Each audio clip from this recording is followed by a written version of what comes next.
Alright, as always, good morning, good afternoon, or good evening, depending on when and where you're joining us from. Yesterday was Craftopia, today is No Man's Sky. And what are we doing in No Man's Sky today? We are finally, now that we only have like two achievements, I guess you would call them, left to do, 2 milestones left to do in this entire phase of the new expedition, we're finally going to go investigate settlements, which is a big deal with this update. Oh, somebody needs to adjust their audio real quick, though. Woo. Let's try that. We have some maps. Just like you would get maps from the cartographer for distress signals and the like, you can also purchase settlement charts. Although, unlike any other kind of map you get, right? You get any kind of navigation data, it's a one-for-one trade for distress calls or ancient artifacts or relic sites, whatever they're called. It actually costs, I think, 5 navigation data per settlement. So, it's a little pricey compared to what we're used to. And it kind of makes it seem like settlements are that much cooler or that much rarer. I don't know. I hate to say that just because it's more expensive for map data, it makes it seem more worthwhile. But we're gonna go take a look and see how cool or not cool they are. So first things first, we're in a Viking system right now, and we have 3 map datas on us. So I think what would be interesting to do is to use a settlement chart in each type of system. So we'll do we're in a Viking system right now. We'll do that first, and then we'll either do a Corvax or a Gek, and then the latter afterwards. And, you know, I don't know how much there is to do at a given settlement. Maybe there's more to do at some over others, but that's what we're going to find out. And I figured it would just be more interesting to compare, well, what does a Viking settlement look like? What is a Corvax settlement? Is it even actually particular to the system you're in, or is it, you know, is it kind of irrelevant? We'll find out right now. Ha! Or will we? Did we just use one? Go swore we just used one. We did, okay.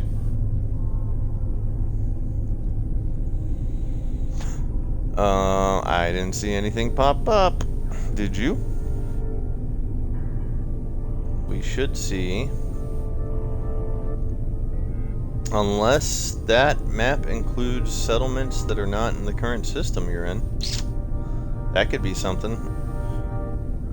I mean, you know, if you've ever used another map chart, it'll pop up and throw an icon up on a planet for what the chart is for. Do we get a dud? Do we have no settlements in this system? Let's try the galaxy map and see... Oh crap, how do we use the galaxy map again? And see if an icon popped up on one of the systems nearby. Let's go to free look. Huh. Well, that's a kick in the junk. No way you can make that jump. Oh, that's right, that's right. Solid line shows you what you can currently warp to. Dotted line shows you how the route will continue. What is this here? Let's take a quick look. What are you showing me? Oh, is that just where my base is, probably? That's why I got the little half circle, whatever the hell you want to call that. Okay.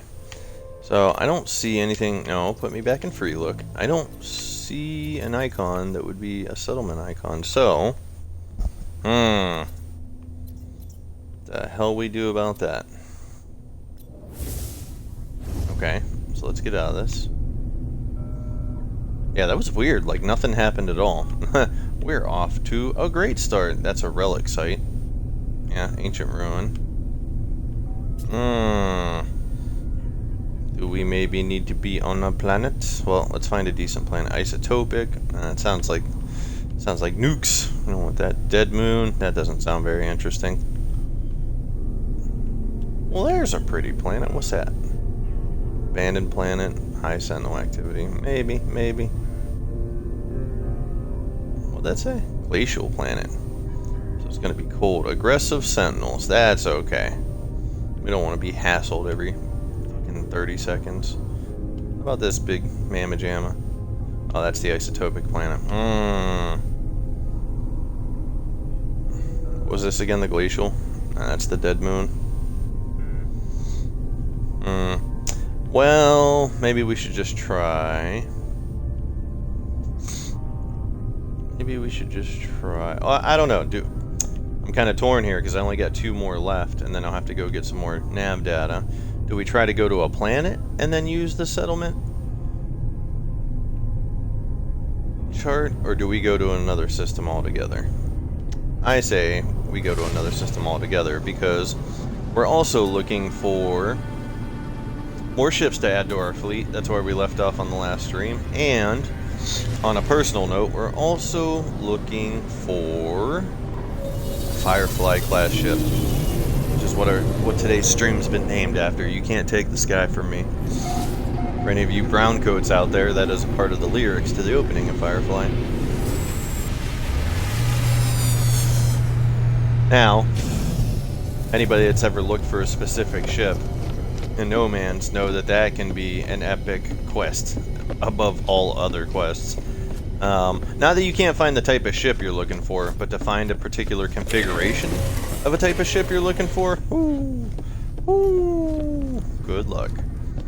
Good luck. You know when you'll find it? Right after you spend the money you'll need to buy it. It'll pop up. And for anybody that doesn't know, you can either hang out in the hangar of your own capital ship, where we just landed, or you can hang out in spaceports and see what ships land, because you can negotiate with pretty much any pilot that lands, which is exactly what we're going to do if we see the ship we like. The other problem is that I don't remember what they're actually called, but they are essentially Firefly ships. They're cargo ships, and their core configuration very much resembles the, I should point out, I'm using the freighter to warp, where we want to go. Free look. I'm using the freighter to warp us around, because usually freighters have a bigger jump range than your personal ship. That's a GEC system. I'm sidetracking myself, as per the usual, another GEC system. We're looking for Korvax systems, because Korvax tend to have the... There we go. We've already been there, but I don't remember how much we actually did there. Korvax tend to have more of those type of ship.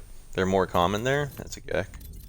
And in case you're wondering, if you don't know, apologies if you do, that little icon on the bottom left, that beak, that's representative of, or that represents a GEC galaxy.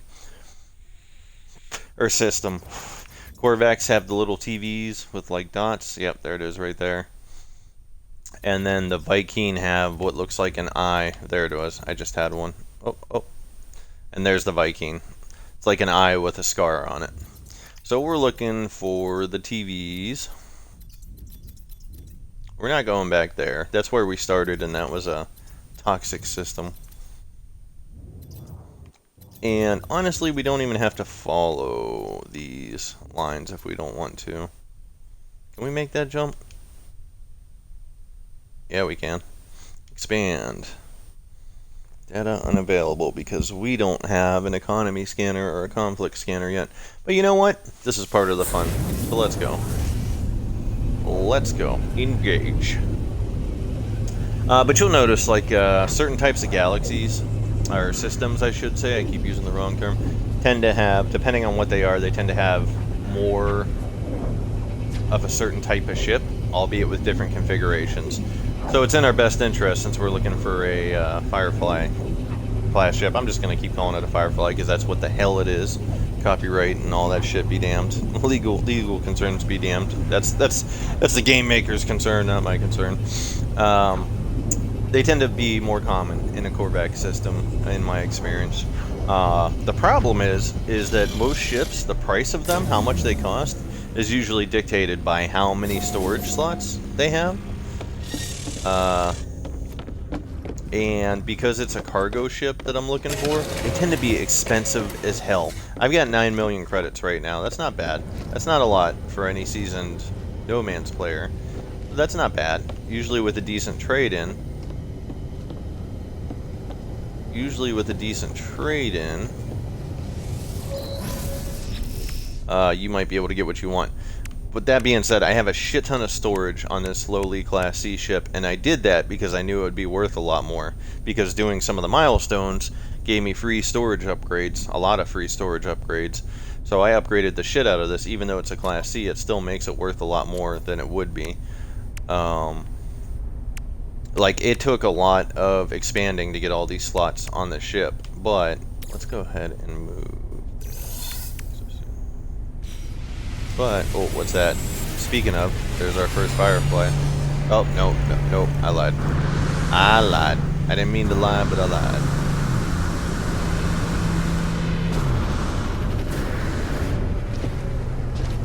We're also keeping an eye out for other personal ships. But I'm pretty finicky about... I'm a big fan of these, like, X-Wing looking mofos.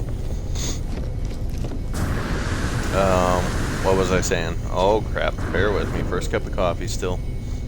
Yeah. But the cargo ships tend to be more expensive because, by default as cargo ships, they have a lot of storage slots. So we're going to run around in this ship. We really like this ship. If we were smart, we would hang on to this ship because it has so much storage. But if we find a good Firefly, we might be able to actually afford it with this as a trade-in. And it'll have a lot of storage too. And we get what we want. And the thing is too, like, you know, at the end of the day, the storage ships, we're just gonna land in the spaceport real quick. Well, let's take a quick look around, actually. See what kind of planets we got. It's not like, if I pick up a cargo ship, it's not like it's shit at fighting. I mean, you can... The nice thing about having...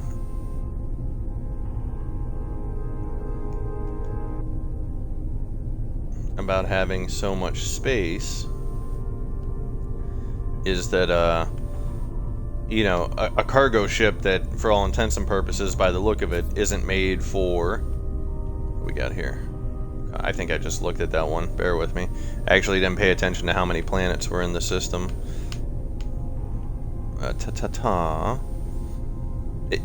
If I do find a good endless morass, if I do find a good cargo ship, you know, it's not a big deal. It's really about the class of the ship in terms of its combat prowess, and then the upgrades you put on it. So if I find one with plenty of storage slots, I don't know what a Hemel planet is. If I find one with a lot of storage slots, then Dusty Moon. You know, it'll just take a handful of... Let's go check this one out. It'll just take a handful of upgrades to get it up to snuff in terms of combat. So really, for the most part, aside from the class of the ship, it's really just about what you like in terms of looks.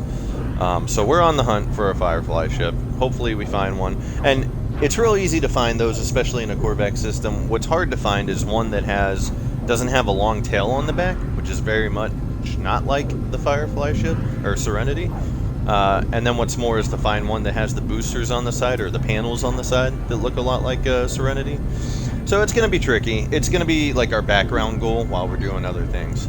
Our main goal for the time being is checking out settlements for the first time. And we just tried to use a settlement map in a Viking system, and absolutely nothing came up. Now, we did use it out in space, which I don't see any reason why you couldn't do that. Because that's how all the other maps work, the charts work. But I'm thinking, since nothing happened, I mean, we must have just had a galaxy without it. And I don't know... The only thing I'm concerned about is maybe you have to be on a planet before you use a settlement chart, instead of being out in space. I don't see why that would be different, but you never know sometimes. So I'm going to try going to this planet and using another settlement chart. Ooh, it looks like there's a storm. Because these settlement charts are expensive. It's like 5 navigation data per a chart, opposed to any other kind of chart, which is 1 for 1. So we're going to try not to waste it. Please tell me I'm not boosting into water. Yeah, boosting into water. It's hard to tell sometimes. Alright, well, let's go ahead and try to use a chart and see what we come up with. Big money, no whammy. Big money, no whammy. Nothing again. That is no bueno. Settlement charts.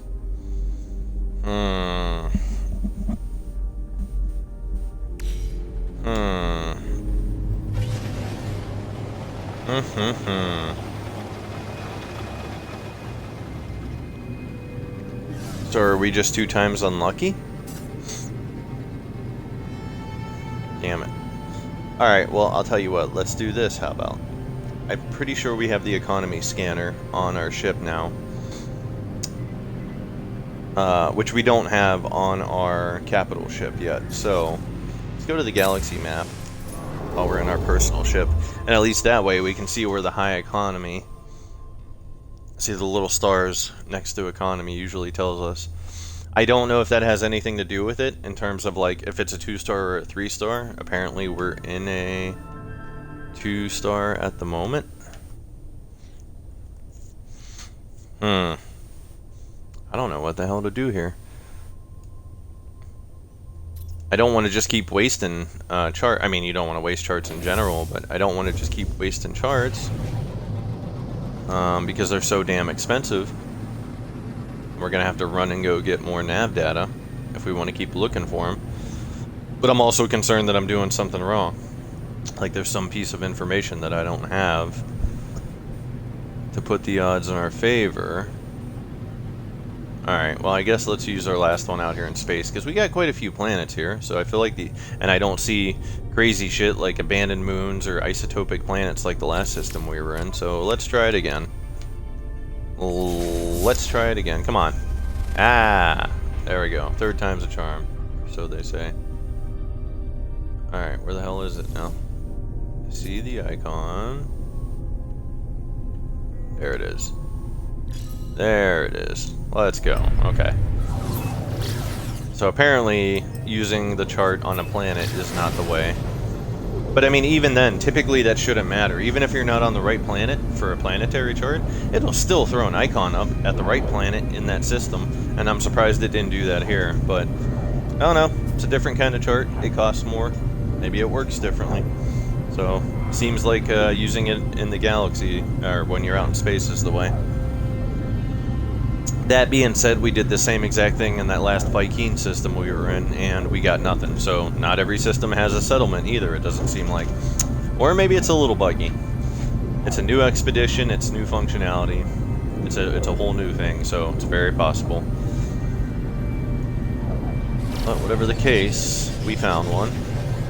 We're gonna go investigate.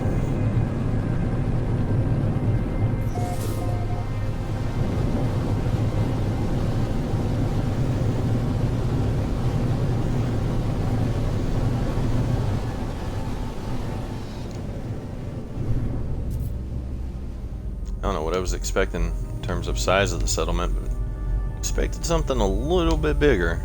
And maybe they vary. I mean, they probably do vary in size and shit depending on what system you're in. Okay, there's no... Y'all ain't got no landing port? Come on now. Come on now. Alright. Well, at least you don't have to worry about running out of parking spaces, I guess. Just park wherever.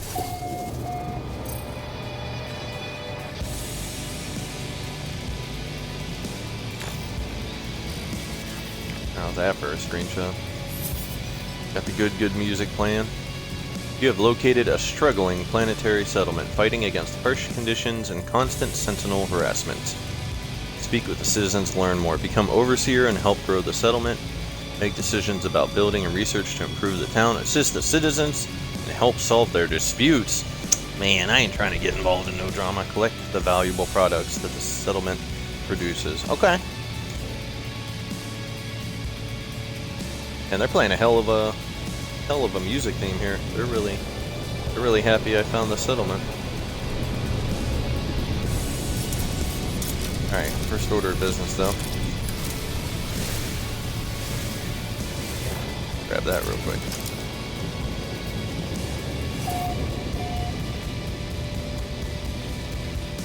Korvax planetary settlement. Eulith's help? Or Eulith's hope. Okay, got it.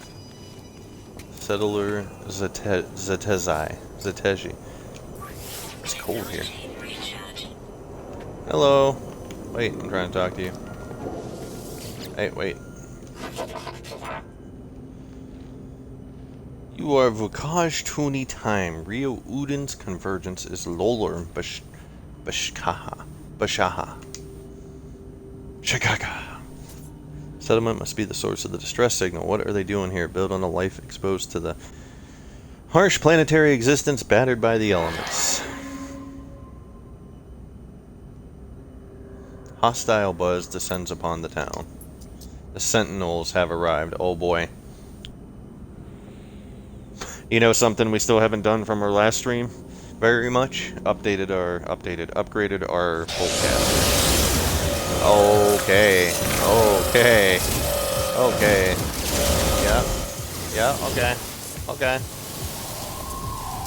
Okay. Not just like a couple either. Let's try not to shoot the settlers. If we can help it. You probably can't hit them, but still. Don't we have like a shotgun? Oh yeah, we do. We've never used the shotgun before, bear with me. Nice little double barrel shot there.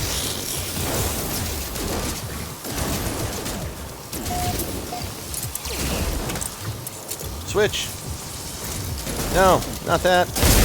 Fucking shotgun. There we go. Whew. Okay. Oh, that wasn't so bad. And oh, that's right. I knew that.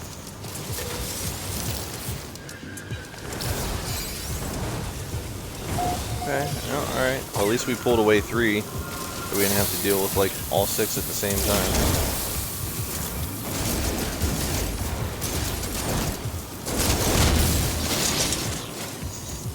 I kind of forgot. Well, these don't look like your typical Sentinels either. Oh, I'm getting hung up.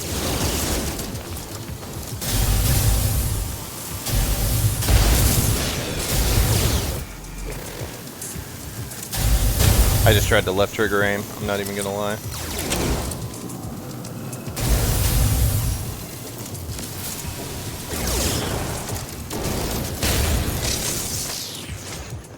Alright. Okay, so that was like 6 of them? Okay. Yeah. Yeah, straight away. Just trying to talk to somebody. Alright, so we saved the settlement. That'll probably put me in some people's good graces right off the bat. At least. Alright, I guess we'll talk to you, friend. I don't know where the other cat went. Saitostima Ushisti. I have not learned any Gek yet, as you can probably tell. Little alien hops around, grateful for my assistance in fighting the Sentinels, but it is clear they are tired, worn down from the fight. If no one helps them, I fear their settlement will not last much longer. Well, they kinda just put it right on you to help the settlement out, huh? Kind of monster would just walk away after that. If no one helps them, they ain't gonna make it. What do? Perhaps I could assist these settlers. The overseer position appears to be newly vacant. Did that, like, new? Like, did that just happen in the Sentinel attack? Become settlement overseer. Visit the settlement hub interface to take control. I'm assuming that's this. Yep, that's this. It would be, I become mayor of a town in a frozen-ass planet, as much as I don't enjoy the cold. Access granted. Overseer position presumed vacant. Apply for settlement management. Yeah, sure. Whoa.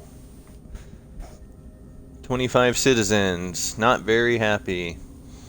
Rolling in 150k a day? I mean, that's a decent chunk of change in this game, in this world. Ah. But their maintenance cost is 317,000 a day. Okay, no wonder why they're not that happy. Robot butlers improves citizen happiness. Network of thought police reduces. The fuck is that? Poorly decorated, reduces citizen happiness. Gravitational anomalies, occasional population loss. I could see how that would make people unhappy. Worm infestation, increases maintenance costs. Okay. Alright, well, we have no idea what's good and what's not. We're not going to be picky. These people clearly need our help. Construct the overseer's office. Okay. Y'all ain't even got an overseer's office? What the hell was your overseer doing? Construction term. Supply materials. 210 silicate powder. Well, that's easy enough to get. What do we got here? Just getting the lay of the land real quick. Nah, just a little warm-up shack. Let's see. I should probably just go grab that silicate powder real quick. I really don't keep that stuff on me. Got some interesting buildings here, though. Okay. Is there like a tavern? Is there a pub? Can a guy get a drink? It's cold out here. Could use a little something to warm us up. Alright, well, let's go grab the silicate powder real quick, since we know it's one of the first things we need. 210 silicate powder. We can pretty much just shoot at the ground for that. Well, you know, we don't want to mess things up right by the town. Make a hole for the townsfolk to fall into. That won't be a great first act as overseer. I don't like overseer. That has like a negative connotation to it, in my opinion. I mean, mayor would be kind of basic bitch, so I'm glad it's not mayor. But you know, I don't know if I want to be the overseer of the town.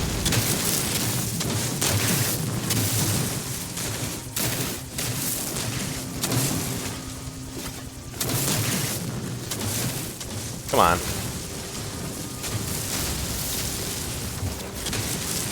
You know, just make a little drainage ditch here. Or get our silicate powder. I don't see a whole lot of plumbing around there. You know, maybe this'll have to be our little doo-doo river that everything empties out into. Hey, I'm already thinking ahead. Look at that. Already thinking about the people. Maybe a little bit myself too, but 183, and we needed 210. Almost there. Almost there.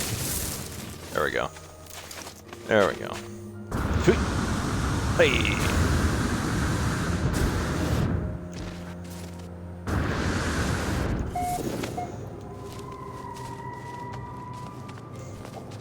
Why is everybody running? What's happening? I'm glad they're so motivated, but... Oh. Gotta get some space heaters out here. No pun intended.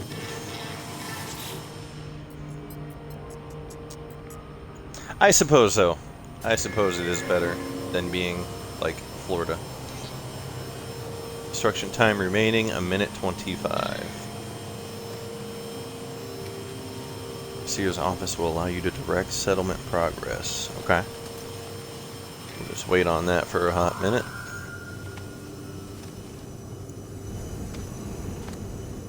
Oh, what do we got around here?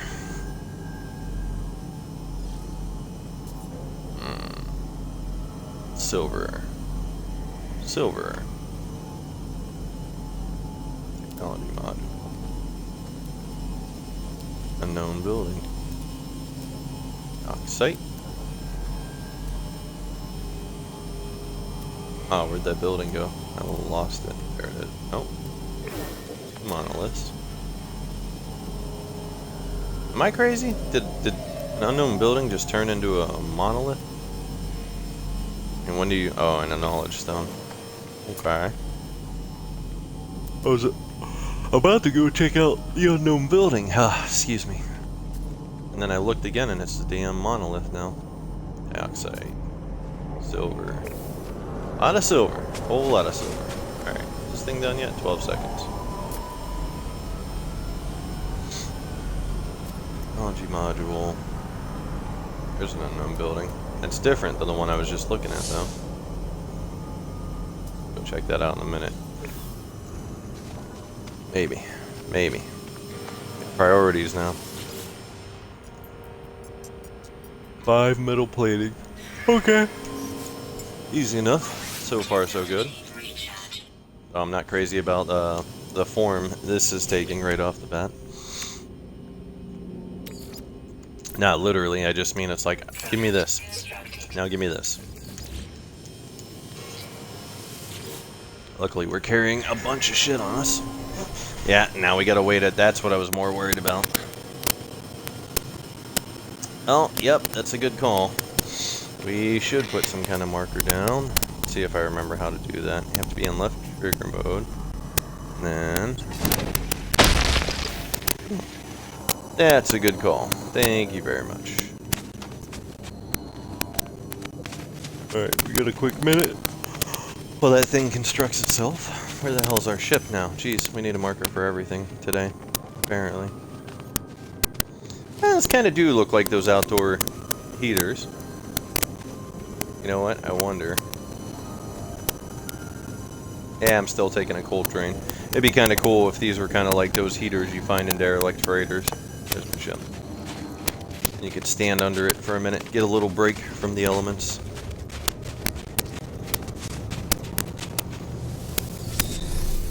While we're waiting for, I think it's our roof to finish. I guess we could look around the settlement a bit more, but...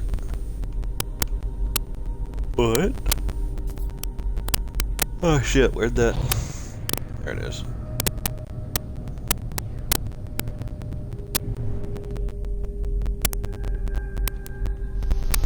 Oh, okay, it's just a beacon. Looks like.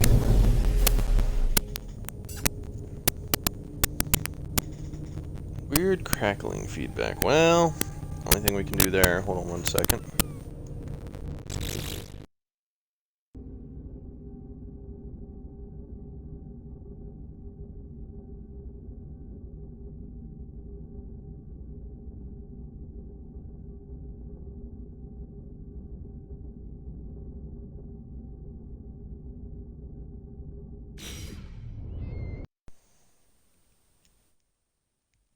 And hopefully we're good now.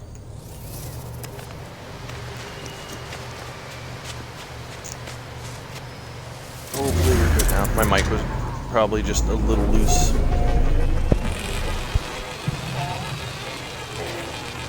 The only other thing I could try is maybe switching batteries.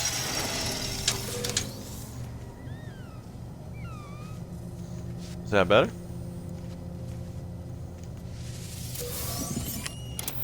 Okay. Okay. Oh, I'm not quite projecting as loud as I normally do either. I need to talk a little louder, but man, it's one of those days. Oh, sorry. As you can hear, it's one of those days. Wake up, it's already 7 o'clock outside. Gray and dark as hell. Actually, let me turn on a light real quick.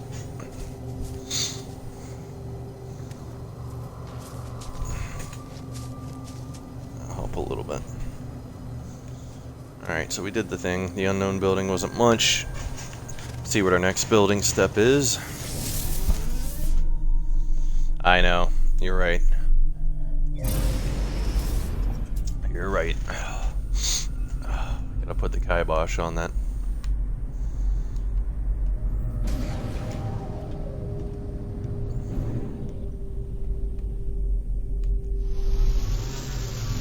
Oh no! Ah, blah blah blah. Ah, that one a yawn. I stubbed my toe.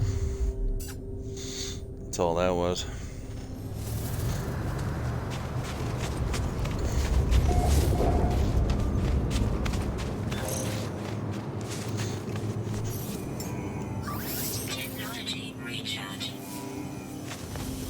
Oh, what am I hearing? Alright, is this good? 3 microprocessors. Alright, this is going to get a little annoying, I feel like. 3 microprocessors. I'm not even sure if we know how to make those yet, but what I do know is that we have... Yeah, we can't make those yet. Is that we do have a bunch of those. Oh, we can make it. Carbon nanotubes? No problem. Wait, and what else? Chromatic metal, and we have a decent amount of that on us, so, okay. Uh-oh. Uh-oh, we're hurting on carbon. You haven't murdered any plants in a while.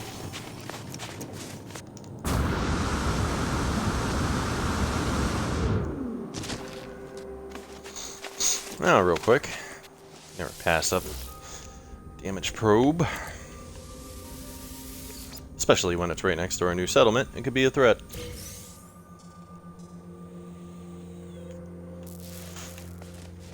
What? What, holy jeez.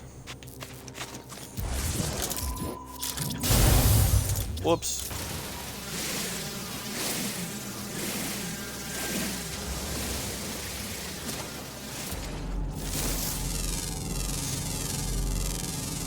Oh yeah, that's those rocket boots. You just like double tap A, and then you kind of just stay in a boosted jetpack mode after that if you continue to hold it down.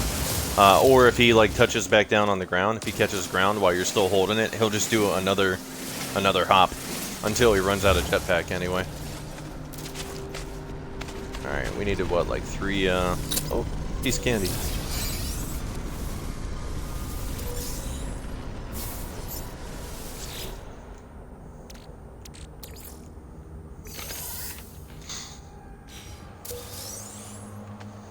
Oh, more antimatter. Oh, ion battery. Okay.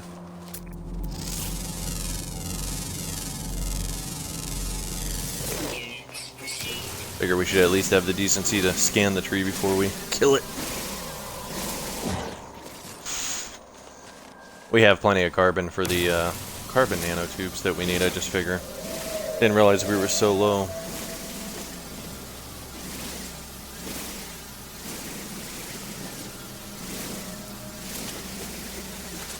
Yeah, it's real nice to get around with, just for short distances at least. Oh, I missed it. It's hard to trigger it sometimes though. There we go. You see how much faster I'm flying though? Because of it? Because I got that off to that like nice start. It is the nice. Oh right, carbon nanotubes. And I think I needed like 3. In order to make, oh, what did I need to make? Microprocessors. There we go.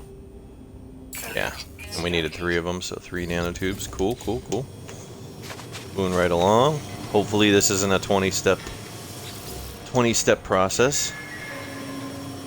And we have to wait another minute and a half. Okay. What else we got to look at around this joint?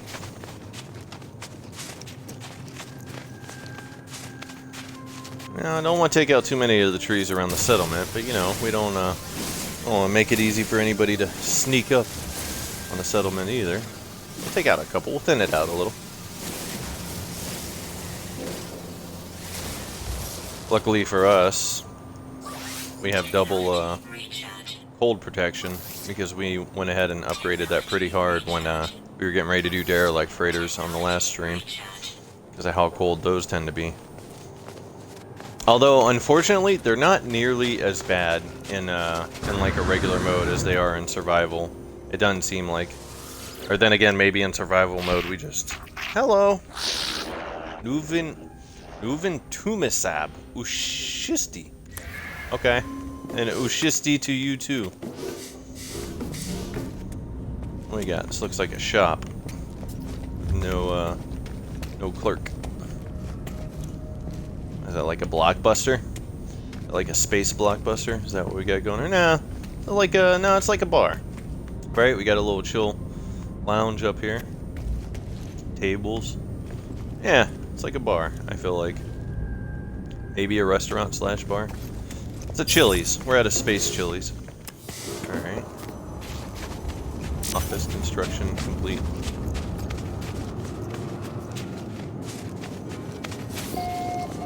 If we can rename buildings, I'm going to call that Space Chili's. Which building was that? Was that the big one?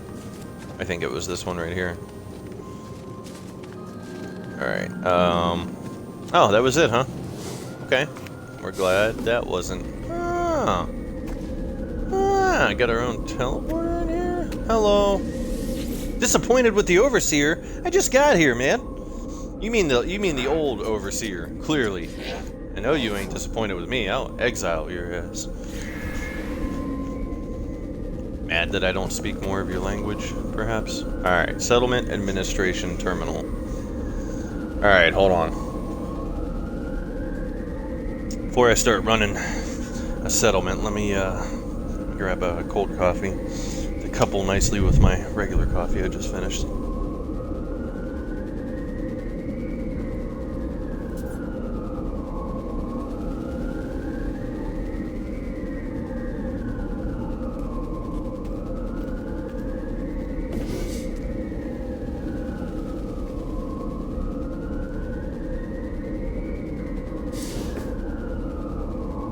Okay, alright. It was quicker. I'm not rude, he's rude. He's disappointed with me. I've been here like 27 seconds. I ain't even had time to screw up yet. He's already disappointed with me. That's what's rude. Like, how dare he? Settlement status. Exactly as it was before we built the office. Oh, and look at our current debt climbing in the bottom left. That's cool. Okay. So apparently, I think we need to get our productivity up to at least cover our maintenance costs for starters, but let's see what kind of options we have for that. Construction opportunity. Approved factory begins construction of an industrial planet, or utility module begins construction of a hazard control unit.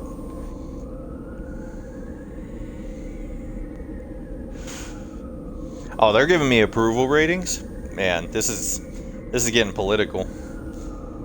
Alright, well, we're going to get much more productivity out of the industrial plant. So I guess that's what we'll start with. That has the higher... More jobs, more money. Assemble materials for the industrial plant. Magnetized ferrite required for the basic structure. Okay. Oh, Overlord. New title unlocked. See, I'm telling you. They're trying to turn me into a monster. I didn't like Overseer, and now I have the new Overlord title. Okay, magnetized ferrite. Well, let's see. Let me stretch my brain here for a minute. Try to remember. I think pure ferrite can be converted into magnetized. And yeah, we got the personal refiner. Uh-oh, we didn't look to see if that's... Yeah, okay, cool, cool, cool. 165. How much did we need? 210. Okay, so we're going to need some more pure ferrite.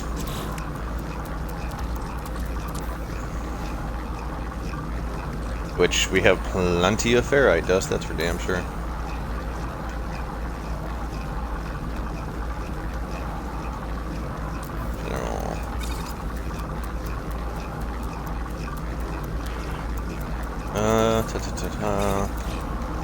Are we going to have to...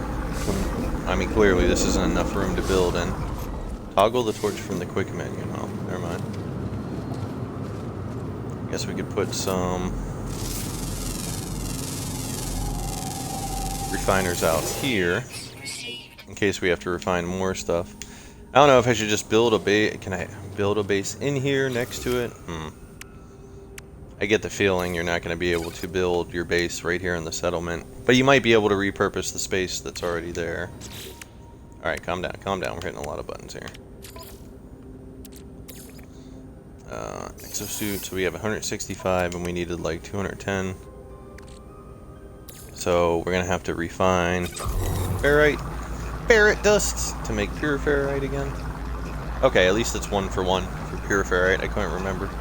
And then it's 2-to-1 for magnetized.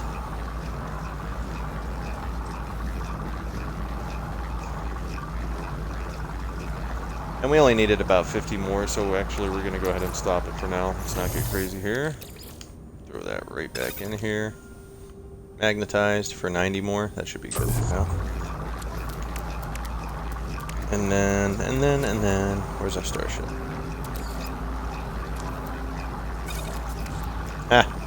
You're telling me the ship's out of range, but you're still letting me grab stuff out of it. Oh, it's cool. Nope. Nope, we're hitting buttons again. What are we trying to do? That's right. Recharge our shiz that's keeping us warm.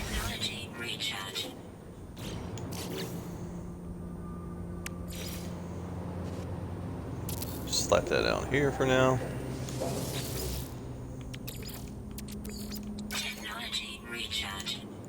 I have a feeling we're going to need that again, probably a second one as well. While we're at it. Oh, you know what? You know what might be helpful here? Where is my... Since my capital ship is in the system, I should be able to... Bada boom. Superhero landing. They all do it. It's very impractical. Terrible on the knees. Alright. Ta-ta-ta. This is our... Yes. Grab that. So, soup.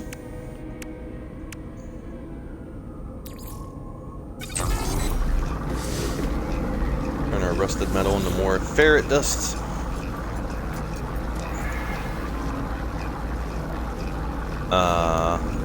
Wait a second. Use the materials to assemble the industrial plant. Okay.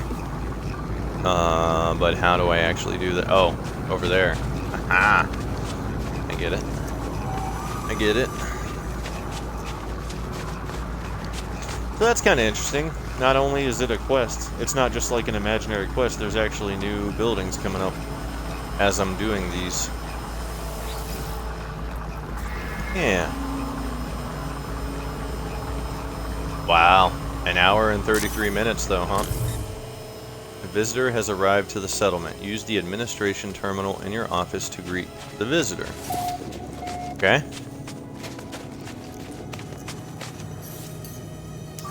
Technology recharge.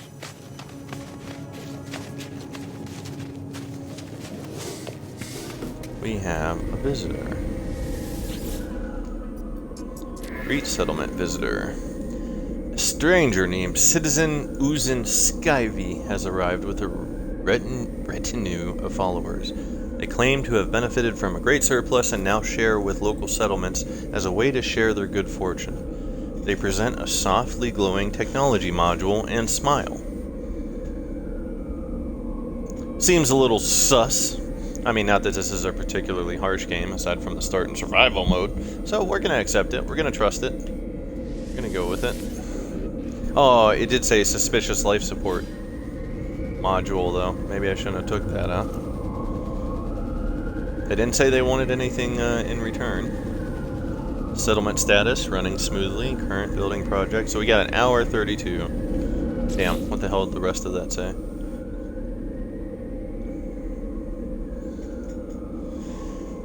Return regularly to direct construction, set key policies, or resolve disputes between the citizens.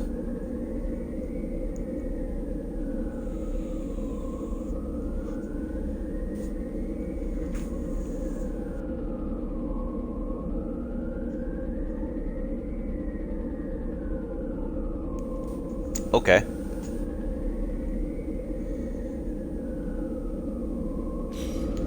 Okay. So we got it started. We're making the moves we need to make as a good overlord slash overseer slash mayor. I guess that's all I can do for the time being. Aside from looking around. Damn. We need to get some ventilation in here. This can't be up to code. Well, the Korvax probably don't mind. Them being robots and all. And I've got a helmet on, so hopefully my ass won't be passing out. We got a cement mixer over here? What the hell is this? Portable MRI machine? That's probably... Again, these are Korvax. A citizen dispute has arisen. Resolve the problem in your office. Use the administration terminal. Okay. Wait, take a chill pill. Overlord is coming. Colonist Orbitov asserts Pioneer Matt has stolen their silicate sculpture. Pioneer Matt insists it is theirs. Microbial testing reveals significant biological action upon its surface. The mixing of two previously separated bacterial strains.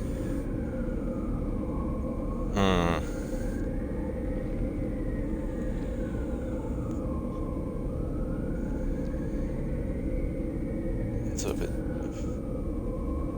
the mixing of two previously separated bacterial strains. So somebody had it first, but there's no clue as to who had it first. Apparently they both have just touched it and or handled it.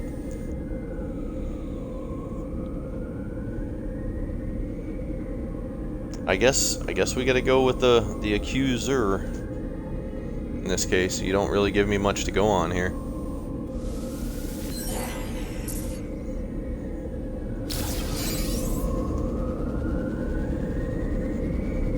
Settlement warning, atmosphere of suspicion. Huh. Okay. It said something like settlement feature. What the hell do I do about that? Is there like a settlement screen here somewhere aside from the administration terminal?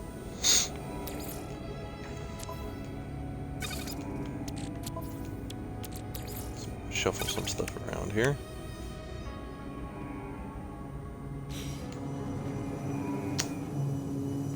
Okay. So I'm guessing random shit like that's just gonna keep popping up if I hang out here. Operator entity feeling heavy. Like literally? Like you need some help carrying some shit? Or is this a figurative heavy? I think things are looking grim. Where is this fellow? Was it you? Hey, where'd you go? You the one feeling heavy? Oh, I've already. Whoa. It's with the dubstep, my friend.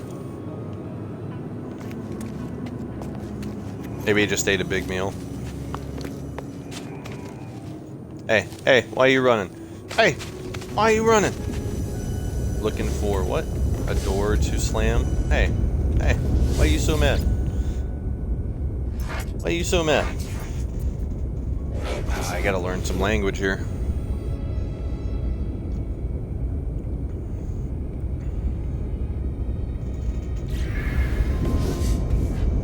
Gawking at the overseer. Siddler Zatiji. Zitazai. Zatzai. Okay. So we got a little time to kill here. I don't think we can do much else until we get these upgrades done. We said we got like an hour and a half, give or take. Administration terminal will alert you when required. So let's see what we have on our own agenda that we can do here planet side. We probably don't have enough shit to do planet side to stay near the settlement for the next hour and a half without it being boring, but we can start with, we have 2 milestones left total. One of them is extracting minerals, one of them is finding all the creatures on the planet. That one worries me because it keeps saying I have 10 out of 10. And I'm assuming, even though it's like a phase 3 milestone, I'm starting to think they might have meant like the planet I started on. So I might have to go back there at some point and make sure I found all the life. But I'm hoping I can do it on any planet. The thing is that I have found mineral survey. No nearby hotspot.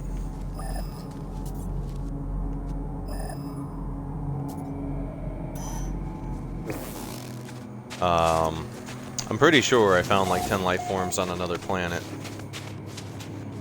And it still didn't give me the damn thing. So it could just be bugged, or it might specifically want me to,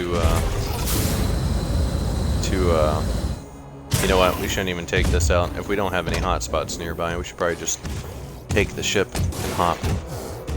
Because we're gonna have to build a little outpost, by wherever we find a mineral hotspot. For that milestone. Just leave this here for now. The overseer's attitude adjuster, if we have any more conflicts.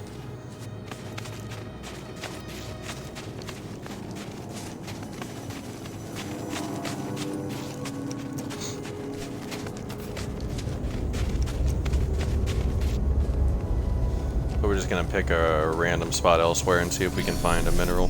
We're gonna try not to go too far from our brand new settlement. Oh, might want to make a little pit stop here though. Can learn a few few new words. Guess we should have just looked around a little bit harder before we hopped in the ship. That's alright.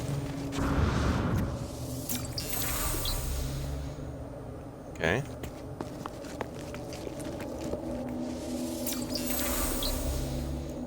Help.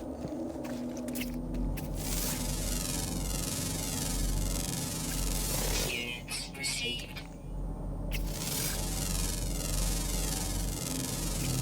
Units received.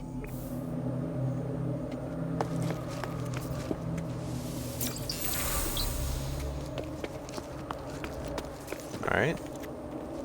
Not the worst thing ever. They'll learn a few new words. Ect child. Ect. Yes or Zenom you. Well, Zenom you too, friend. I feel faint, as if my mind is being invaded. Pustules on my skin grow, bubble and pop. Ew. And I feel countless tiny stabbing pinpricks, scrabbling from each gaping hole. Suddenly metal spiders, perhaps tiny sentinels, run up my shoulder and into my visor. Ugh. Can this be real? This cannot be real. I start to scream. Hold. Hold.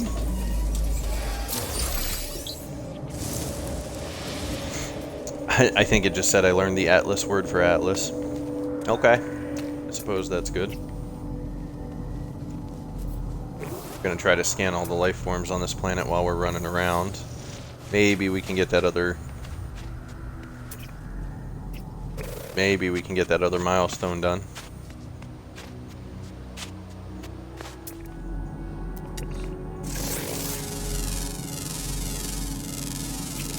Units received.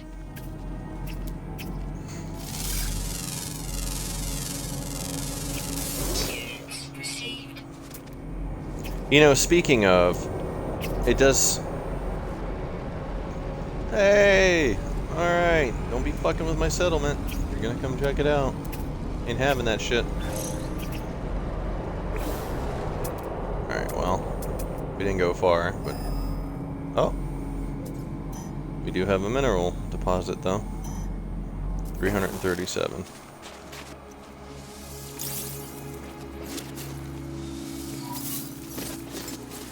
Technology recharge.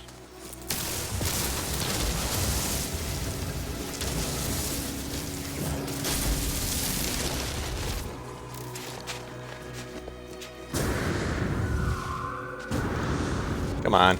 See, we're missing the rocket. There we go.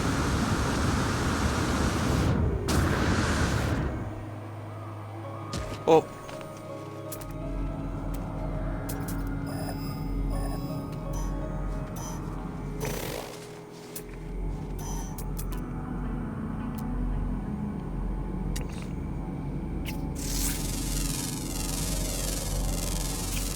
Units received. 182.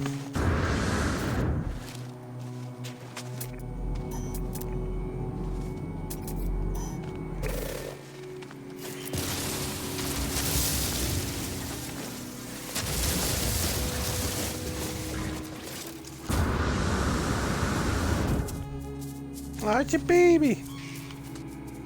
Baby space squirrel.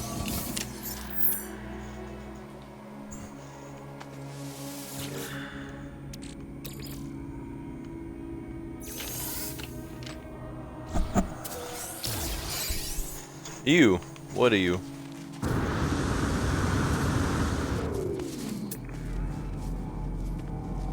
Full technology module. Yeah, over here. Oh.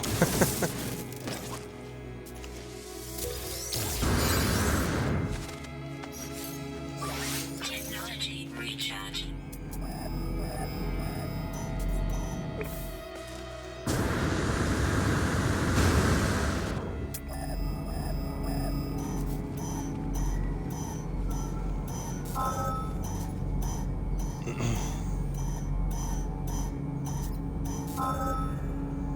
Alright. So we found our mineral hotspot. Now we're gonna have to make a little outpost. We're still pretty close to our town. We can almost see it. Alright. I've never actually made an extractor in this game before, because I've never gotten that far in my base building. We're gonna do kind of the bare minimum we need to do to make the extractor, or set up the extractor here. Oh.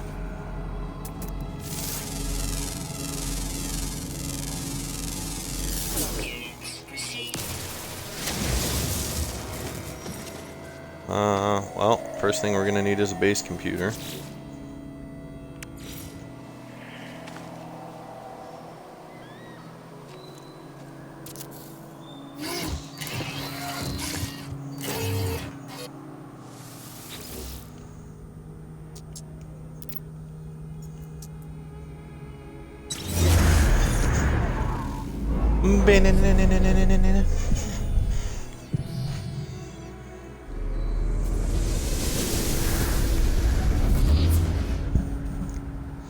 Alright. Mining equipment will continue to function while you are away. Return to your extractors periodically to collect resources. Yes, but how do I make the thing that you speak of?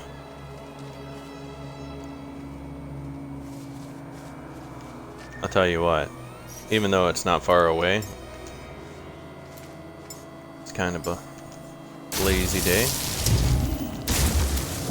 Superhero landing. I want to clear the area a little bit.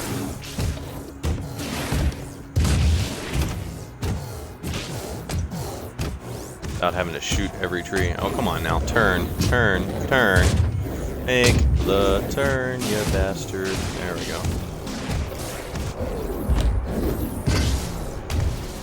And actually, I guess we could just gather the resources, because this mining beam is much better than my own. That's why it's purple, apparently. Got the Mace Windu colors going.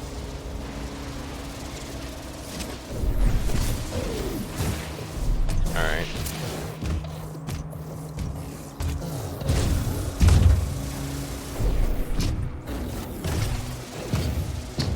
Pure ferrite. Pure ferrite. Excuse me.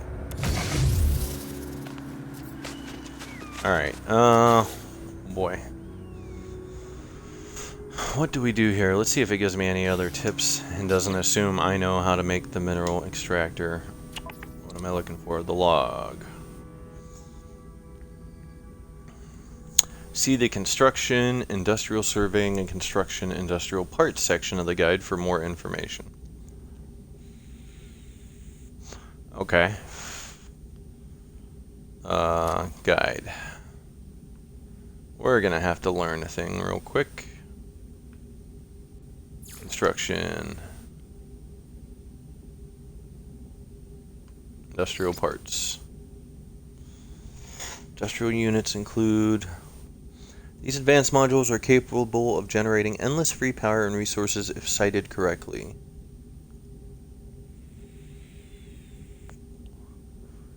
Extractors require power to operate. Once connected to a power grid, they will continually extract resources based upon the hotspot where they have been constructed. Expand your network of extractors with silos and pipelines.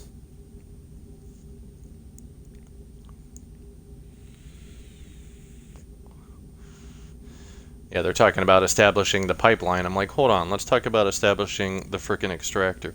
How about that? How about that? Okay. So... then... let's check our build menu. Construction research unit. Well, let's go ahead and do a save beacon. Or maybe not. I don't even know if we have carbon nanotubes. I don't even know if we have extractor learned yet. So, first and foremost... what was that? Nanotube? Yep. Construction Research unit. Let's not be crazy here. We'll just put it right next to our base shiz for now.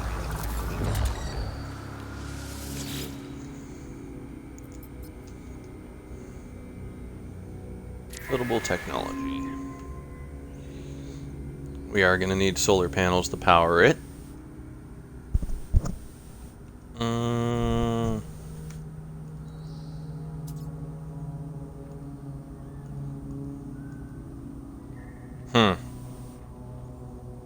Hazard protection unit.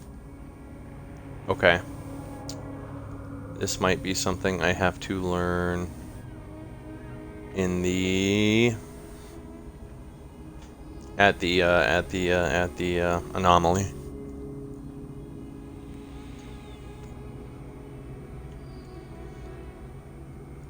Because it doesn't seem like I have a whole lot of... I had more technology options. I don't know what happened. I mean, I had more options here at the construction unit. I don't know what happened. Okay. So, what is this called again? The pickle you. How about we come up with a easier to remember name?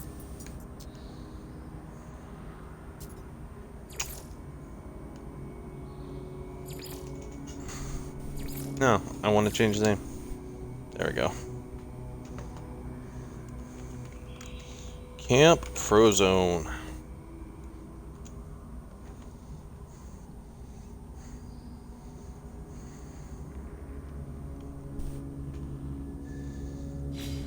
Alright, that'll be a little easier to spot.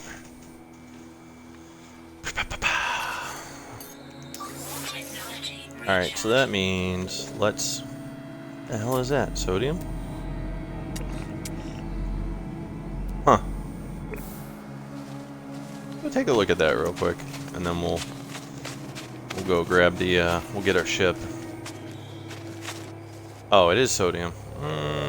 That's a pretty big deposit. Let's go grab it real quick, or whatever you want to call it, not a deposit.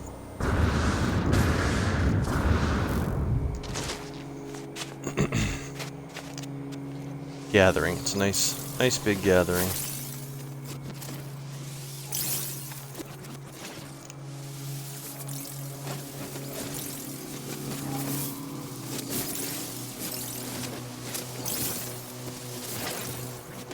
Don't need sodium often, unless you're making batteries. We've just been buying them for your suit protection, but it never hurts to have a little. Come on. Grab the plant. Grab the damn plant. You don't grab this plant. There you go.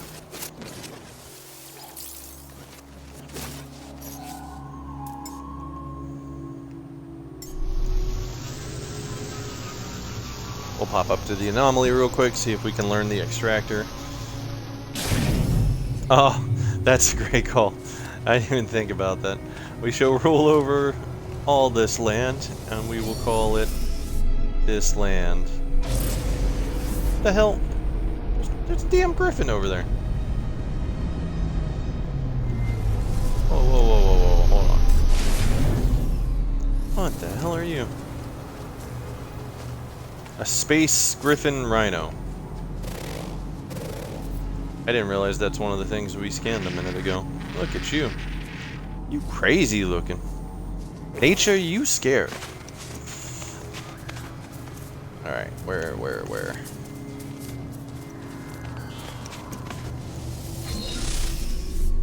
Does look pretty cool.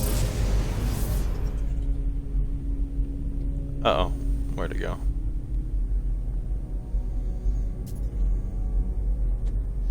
Oh, that's cute. Did our base construction site just disappear on us? Oh, okay. It just wasn't rendering. I was like, damn, what, we gotta put down floors and stuff for it? I didn't think that was a requirement.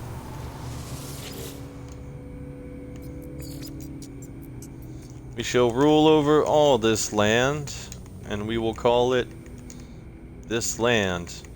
I think we should call it your demise. Oh, curse your sudden but inevitable betrayal. Alright.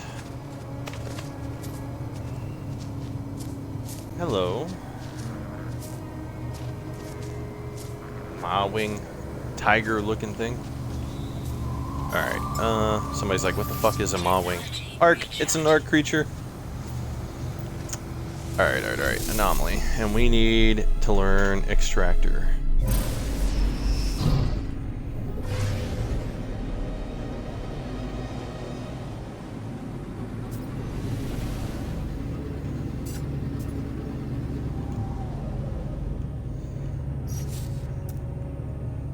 Summon the space anomaly. Oh, we're still too close to the planet, perhaps? Aha.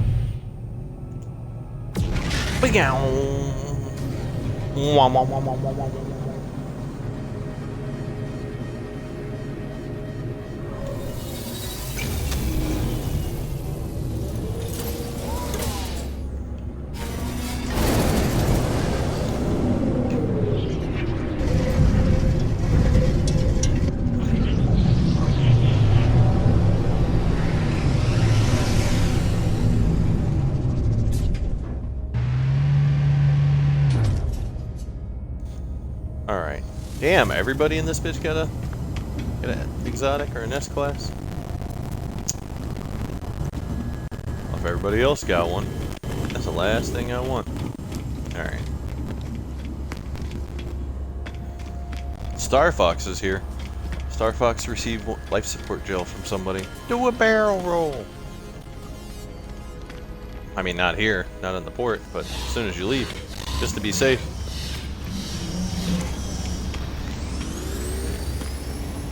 Alright, construction upgrades. Right there in the middle. Can I learn a new, yes I can. Thank you very much. Yeah. 500,000? Damn. I think you got Kelsey Clinton. I'm full up on regular. And technology. Yep, so I guess there's only... Alright. Always use more cargo slots. There we go. Here's the options we were looking for. I don't know why I couldn't see some of them at the base unit, though. I could have swore I could before. Okay, anyway. Autonomous mining unit. Is that what we're looking for? That sounds like it. It always throws me for a loop when they say, oh, you need an extractor to do this thing.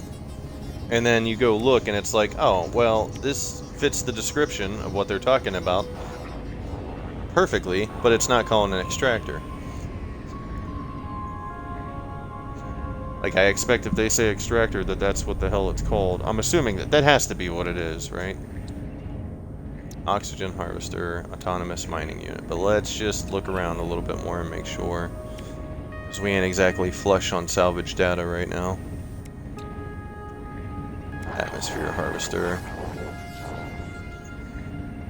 Let's make sure there's nothing else that sounds like, oh, clearly it's not decorative shit. Illumination. Gas extractor. Supply depot. Oh, mineral extractor. Okay. Apparently we already have it learned.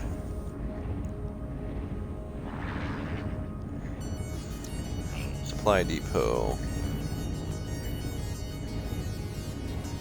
I think that's the silos they were talking about. We already have the supply pipe. Okay, well we have just enough to learn the supply depot. So, we can apparently...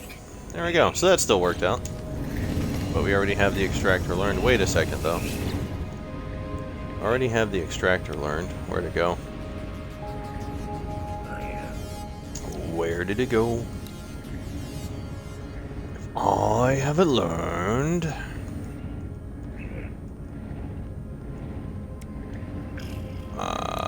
mineral extractor. We have the stuff we need to make it. An automated mineral to come into sight with analysis, mineral extraction rate to produce. Can I just make this in my inventory then? I need 5 metal plates. Let's see. Before we go anywhere or do anything. Wrong button. Before we go anywhere or do anything. Nope.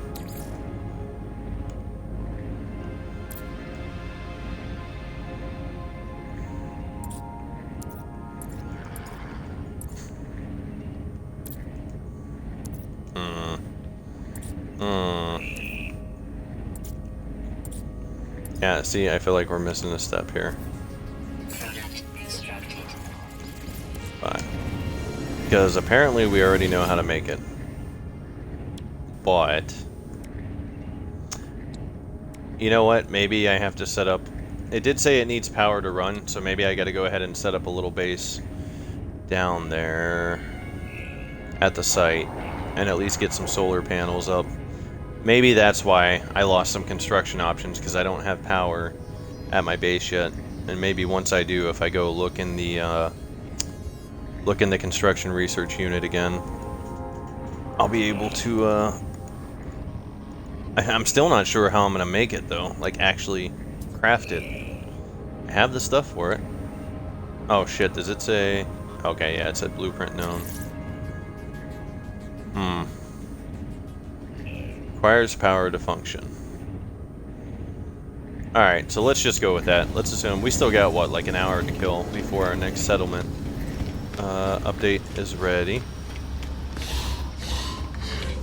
So we'll get some solar panels going. We'll get a small base with power. And hopefully we'll be able to make a mineral extractor.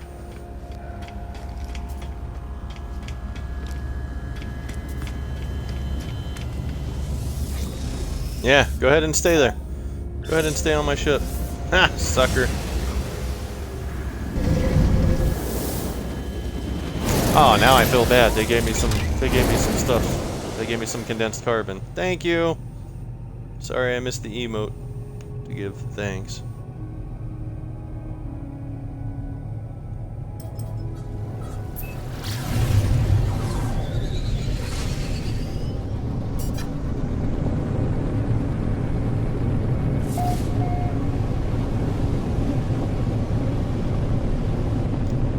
Is that? Is that our settlement, or is that something else? Oh, that's that artifact site again, relic site, whatever the hell it's called. All right, calm down, calm down. We're veering a little bit. We're veering.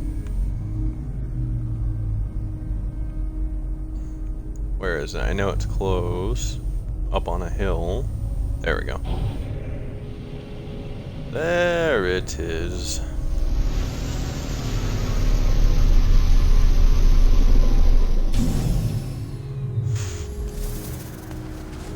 Alright, so we got a little building to do. Let's double check our time real quick. On the log. What do we got? New citizen request available. Return to your settlement to view their request.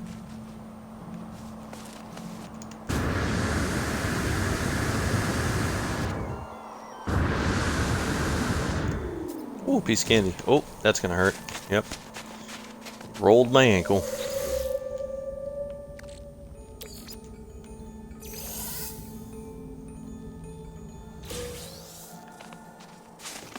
Nanites.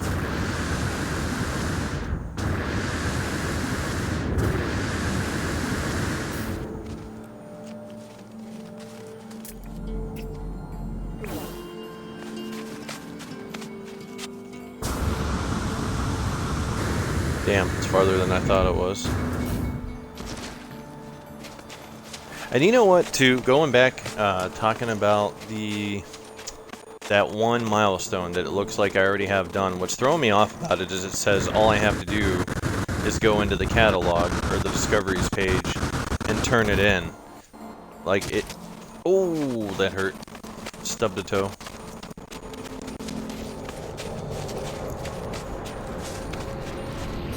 I'm glad I didn't go too far from the settlement, because these requests keep popping up and get a little old and have to keep coming back from another planet. What do we got? What do we got? A number of citizens wish to explore the planet. They have spotted a plume of unnaturally colored smoke just beyond the horizon. They feel its source must be investigated. It's gonna cost us 43,000 units.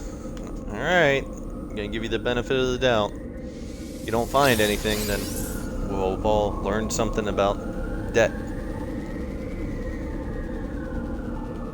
Alright, we still got 49 minutes for our next upgrade.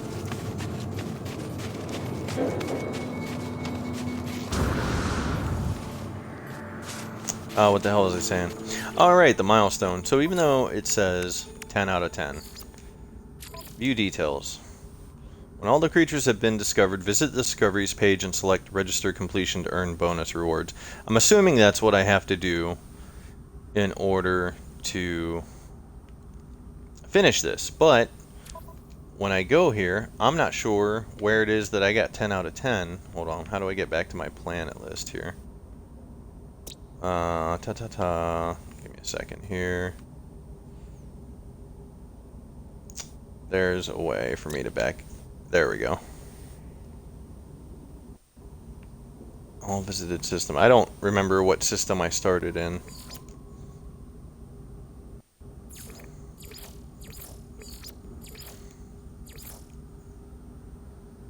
Lost years. I'm in Illusia currently. Well, I guess we could be smart about this. I think I remember who discovered the system I started in. Oh, wait a tick.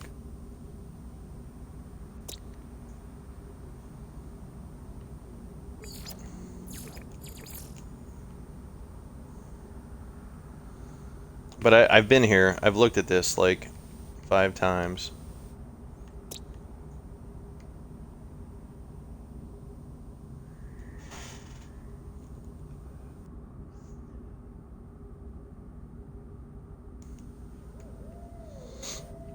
I think it was a Korvac system I started in.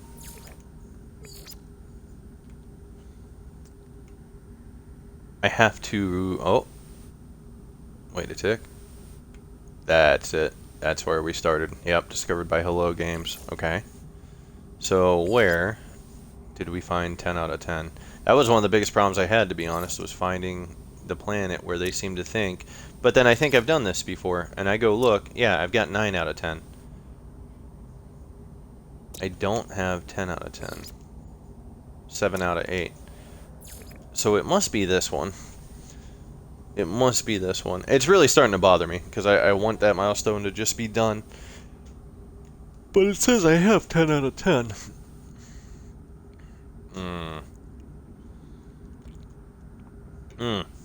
Not here. It doesn't say that here, but on the milestone it actually says that. Okay, so we'll look at that more next. At least we know Gisto Major. Gisto Major in the Absanku. We're going to take a quick screenshot. I think I have my base there. I think that's what that is, and I have a teleporter there, so I can go back. After we get this mineral extractor set up, we'll take a quick hop back there and try to find the last life form that we haven't found there. Whoops. Wrong button. Wrong button again. Wrong button again. Come on now. There we go.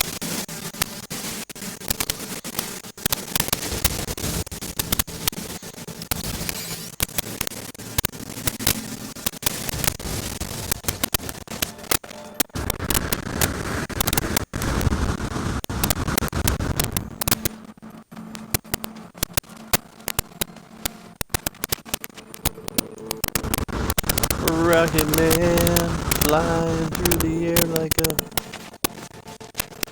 frozen asshole? Oh, like a frozen asshole. Rocket man, cold as shit on this ice planet. Those are not the actual words, in case you were wondering.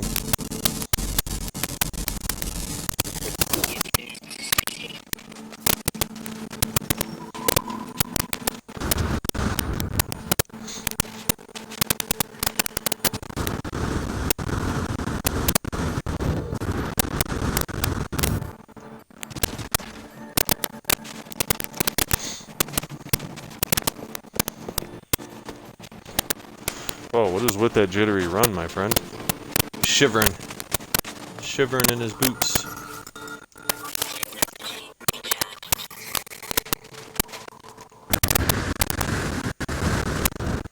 Alright.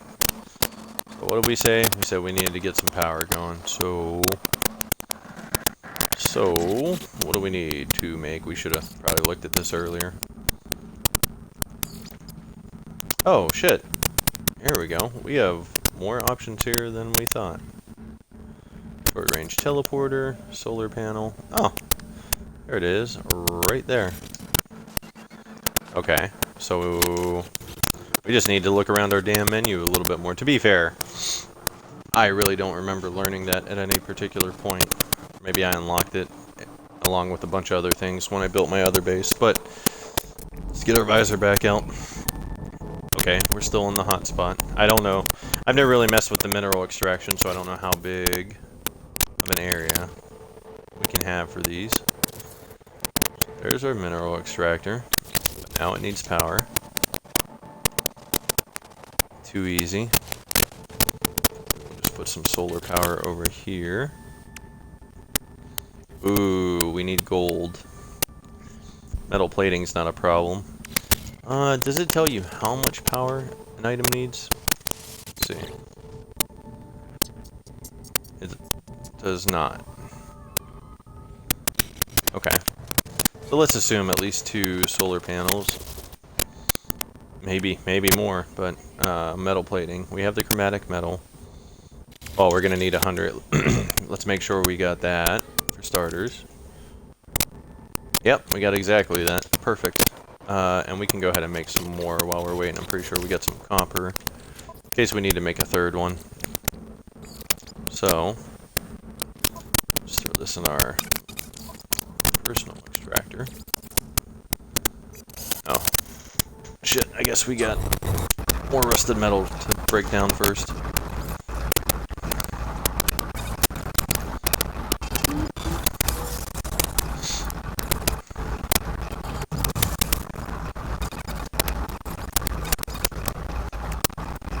That's gonna bother me. I always try to go vertical, but I really prefer going horizontal with my storage. To each their own. Hurry up, please. Nah, it's still going. Okay. Let's see.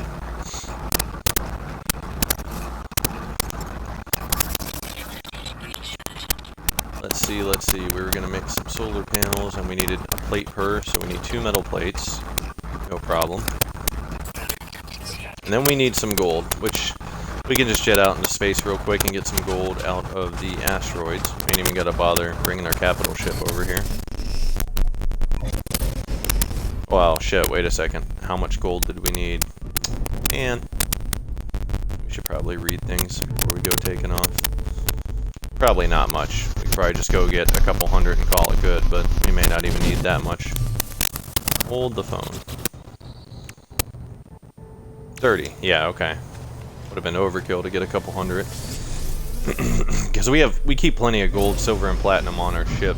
Because we're still looking for new fleet ships, but when you start sending your fleet ships out on expeditions, sometimes they'll get roughed up and they need repairs, or you'll have to land on them to repair them.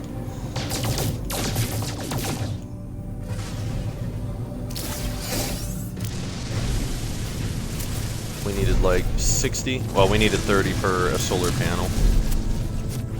Which, yeah, I wish I had my other ship now. Even though this has a ton of storage space, I did not upgrade the phasers on it. And the phasers are kind of your friend. Let's see what it takes real quick to install the upgraded. Do we have any technology room? We do. We do. Ah, but we don't have any phaser upgrades available at the moment. What about missiles? Nah, it's all stuff we have on the capital ship. Alright, we'll live without it.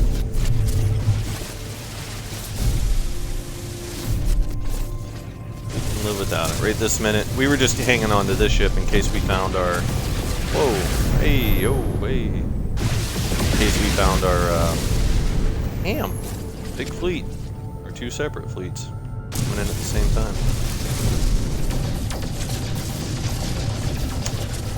Farming the asteroids, farming the asteroids, farming the asteroids. That is a very obscure Biodome reference, although the line was making a filter, making a filter, making a filter. Alright, as far as we know, we're going to need 2 solar panels. which is 30 gold a pop. Wow, those rockets not make it? That thing is not as close as it looked.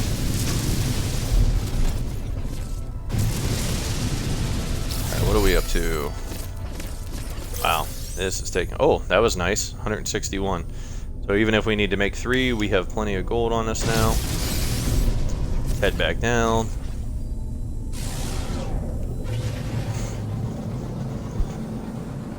What's going on, Jake? Good to see you, man.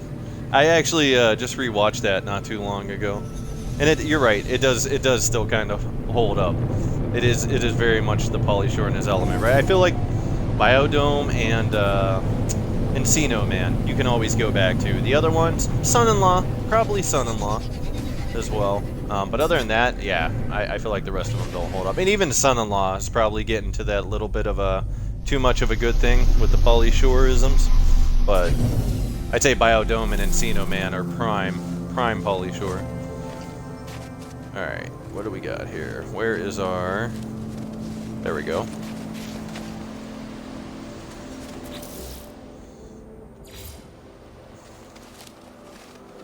So we got a little sidetracked here because our settlement, where is it? Our new handy dandy settlement's right over there at that yellow marker, but we did all the things we could do right now to make people happier, and we've got like 45 minutes to kill before we can do the next thing. yeah. I in the army now crossed my mind, but I said the same thing. I think Andy Dick got old very, very quickly, like much quicker than Pauly Shore. Pauly Shore had a nice run. Andy Dick was cool for like 2 movies, and then you're like, I can't take it anymore. It was funny when it was new, but I think I've had enough. So I am rolling out in the army now. Whoops, wrong button.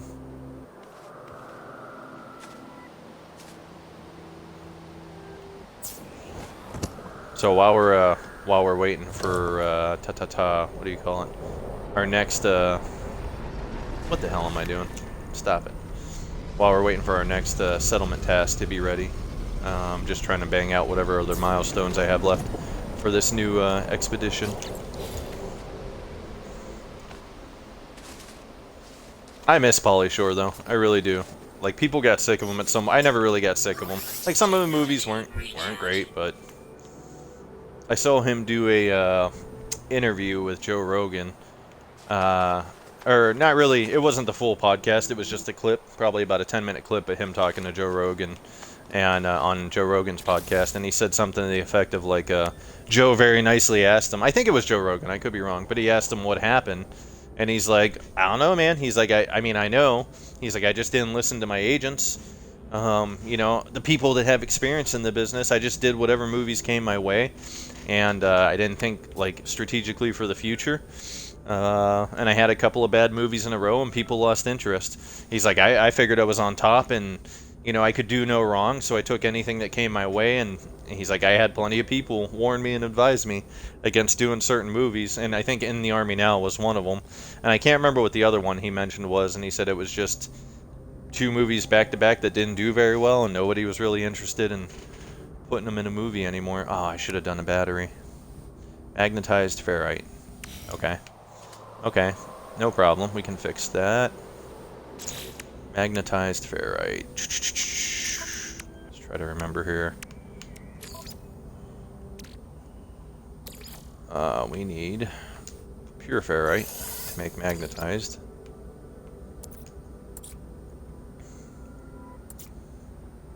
We just made a decent amount, yeah. Shit, how much do we need for the battery?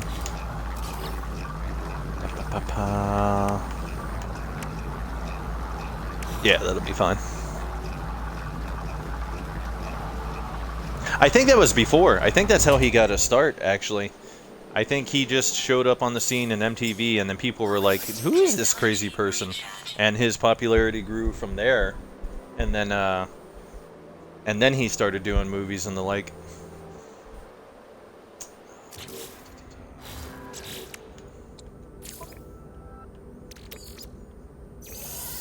Suit. Let's do battery. They definitely changed. How do we do this? Oh, almost at it. Yep. And yep. We go back to build mode. Nope. Not a solar panel. Battery. Rotate. Oh, that's right. It's four-sided.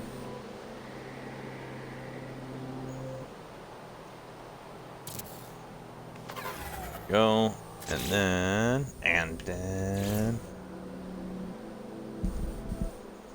Yeah. Yeah, and people absolutely loved it. And then he grew from there.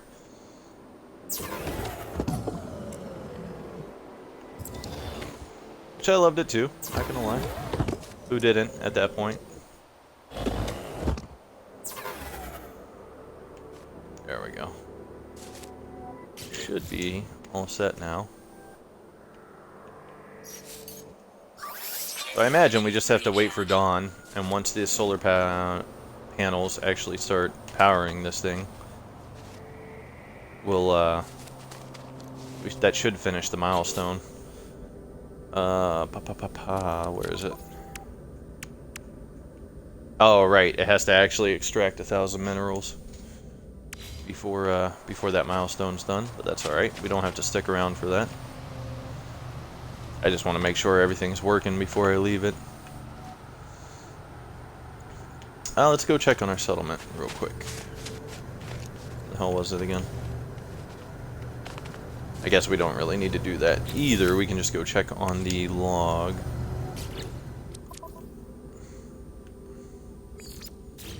How much time? 32 minutes. Alright.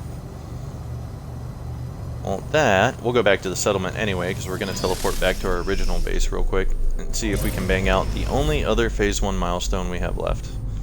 We have one creature left to find on the planet we started on.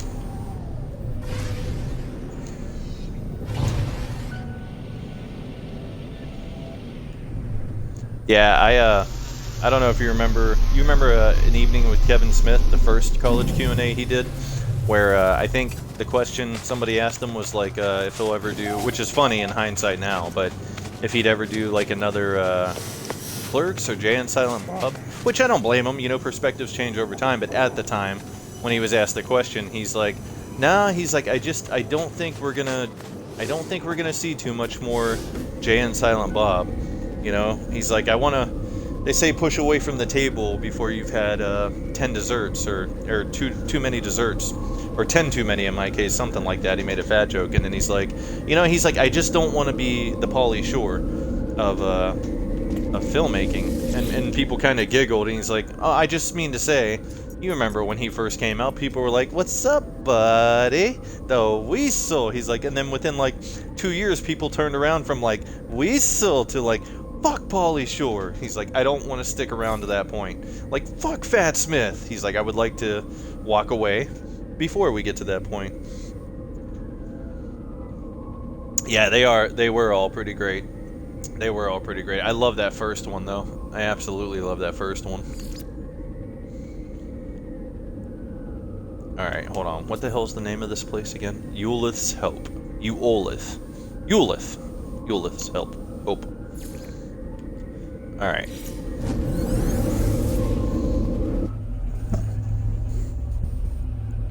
There's a few from that first Q&A. I think I've watched that first evening with Kevin Smith more than all the others. I think his second one I've watched a couple times, but I love that first one, man.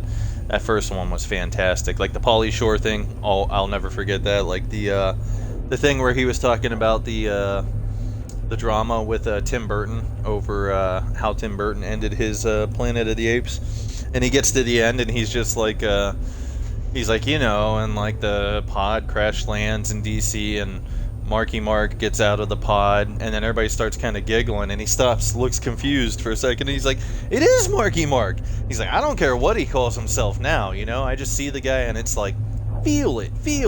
Like, I was showing Cass some of the old videos, because she didn't know he was in music back in the day.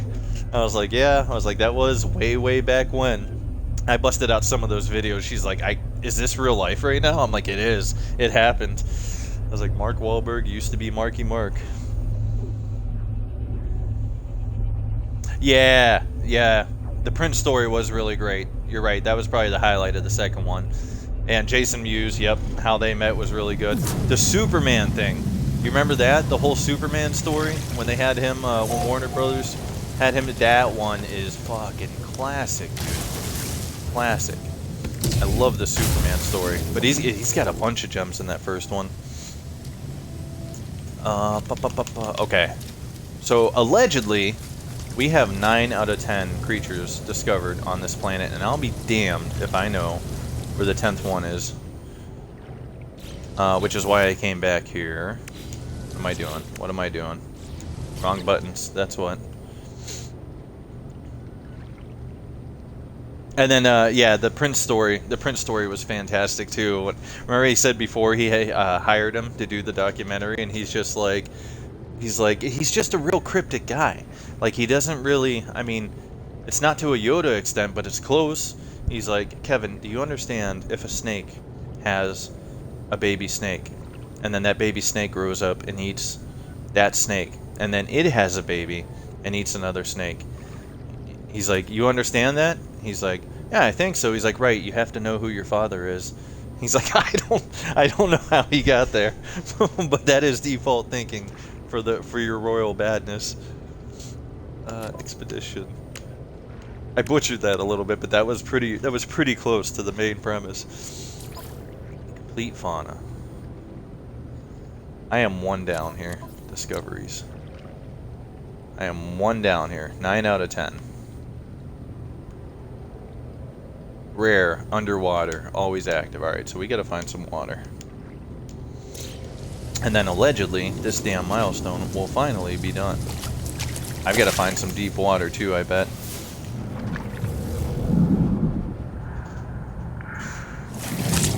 I imagine Kevin Smith had a pretty similar blank look talking on the phone to Prince of all people.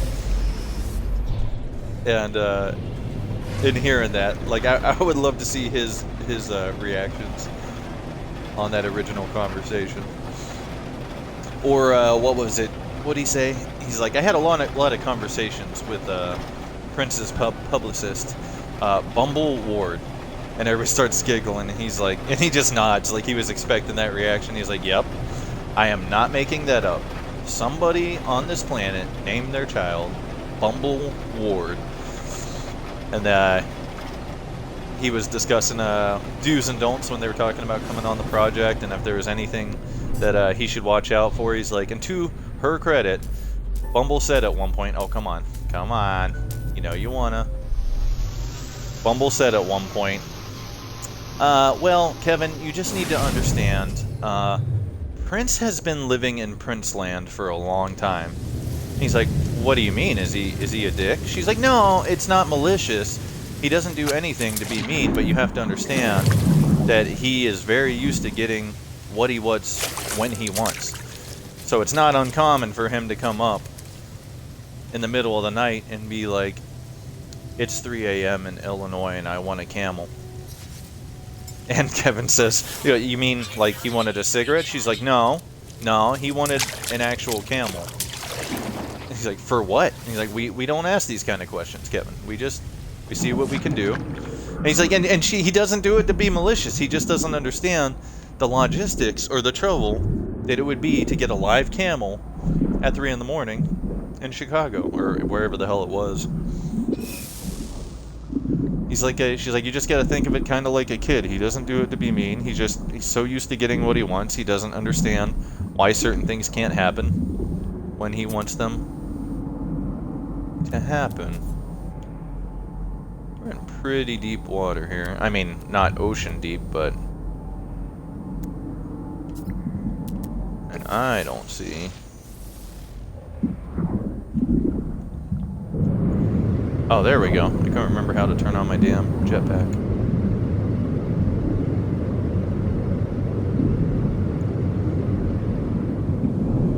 Yeah, we just get the camel. Yeah, we see what we can do to get it. No, the giant spider. Fantastic. I didn't go into the Superman one because that's such a... Oh, we're gonna need air. We're gonna need air. Up, up. Come on. Come on.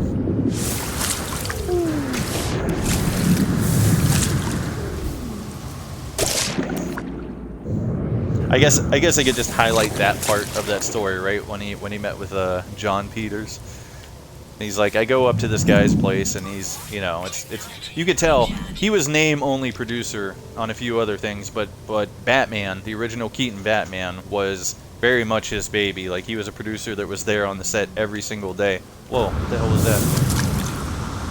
Is it a ship or an aminal? That is a giant flying worm, apparently. Said, you can tell that Batman was very much his baby, because when you pull up to his place, it's like a mansion up on a hill, and you got to go through some woods, and you know, you keep looking for a waterfall off to the left where maybe it's a secret entrance into the Batcave. But he has the conversation with the guy, and he said, look, 3 things I want in this movie. He's like, 1, no flying. 2, I don't want to see him with the cape. And 3, he has to fight a giant spider in the 3rd act. It's like, lit. And we'll skip the breakdown of the other 2 because it wasn't that PC, right? And he said, but back to the spider. He's like, well, he's like, I mean, I have thoughts. He's like, well, Kevin, do you know anything about spiders? He's like, well, I mean, no. It's like they're the most vicious predator in the insect kingdom. And so we have a conversation. We're digging each other. It looks like I'm greenlit to do the film. He's like, I go back and I call back Warner Brothers, and they say, Kevin, John really likes you. He wants to move forward with the script. Did he mention the giant spider? And he's like, he did mention the giant spider. What do you want me to do with that? Do I actually put it in there? Like, well, put it in, but can we call it something else? He's like, I mean, Fangarian Snare Beast. They're like, perfect. Write it. Go. I love it. I'd love to tell that whole story, but it's been a while. I don't want to butcher it. But basically, I would have called that story how studios well, I don't want to say producers, right? Because I'm sure executives, there's so many different people that have had hands one way or the other. But how bad movies get made, right? Or how key personnel are able to mess up movies. All right, we got to find deeper water. And then, what was it? Right at the end of the conversation, I think I forgot, when he said, you know, we have this talk about this, and he says, hey, you know what? We're going to do great on this movie. You know why? Because we're from the streets. He's like, I mean, you're a hairdresser from Hollywood. I grew up in Burbank, in the suburb of Burbank, New Jersey. I mean, I grew up on a street, but I'm not from these streets. That was a good gem, too. Alright, let's see. We are looking for a rare underwater creature.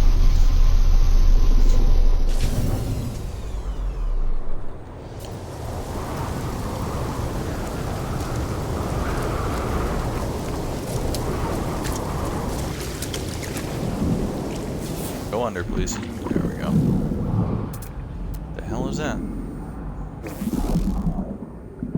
Candle kelp.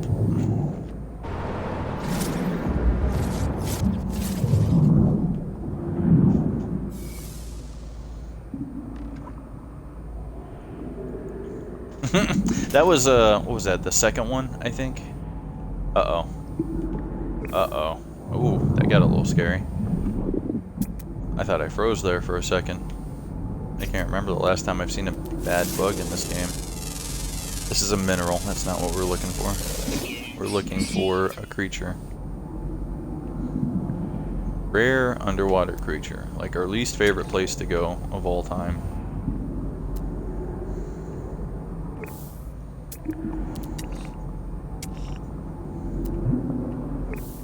Ain't this about a bitch. Ain't this about a bitch.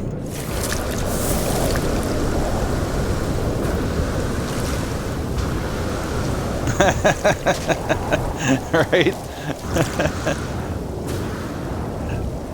I remember him talking about it. I definitely don't remember the specifics. Technology recharge.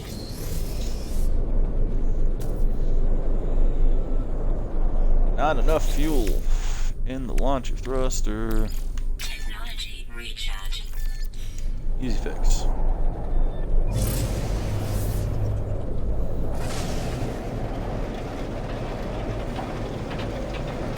God, I'm trying to remember some of the other good ones, man. Stuff where he talked about working on Bruce Willis, or working with Bruce Willis in the, what was it, the second or third Q&A? I think it was the second one. Talk about working with him on Cop Out. That was pretty good. I'm trying to remember some of the other gems from the first one. There were so many great moments there. Oh, the Ben Affleck Daredevil thing. That was pretty great. When he's talking about getting ready to do Jersey Girl. And, one second. Let me make sure I don't drown. Oh, this better not be. Okay, there we go. Make sure I don't drown myself. Story tell. Storm clearing. Marco.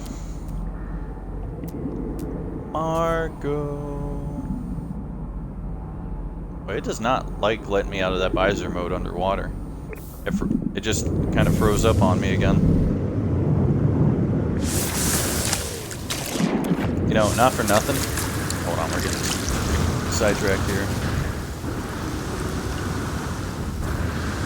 No, not even the cry scene. I think that was on the second or third one. Just the story on the first Q&A, when he was talking about how Affleck had just been on him to write him another role, like Chasing Amy. He's like, come on, you got to give me something else like that, man. Who's gonna write it? You gotta write it. You know, come on, fuck, write it. And he's like, motherfucker, one of us got an Oscar for writing. He's like, if you want to do something so bad, why don't you go fucking write something? He goes, and he did, and it was Good Will Hunting, and it won an Academy Award, so that's that. He said, but he's like, so I finally get the script going. He's like, which would be Jersey Girl, and Affleck loves it. He absolutely loves it. I don't have a whole lot of the script done at this point. Let me check something real quick. This is terrible. Me trying to repeat his story. Wow. No, not the ship. I think I have an oxygen. Yes. Yes. Let's learn this real quick. So we're going to be underwater more than we care to. This might help us out a little bit. So I got this script going, which would be Jersey Girl. I tell Affleck about it. Affleck absolutely loves it. And we agree that we're going to do it in April. You know, we're going to do it in April. And at this point, I only have maybe a quarter of the script done, but I'm insisting we're going to go on April. And this new director, when we were working, I can't remember what film he was working on. He's like, this director was hanging out on the set just because he was working nearby, and he's looking for somebody for Daredevil. And he asked me who I thought a good fit would be, because I've done a few inserts and covers, like forewords, for some of the comics. And, you know, so he asked who I thought would be, oh, that's what we're looking for. That's the one. That's it. 10 out of 10. That could have taken a whole lot longer, so I'm not going to bitch about it. That wasn't so bad. It wasn't so bad, but we got it. Now, where the hell is our ship? Over there. And he said, yeah, do you have any recommendations for Daredevil? Like, who can play Matt Murdock? And I said, Affleck. Because that's my answer for everything, you know? He's a friend, but I was always a huge fan before he was a friend, you know? And he's like, so that's my answer for everything, Affleck. He said, Jaws 4. Affleck plays the fucking shark. Like, Affleck. And he said, really? You think he could do it? I was like, yeah, you know, dye his hair, you give him the red shades and everything. Oh. I think he'd be great for it. So I recommend him for this, and then I get a call from Affleck, and he's like, hey man, I appreciate you putting me on for Daredevil. I'm gonna do it. I'm gonna put on the tights in the Billy Club, you know? He's like, well, you know, couldn't be more embarrassing than Pearl Harbor. Go for it. He said, when are you gonna do it? And he's like, around spring, you know, around May, April. And he's like, well, but we're gonna do Jersey Girl in April. He's like, well, you fucking recommended me for the part. He's like, I didn't know it was gonna coincide with my Jersey Girl shooting. Fuck Daredevil. He's like, 'cause I'll turn coats really quickly. He said, well, what are we gonna do, man? Can't you just move it? And he's like, no, I really didn't want to move it. I really got in this headspace. I mean, at this point, still, I only have half the script done, but I'm really in the headspace. I want to do something in April. So I said, you know, no hard feelings. If you can be there in April, great. You know, and if not, well, you know, no hard feelings. It is what it is. So we go our separate ways after that. Nobody really caves one way or the other. He goes, and I let it leak through, I think it was Miramax executive, that we're going to go ahead and do Jersey Girl with somebody else. We're looking at other casting opportunities. He's like, sure enough, that same week I get a call from Affleck, and he's like, what the fuck is this I hear you're going to shoot that for somebody else? He's like, you wrote that for me. He's like, yeah, but you're going to, you know, you're going to put on the red tights, so, you know, fuck you. He's like, Jesus Christ, how are we going to work this out? And he goes, look, if we decide to push it to the summer, you have to agree to work for now far, far less than you normally take. He's like, and you got to understand, like, this dude, you know, he makes like 15 mil a movie, and he comes to work on one of our movies and he makes like $15 an hour. He's like, but I'm saying you have to take far, far less if we move it to the summer. And he's like, Jesus Christ, okay, I'll do it. I'll do it. If that's what it's going to take, I'll do it. He's like, and then there's a long silence on the end of the line, and he's putting shit together. And he's like, you haven't even finished writing the fucking script, have you? He's like, nope, sucker, goodbye, click. Like, I love it. I love it. Okay, so we got this stupid thing done, and that's the milestone, finally. Where is it? Where is it? You told us we just turned it in, right? Where's our milestone?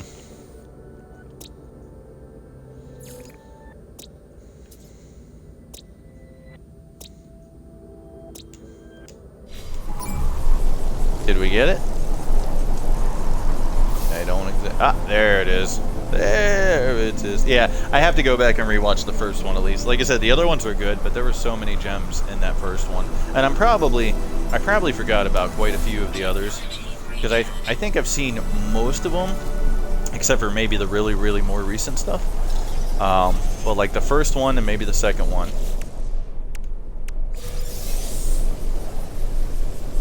Alright. First one and the second one were just too damn good. I mean, they might as well have been stand-up comedy, just in a slightly different format. As good as they were. Alright, where is our save beacon? Save beacon. Flavor bean. I don't know that fool. Starship. Settlement. Wow, there's fucking like 20 settlements on this planet. Guess I should have looked for them here. But where the hell is our base? That stranded life form beacon's a lie, by the way. I'm not ignoring somebody in need. Okay, hold on. We're just gonna simplify this.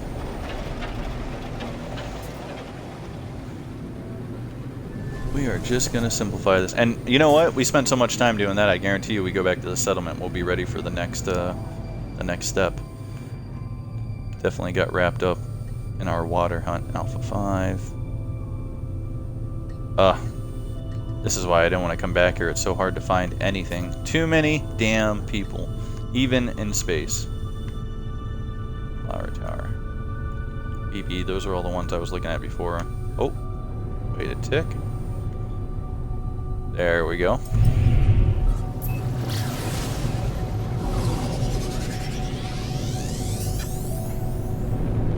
Weather update. Storm clearing. There we go. Yeah, so many of those stories, man. So good.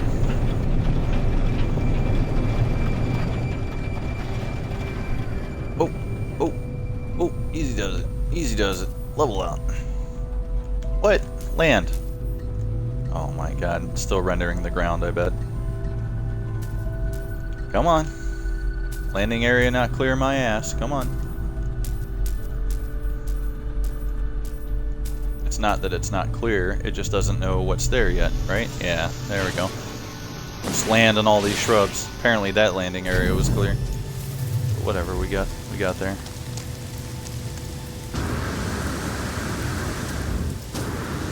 Let's go check on our damn settlement. See what they need from us next.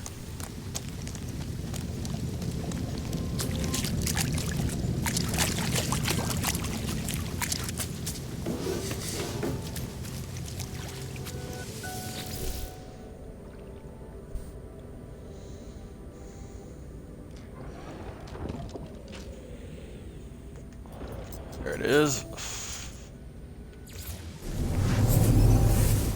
And now I think as soon as that extractor gives us 1,000 mineral, that's everything in this first phase or whatever it's called. That completes this first segment, chapter, whatever, all 5 milestone sets of like 8 milestones.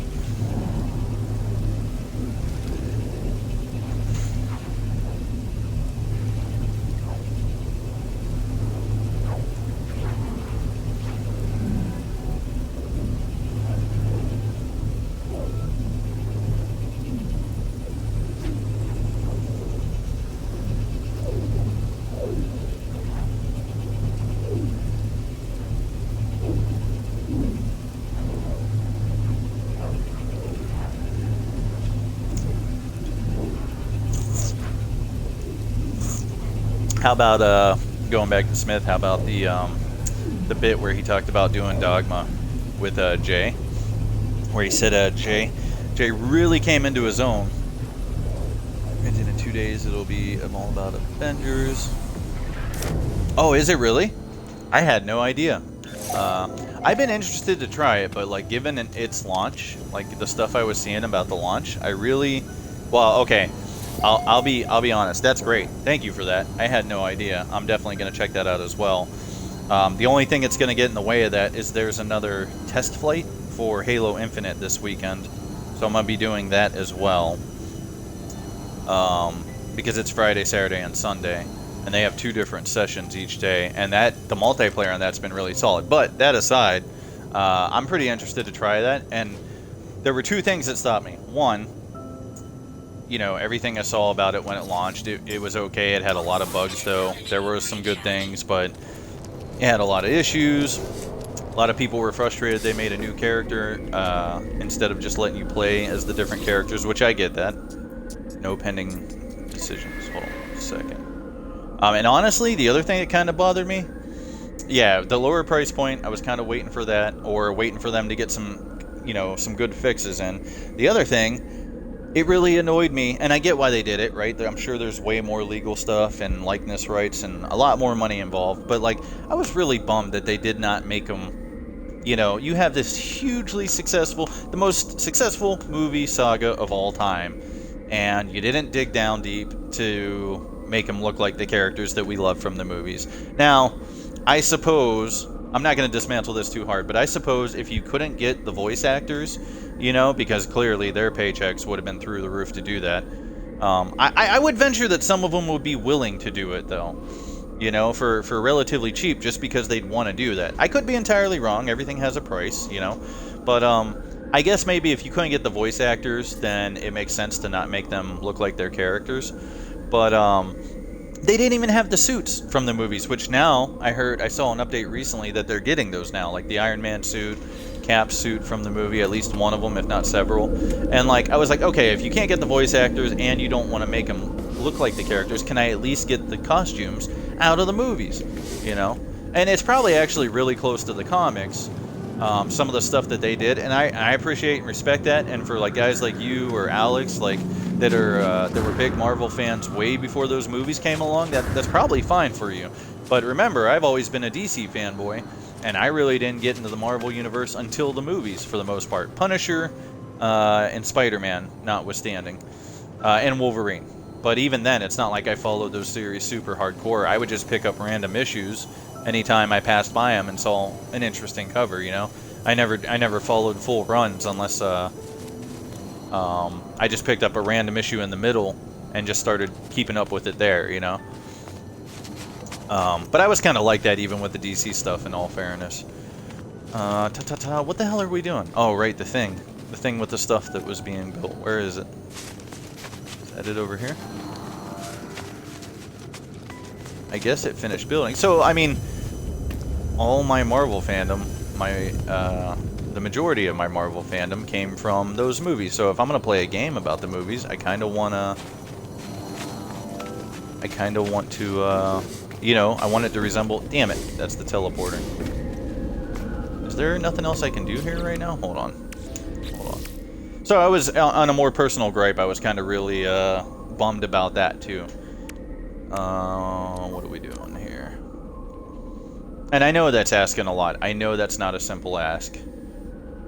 The settlers. Let's see here. Oh, we still got 13 minutes. Damn, we weren't looking for that that fish or whatever it was nearly as long as we thought we were. That space crab. Okay, so then the mineral extractor was our other thing we were doing to kill time. It's a cool little settlement, though. I don't think you were here yet when I first found it and became the overseer.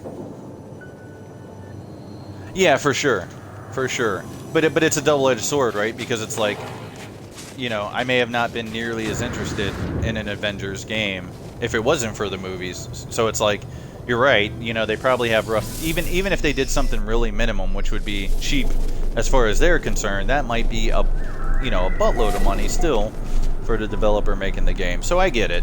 At the end of the day, but you know, pie in the sky, in a perfect world, they would make those characters look just like the characters from the movie, and it would be voiced by them. And if you can't give me that, well, you know, at least give me some good damn impersonators and let us have the looks from the movie, the costumes from the movie, which now they have it. And I'm not gonna lie, that simple thing, just them introducing some of the Iron Man costumes from the movie, and I think they said Cap as well, and I have to assume Thor and some of the others as well.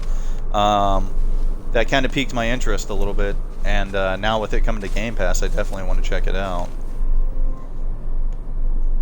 But I'm also kind of surprised. How much is this?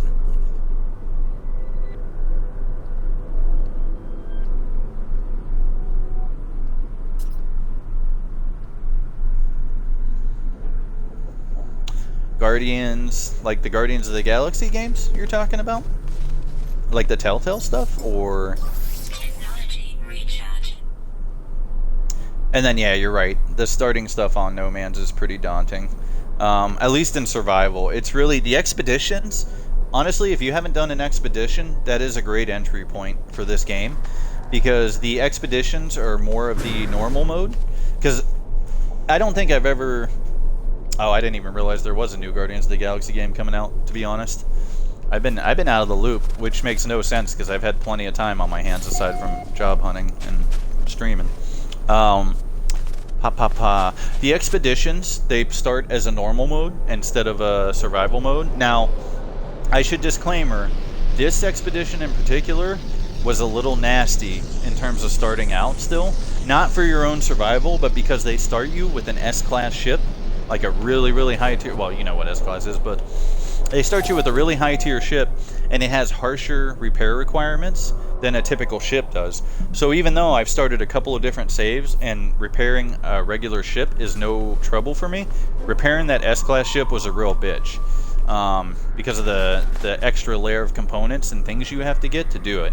But survival, your own survival, is not really a problem. Like they started, you just saw the planet I was on, that toxic planet where I was looking for the water alien or the aquatic alien. That's where they started me. That is a horrible planet to start on, but they also started me with double, what do you want to call it, toxic protection? Like, kind of like how I have 2 layers of cold protection right now. I had that on that toxic planet, so even though it was a harsh planet, like on survival mode, that would have been brutal. But this is like a normal play mode when you do the expedition, so surviving wasn't really that bad. Oh shit. Citizen mission ended in a disaster. 2 citizens... They said you lost 2 citizens, but then they said 2 citizens have left the settlement. And by left the settlement, I think 2 citizens died. Stamping their feet. Hold on, hold on. Hey, hey, hey. What are you stamping your feet about? They never tell you anything. They just run around pissed off. Okay, that's like the third person that looked unhappy, and I tried to talk to him. See if we get anything new here. Yeah, again, the expeditions are a great entry point, although I will say fixing your ship on this particular expedition, it is a bit of a bitch. That being said, all the other elements weren't that bad because they start you off in such a good place.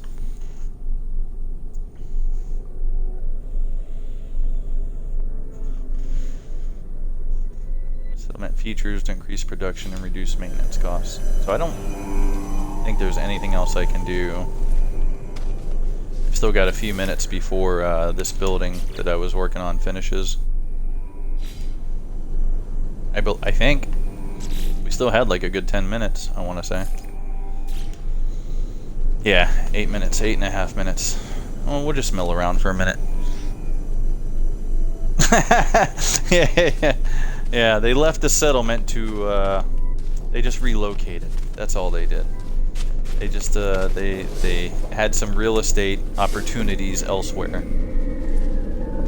It's kind of like the Spartan thing, right? Spartans never die, they just go MIA. Now, citizens never die here. They just go missing in action. Considering a new... All these people are so unhappy. I'm doing what I can here, alright? I'm doing what I can. I don't understand that, but I'm gonna guess that's nothing good. Your ack is Upuni Koigno Hilovskev. It's almost Russian. That sounded pissed off, whatever it was. It sounded very aggressive. Meanwhile, look at it, settlement status. Running smoothly. Just lost 2 people. To be fair, the 2 people I lost, I think, was part of there was a mission prompt that came up where some settlers wanted to go investigate a cloud of smoke on the horizon, and I'm like, sure, go ahead. It's only going to cost us 47,000 units we don't have right now, but it will make you happy.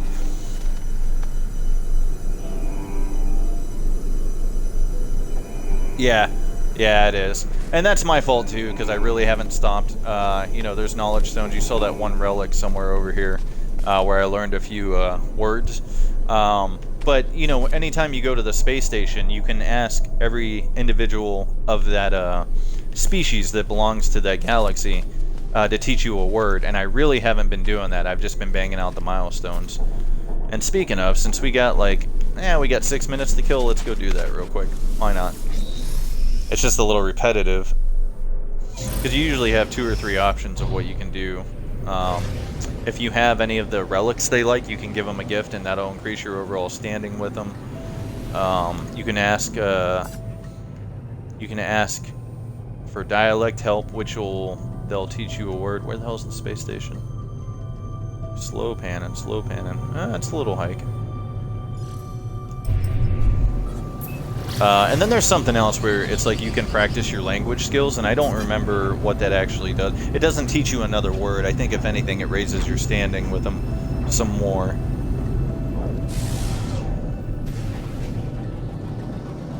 And sometimes they'll give you a gift or something like that, if I remember right. Clearly, I never used that option very much.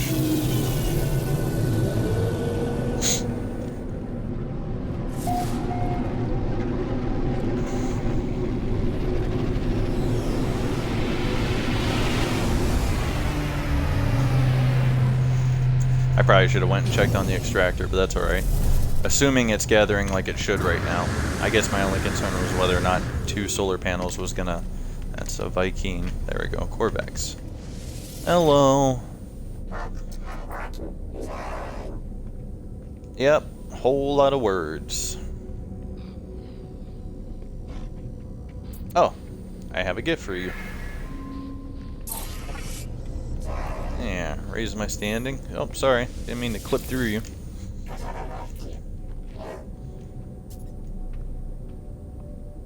Quest dialect help.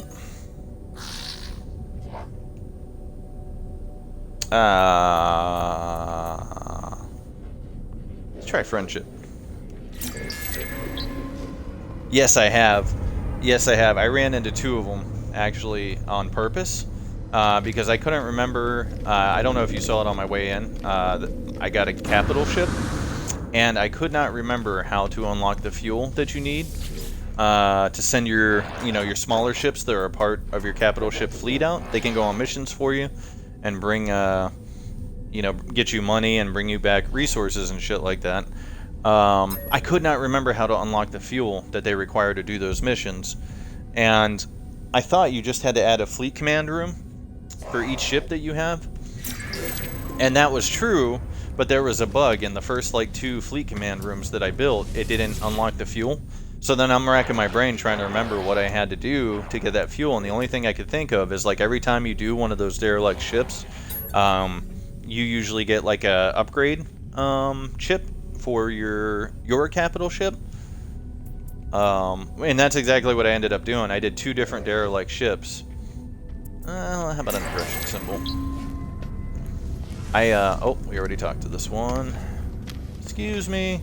Oh, we already talked to them. How about you? So I did end up unlocking the fuel that way, but there's actually 3 different amounts of the fuel that you can craft. Hold on, I'll show you in a second. Teach me a word, please, sir. Or madam. Travel. There we go. Oh, we already talked to this person. Sorry, it's not that I'm not interested, but, oh, can I ask for help again? Oh, I didn't realize I could learn more than one word from the same. I don't remember that working like that in the past. Huh, well, we learned a few new words. What was I saying? Oh, yeah. So, you can see him right there. Where'd it go? Craft product. I used an upgrade slot that I got from one of the derelict ships to learn this basic one, like the lowest quantity, but it's different blueprints for the other amounts. So I was like, well, whatever, that's not that big of a deal. At least I got this one unlocked, and I'll figure out later how to do the other ones. And I picked up another ship or 2 for my capital fleet. So you have to have a fleet command room for every one of those little ships. So I just went ahead and added like 4 more, even though I only had maybe 3 ships total. So I only needed 1 more fleet command room, and I built like 2 more. And then all of a sudden it just pops up and unlocks all 3 of these for me. Like, there you go. You built your first fleet command room. I'm like, are you shitting me? Are you shitting me right now? Because it's not cheap. You can stumble onto those derelict freighters sometimes just because you detected it while you're boosting through space. But if you don't do that, like if you don't find one organically, then there's a scrap dealer back in the space station, and you have to pay him like 4 million units to give you coordinates to one. And once you do that, like every time you buy coordinates for a derelict freighter from them, the price goes up. So I think it was 4 million the first time, and then it was like I want to say 10 million the second time. And I think, if I remember right, oh, and you can get a freebie from the anomaly too, actually, now that we're talking about it. While I'm out here, let's go ahead and do that real quick. Every week you can get a freebie set of coordinates for a derelict ship. Thank you for reminding me about that, by the by. So long story short, I got at first I paid, and then I forgot that the price increased every time you did it. I didn't have enough money to do another one. The first one I didn't get the unlock chip to learn the fuel, so I had to do another one. So I got my freebie here from the anomaly, and I did another one, which it's still good to do those. You can get like rare items, and sometimes you can actually get a decent amount of money from them, like a couple of million, depending on what you find. But long story short, I blew 4 million, and then I got the freebie, and I think I only made back like maybe 1.5 mil. And then I forgot to get the chip. I picked the wrong option. When you get to the end of a derelict freighter, they let you choose one of 2 things, and I picked the wrong damn thing. So there was this whole rigmarole, and at the end of it all I had to do was build a few more fleet command. A few more fleet command rooms, and then it unlocked. Where's my guy? Are you the guy? Who's the guy? Yeah, this is the guy. They are really cool. They are really cool. Some of them are pretty hard. That's another thing where like I thought it was going to be really bad because in survival mode, that is the coldest place I've seen in the game. There we go. Emergency broadcast receiver. And sometimes you can find those randomly in space just by shooting meteors, and occasionally you also find them in crashed supply pods on the planet. But what I was saying is I thought it was going to be really bad, right? Because in survival mode, it's really hard to come by good protection modules for your suit. And those derelict freighters are fucking freezing. That's the only reason I have two different ice protection modules on me when I'm down on that ice planet that we were just on. And it actually wasn't that bad. Whoa, whoa, hey, oh, new fleet coming in. Hey. That's like 3 fleets. Holy hell. Oh, and then where is my ship? Oh, right. It's back by the space station. The capital ships are really damn cool because it's pretty much a mobile base. You can't do everything on the capital ship that you can.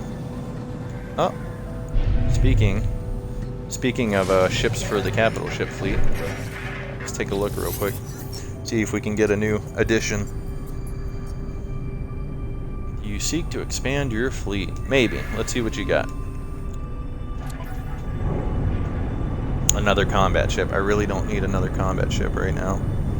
But a 21 combat rating for only 2.4 mil. That's good. We're gonna take it. Can't pass up a good deal.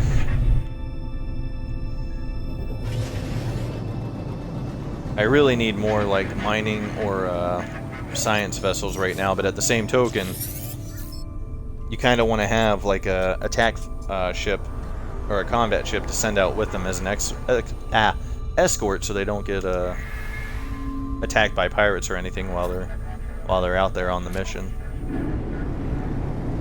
Trade.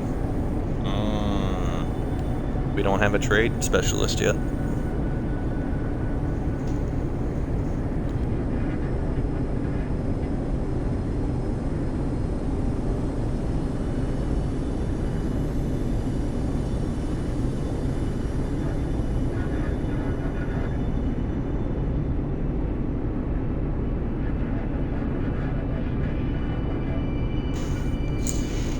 Alright, we're gonna do it. I had to think on that for a minute. We're not exactly rich right now, and we just got 2 new ships, but that's good. After we go double check on our settlement, and hopefully that mining extraction will be done to finish the milestone, we will swing by our capital ship and send the new ships off on missions to get us moolah and the... Whoa. The hell is happening here?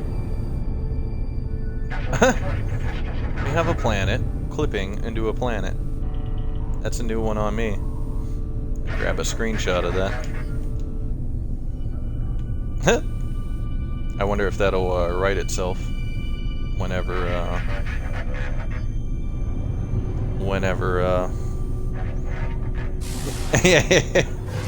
no wonder why the settlers are unhappy.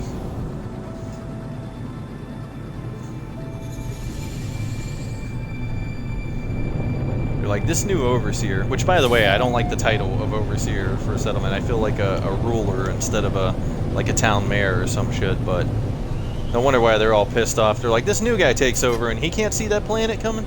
It's like Majora's Mask out here. All he has to do is look up. Thank you so much. I didn't realize where it was, in all fairness. Yeah, you know what? And that's what they call you. And then when you like first get the administration console set up, you unlock a new title for your character called Overlord. And I'm like, that doesn't make me feel any better. I feel like a dictator here. I was like, you're not really. I feel like I'm gonna make settlement decisions. I feel like I need to rule with an iron fist. All right, let's check. We should be, this should be good now. Where is it? Stranger sighted nearby. The stranger will arrive in 46 minutes. The Overseer is free to explore the universe. Okay, but what about the building? Okay, I guess there's nothing else to do with the building now that's built. I don't remember which building it is, but I guess it finished. And now we gotta wait for the stranger to arrive. I think this is it. Ah, yeah, okay. 110 gold. Son of a bitch. Don't we have gold on the ship? 5 short. Son of a bitch. We gotta go back to space. Oh, well, there's the ship. Double check and make sure we don't have anything in our cargo. No. Okay. Easy fix. We'll go out and shoot some asteroids real quick.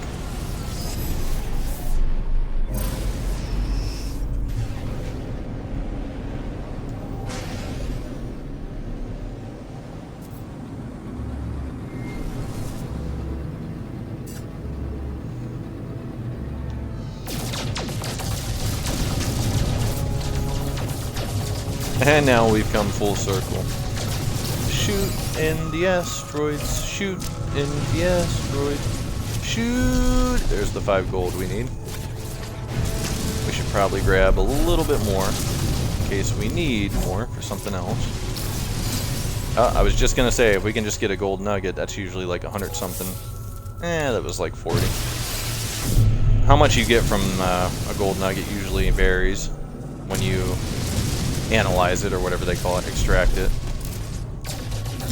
Get a little bit more here.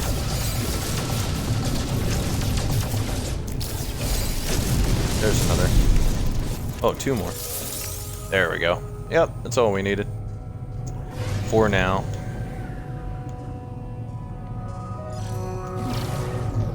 Damn it. I was trying to boost my way in there.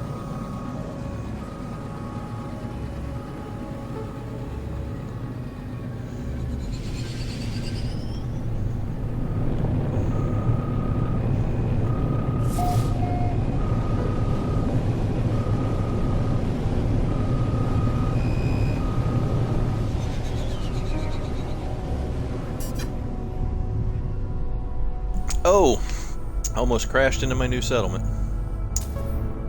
That was almost bad. Taking a long drink of water, and looked away for a second, and I looked down and I'm about to nosedive into it. Don't drink and fly, apparently. Not even water. Oh, and we still ended up clipping it. Oh, well, hey, that's convenient though. As long as my ship doesn't blow up. Now, which building was that? I wish they'd put a different icon on the building in progress. There it is. I know that's kind of lazy. It's not like there's a shit ton of buildings here, but it'd be a little bit easier to spot. There you are. Now what? How long you want me to wait? Ow, wow. Hour 33. Okay. We got some more time. Why don't we go check on our extractor? There it goes. Now it pops up in the bottom right. Where is our... There it is. There it is. We're gonna be lazy. Superhero landing. They all do it. Highly impractical. Terrible for the knees.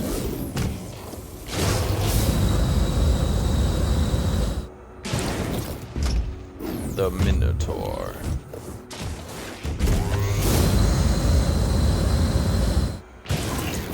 See, right over there is what I was talking about. Those little cylinders around this relic. You can learn words from those as well. And it usually corresponds to like whatever type of galaxy you're in. That's the Corvax in this case. Monitor heads. Did I really park that far away? Oh, bitch. I guess I did. The number is always wrong when you're in a Minotaur. It'll tell you that it'll take 3.5 minutes. It's not really wrong. It's just saying if you walk at your default speed, which is this right here, it'll take you 3.5 minutes. But nobody in their right mind is going to walk when they can Hulk jump. There we go. I just wish this thing had a kind of a sprint, like a fast walk to unlock. Probably does, to be fair. It's probably an upgrade. Alright, has this thing extracted anything? 185 an hour. Are you shitting me? So I need about 5 of these things to get the 1,000 minerals? Extracting. Wow. Okay.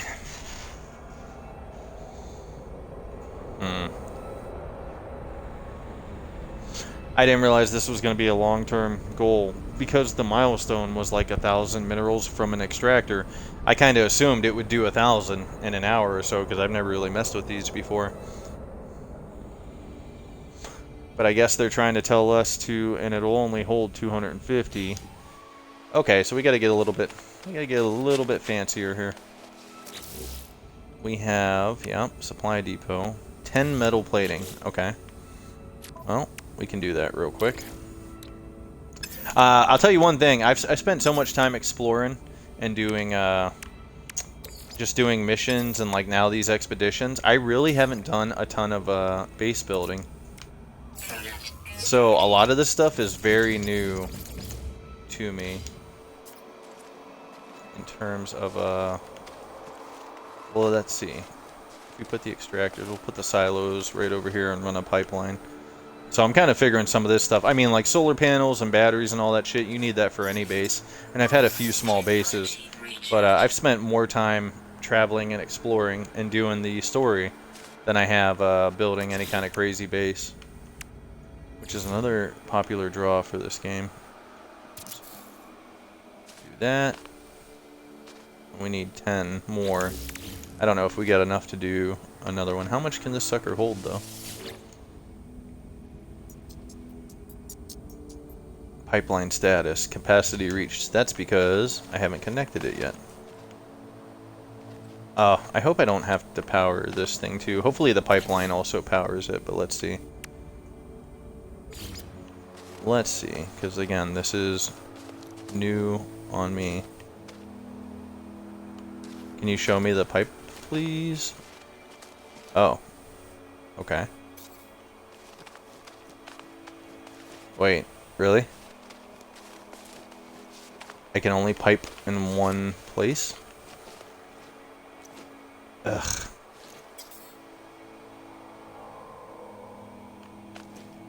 Oh. Oh. Okay. There it is.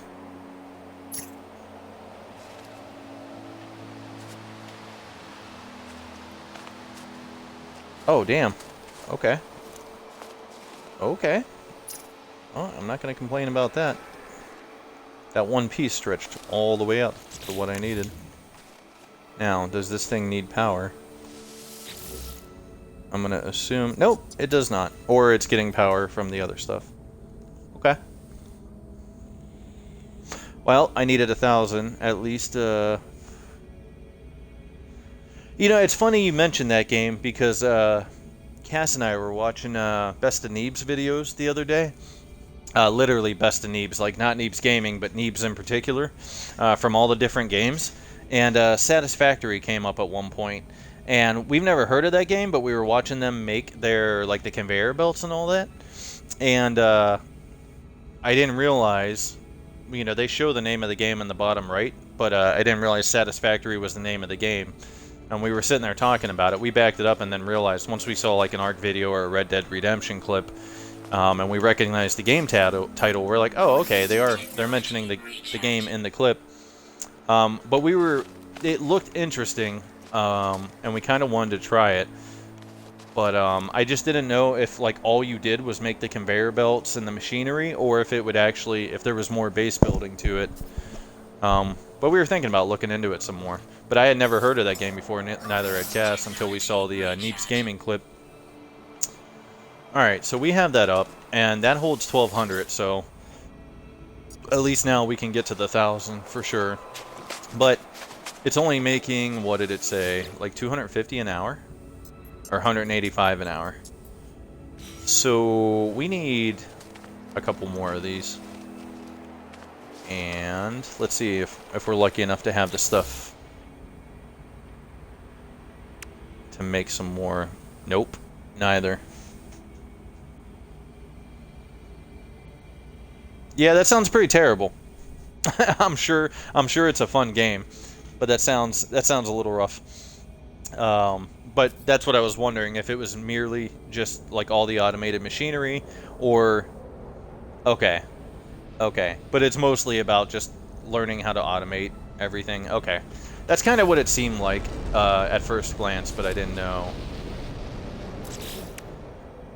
Let's see here.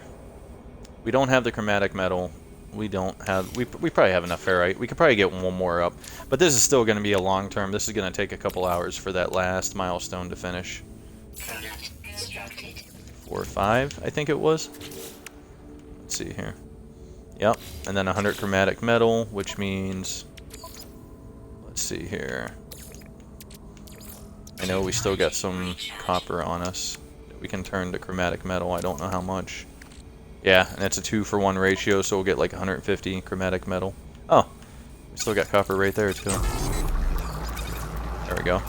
So we can make at least one more. That'll speed things up a little bit. So our last milestone of this first phase is going to take us the rest of the day. I mean, it should still extract when we're logged out, so we'll just come back tonight and it'll be done. But I think that's all we have left for this first phase of expeditions. We literally have every other phase. Yep. There it is right there. 1,000 minerals. We have everything else. Oh. Okay. Oh, we gotta spend 30 seconds in the air. That's not a big deal. Save that one for last as a celebration.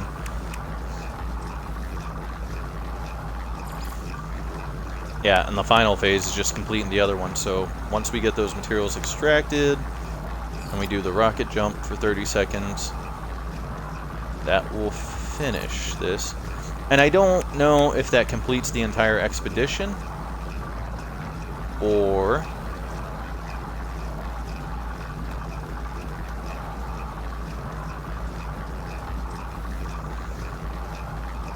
I don't think I've ever completed all the phases of an expedition. There's only been 2 other expeditions so far, in all fairness. The exploration in shit, what game were we just talking about? Satisfactory? Is that what you're saying? The exploration in that game is pretty fun?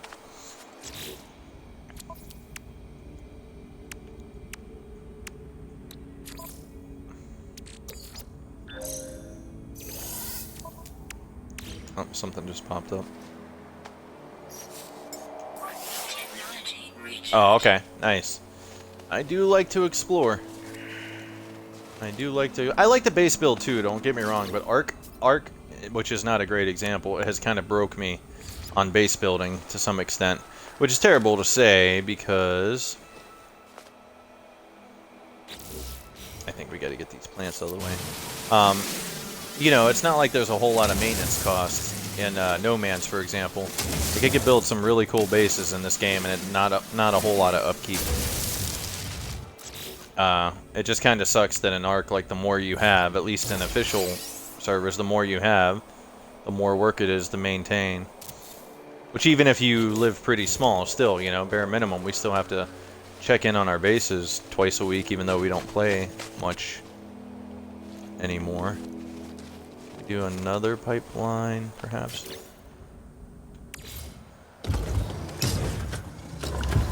Oh, wow. This thing's actually, you can actually see it extract. Oh, right, because the sun came out and it's powered now. Oh, wait a tick.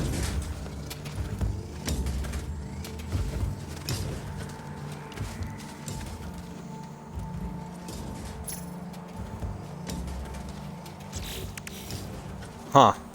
So that one needs power. Whereas the first one didn't. Oh, what the hell is wrong with me? It's a mineral extractor. I'm thinking it's a silo. Son of a bitch. Let's pick it up. Wait. Oh, we're not going to be able to pick it up, are we? We're going to have to delete it for the materials. I was gabbing away. I wasn't paying attention. And then I ran a pipeline from an extractor to an extractor. Okay. Alright, hold the phone. We can fix this. We can fix this. We have the technology. Where is our delete option? We don't have it for this apparently. Okay, well let's do this. There we go. Build, delete, toggle. Yep. Delete that.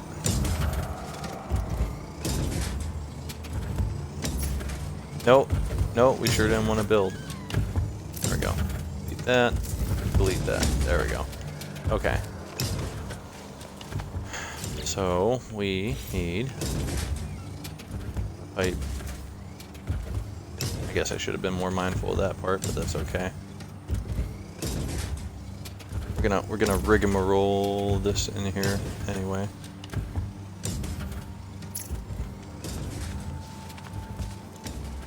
Sure. That's how pipes be looking. It is technically connected.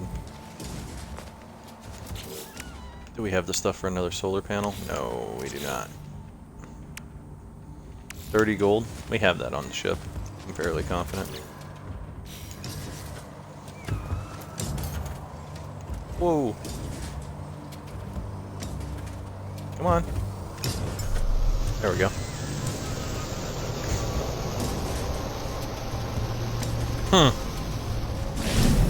I don't know, actually. That's a good question. I don't know if it's a full refund, but you know what? We can try, since we kind of set this up in a janky-ass place anyway. It would make more sense for us to put it over there instead of trying to throw more power up. So let's find out. Because again, I haven't done that much base building, and the only things I ever had to move, a lot of times with the smaller machinery, like, for example, do I have, let's see, the smaller portable stuff, like, it's a full refund. Alright, we need metal plating. I'll show you real quick. Like, all these things, like, it's a full refund. Like, you don't even actually destroy the item. You just pick it up. They press right stick to pick it up. And now it's back in my inventory. Or it's in my inventory again. Somewhere here. Yeah, right there. But this bigger stuff, I don't have the option to pick it up. So we're going to find out right now whether or not we get a full refund by toggling delete. Let's see what happens. Nope, it's not a... Oh, yeah, it is. We got 5 metal plates back and 100 chromatic metal. Okay. Okay. That's cool. I don't think I've ever had to delete any of the big machinery before because I haven't built. Yeah, perfect. Nice. It sure is. Good call. Now, can we be smart about this one? Where is our piping hookup? There's our power. And our piping hookup is that big one right there, I believe. So, we'll face it this way.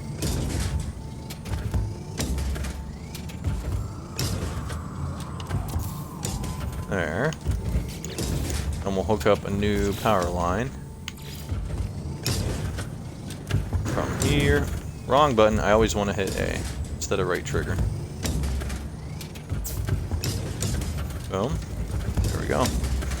And now we'll run a pipeline. Aha! And aside from hitting the wrong button again. Repeatedly. Oh, we can run 2 into the same spot. Ah, but yeah, screw it. Let's not get fancy.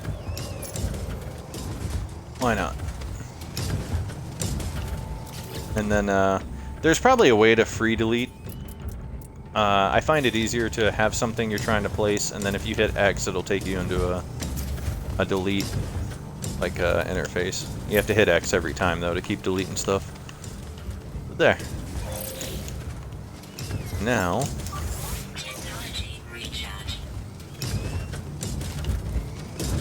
I guess we could just keep standing these up, because as I said, even with 2 now, so what are we talking about? 320 an hour?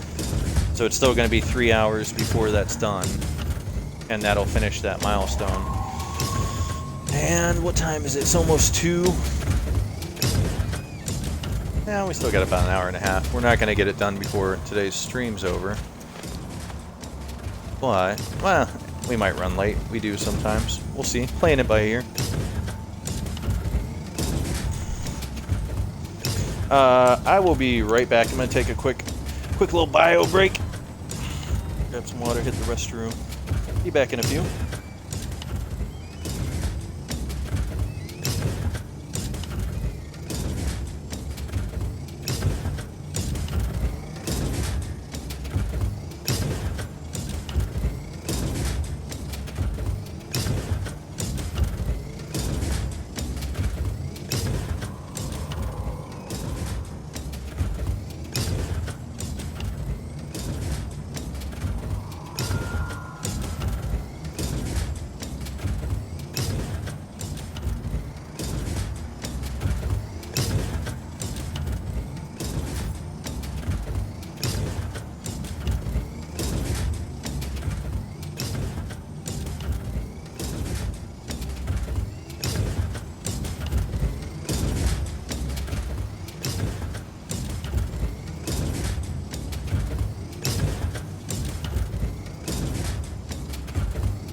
Alright.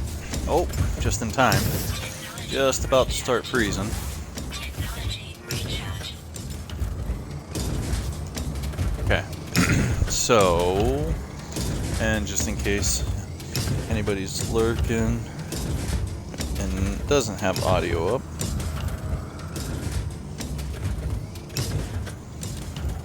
Okay, donkeys. Just trying to say okie dokie in chat. Come on now.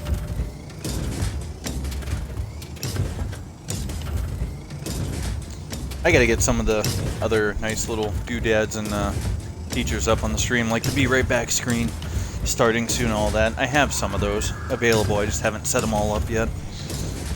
I was kind of just playing it by ear for the last couple of weeks as to, you know, baby steps, a little bit at a time. But for now, little referee man works in chat. Alright, so this is gonna take a while. Go back to our settlement. We'll just run through the pipes, no big deal. Space squirrel! space platypus, actually. I'm faster than you, my friend.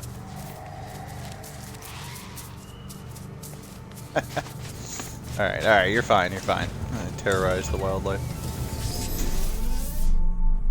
Yeah. Yeah. And then it's a little weird too, because I'm kind of like... I need to suck it up and probably just pull my 1X into the computer room. Because I'm just accustomed to gaming from the bedroom. That's where we have that's where I have my Xbox anyway. But then the computer and all that stuff is in the spare room. So if I want to keep using the 1X here and there, I should probably just drag it in there and then bring one of our older Xbox Ones into the bedroom for like Netflix and Hulu and all that good jazz. And that's part of the reason why I rarely cam stream, because the cam and all that is in the other room.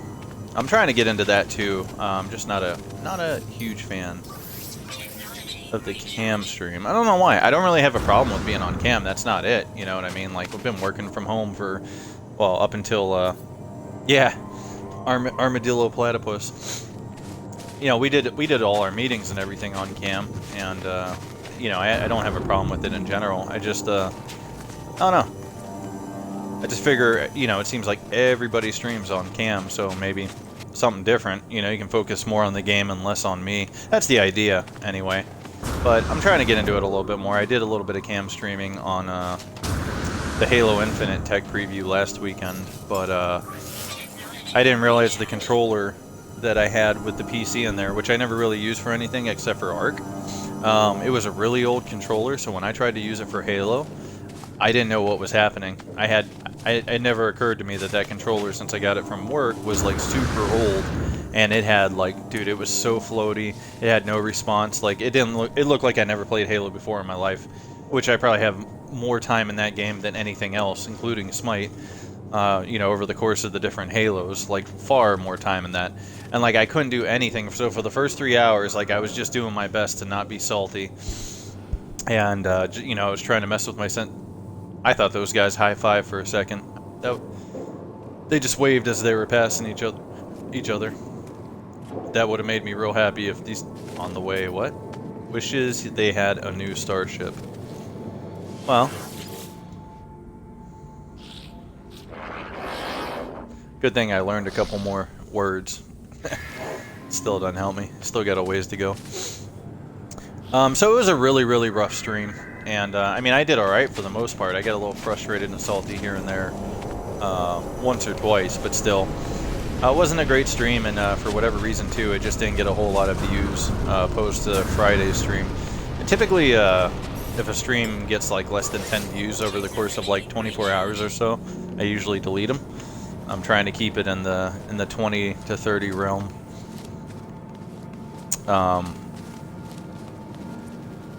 Because I just kind of take that as feedback for the stream overall.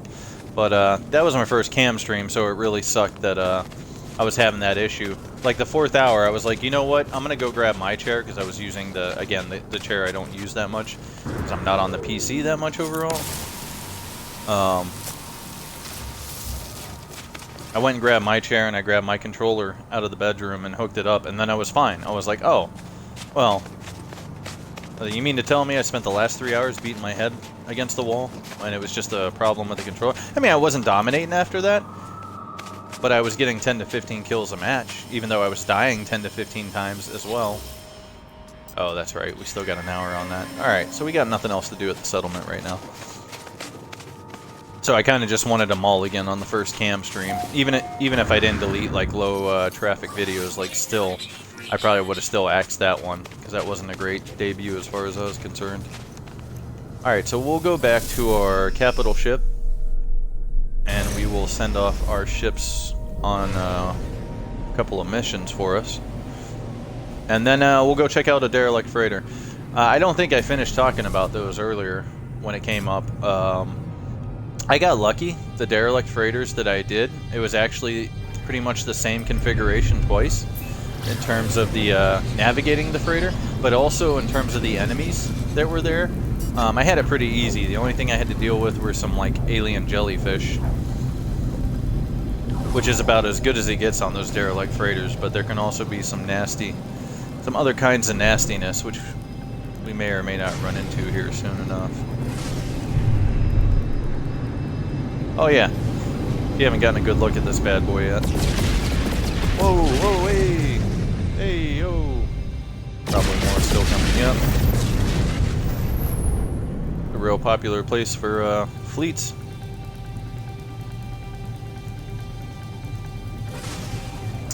In my other saves, the capital ship I have, it's a lot like this one.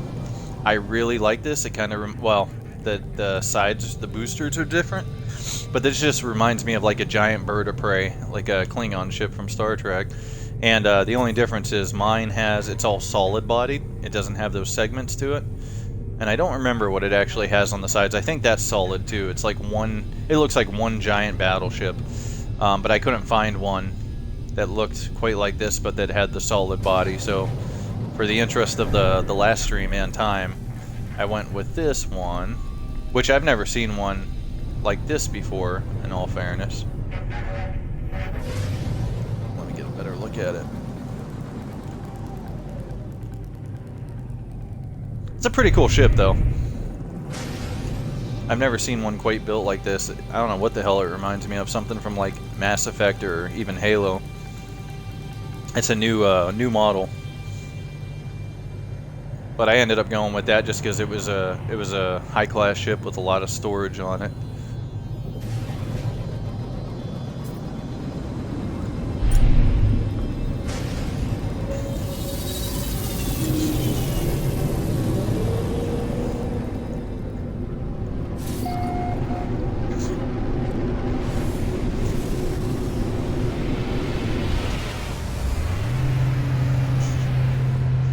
And then, just like the space station, you can just hang out here sometimes, and I do. Not really on stream. Cass and Azazel and I call it fishing for ships, where we'll just hang out and watch the ships come and go, looking for a ship that we want. Just like the spaceport, aliens will come in and land, and then there's my other ship back there, a nice little X-Wing. You know what? We're probably going to trade up. In case we need any more gold or silver, anything we have to mine from the asteroids. Let me see real quick. Let's make sure there's nothing. Speaking of, that on the freighter, that on the freighter, that on the freighter. Throw that on ourselves.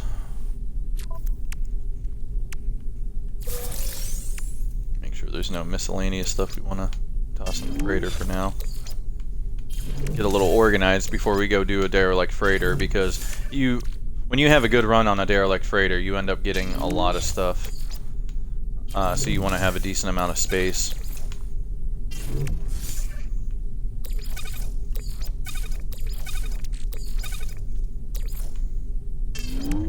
Gek relic. That can go on our ship.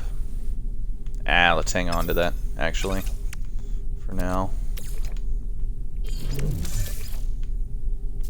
I'll tell you what we can do with this. Let's make some antimatter real quick. Oh, we can't.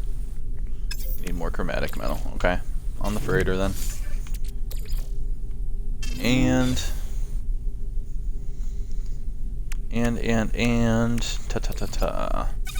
That should be enough. Should be good. Oh, right, but we just want to make sure. How much fuel do we have on here?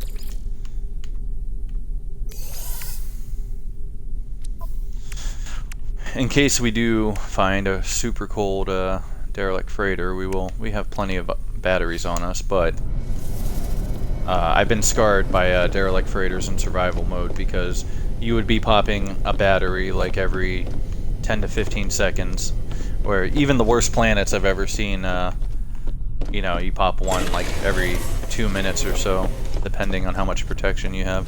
We're gonna buy some more anyway. Just in case. They have 77. We'll take them. We'll take them all. Clean them out. Let's get rid of our storm crystals real quick. That's always a high dollar item. There we go. Alright. And then go check in on our fleet ships. Actually, we don't even do that. We go talk to this guy. He's kind of like our sub-commander of all the fleet ships that we have. Glad this guy speaks English, in all fairness.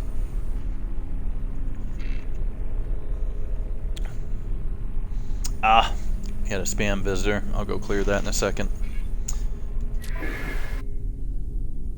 Combat patrol. Trade expedition. Yeah, we just got a new trade ship. We'll do that.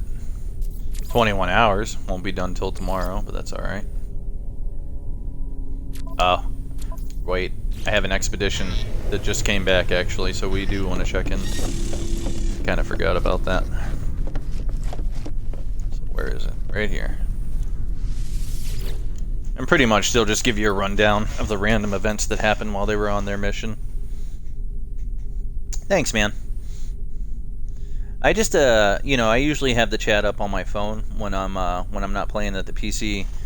There, as far as I know, there's not a clear chat option from the phone, which is kind of baffling to me. I have to run over to the computer room and clear it, which is not a big deal, but... Debrief Commander. Disarmed a Gek Corporation in the process of an extremely hostile takeover. Conflict. And some of the log entries are pretty interesting. Some of them are just like, ah, we did a thing, here's some money. We did a thing, here's some chromatic... Yeah, there you go. Here's some chromatic metal.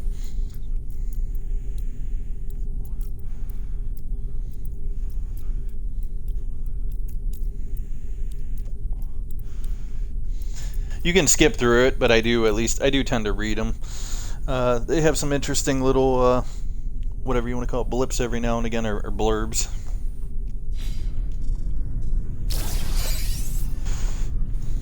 So I got some high value mineral, and I think I had one more on an expedition. I could be wrong. You can usually see the ship. Oh no, that was the only one. Okay.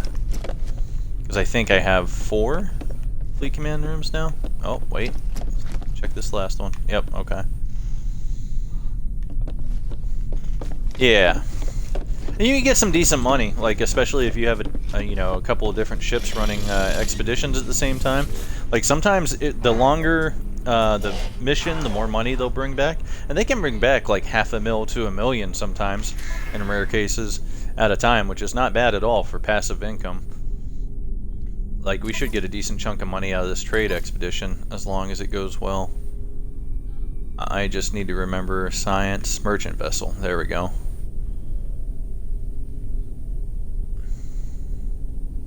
And the interstellar frigates are my combat, so let's go ahead and send a trade and a combat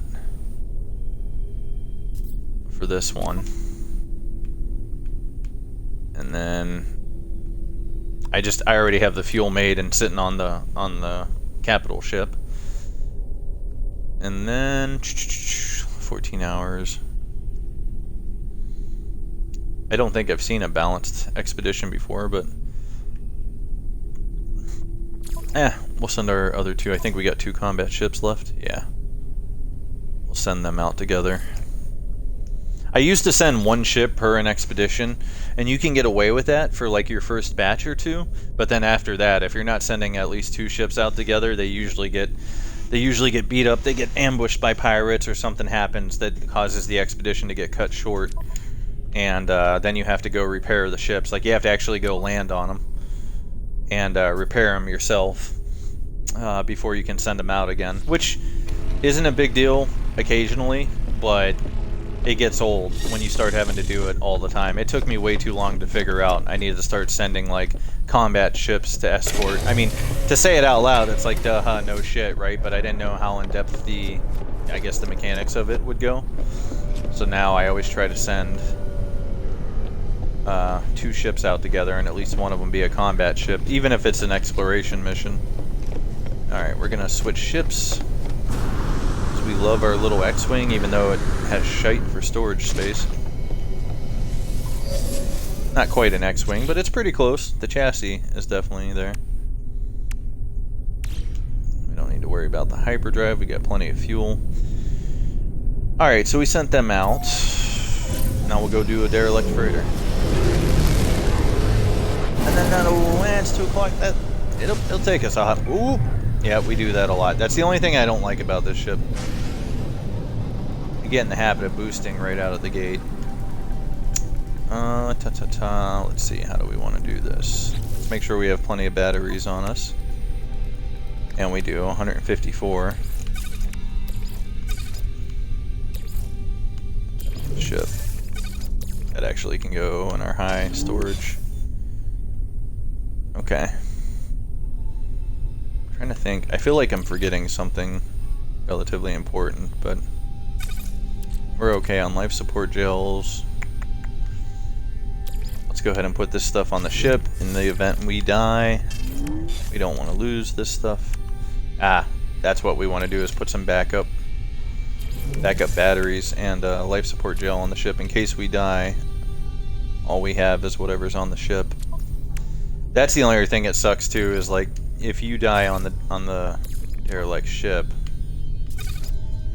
you tend to lose, at least in survival. It could be different in an expedition, but you lose your inventory pretty much. I mean, you don't lose your upgrades, like your suit upgrades and stuff, but any of this miscellaneous stuff you tend to lose, or at least you lose the majority. You may not lose everything, but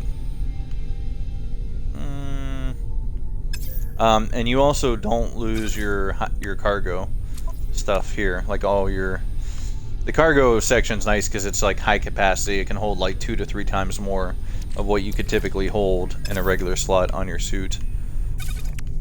So I think we're okay with the rest of this.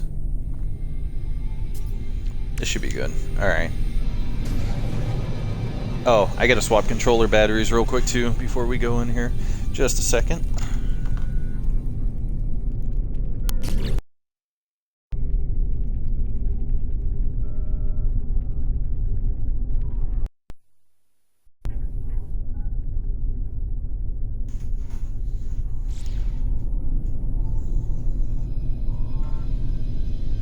Hostile scan detected. Oh. Pirates. Pirates trying to shake me down. How much you want? I'm in for a fight. 363? You ain't getting shit. Every once in a blue moon you'll be able to bargain with them, but for the most part they just get offended by you trying to bargain with them. So we're just gonna refuse them outright. We haven't had a good pirate fight in a while. It's probably only going to be like 3 or 4 of them. That shouldn't be a problem. Especially now that I've got quite a few upgrades on this ship that I didn't have on that other ship I was cruising around on. Let's see what they got. Hostile ships approaching. Yeah? 2? Only 2 of y'all? Oh, messing up. Messing up. There's a 1. Funny enough, too. You usually get rare. Oh, we whiff.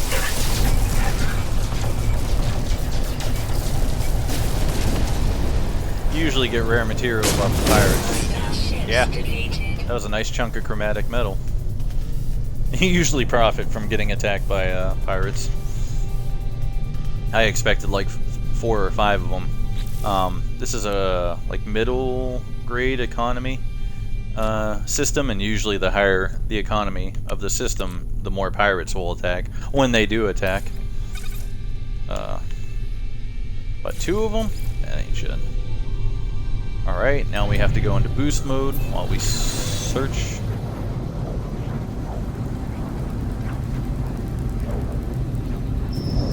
There it is.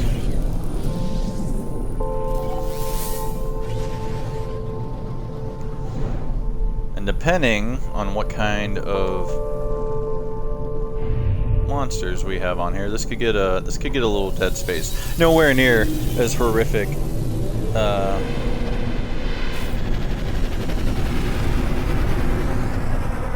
Nowhere near as horrific. Oh, there we go. Nowhere near as horrific or gory as Dead Space, of course, but it can get a little. If there's any horror theme at all in this game, it's doing these derelict freighters, depending on what's on them. Yeah, somebody's head just rolling by. They close it off like it's just a helmet. That's somebody's head, as far as I'm concerned.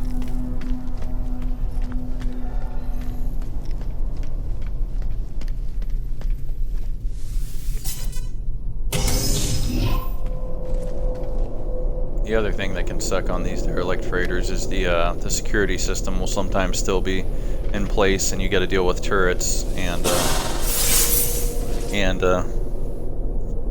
nice, dude.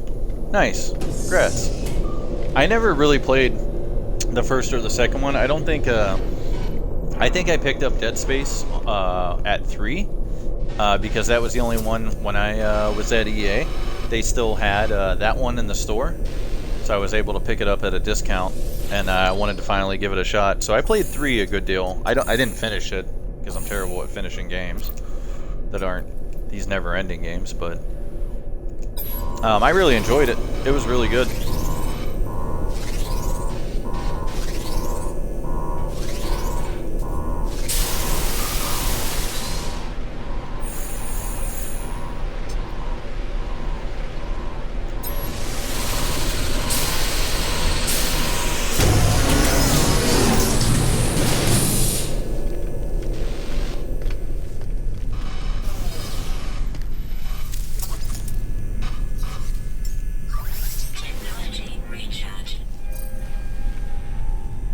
Somebody's feet.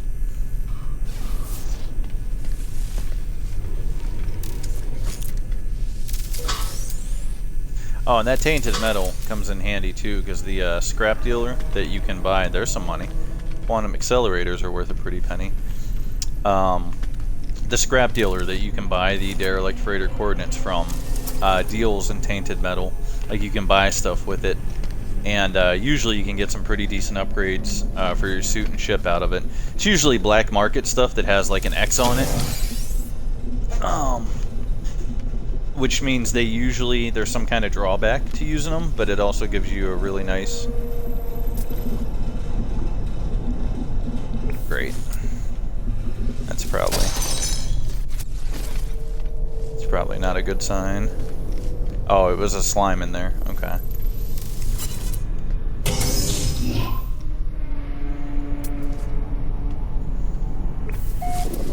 Oh, looks like we got the space jellyfish again. Those ain't so bad. We can deal with space jellyfish. That all this stuff is lootable though, which makes derelict freighters pretty interesting.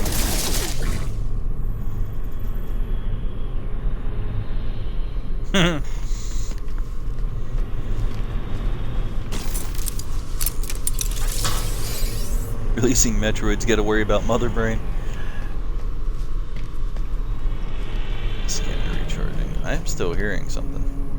That might just be ambient sound. Oh, gotta watch out for those stupid little sentinel droids. Because they'll get pissy as soon as you get close to them. So far on this expedition, that's been the biggest problem. Yeah, there's more of them back there too, sounds good. That's been the biggest problem I've had on these derelict freighters, is the security. The droids and the turrets.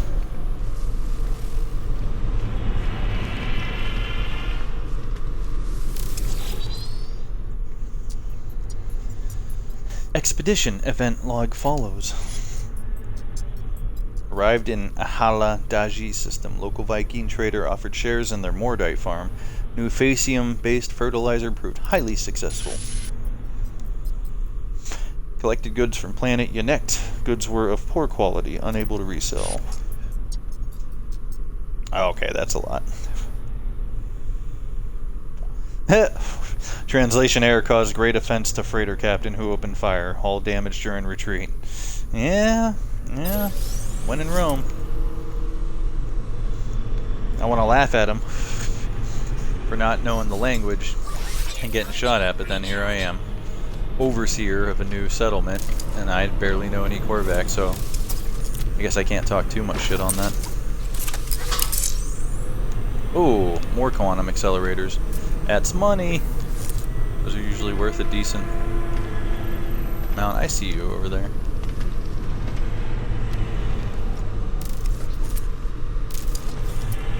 Okay, come on. Sometimes the hitbox is for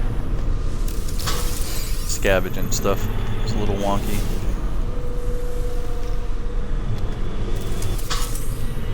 Ooh, let's go. Keep rolling in quantum accelerators. It's gonna be a profitable plunder. That sounds pretty close. Where is it? 2 over there.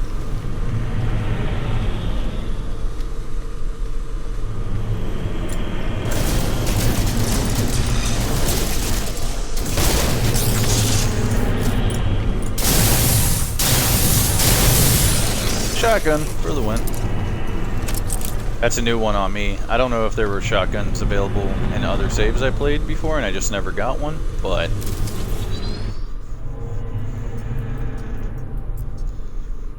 Event record. These get a little dark sometimes too. If you actually stop to read them. Camera disabled in coolant tanks. Crew dispatched. Collapsed crew member in sleeping unit 7. Deployed back up. Categorizable bioscan detected in crew mess. Great. Captain alerted. So we might yet run into the bad. And there could be new bad stuff to run into on these. I won't spoil it in case we do see it. But, man, this ambient sound is screwing me up. It sounds like the damn ship is breathing. That's also new. There is one thing in particular on previous saves that you can run into on these freighters, and it sucks. It really sucks. It's probably the most strategic fighting you have to do, and strategic maneuvering for that matter.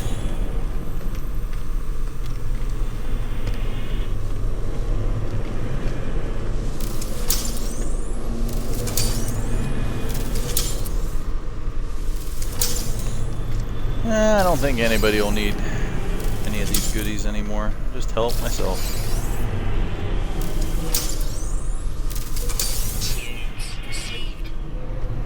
Keeps sounding like there's another droid or 2 nearby, but I think that's just the ambient sounds.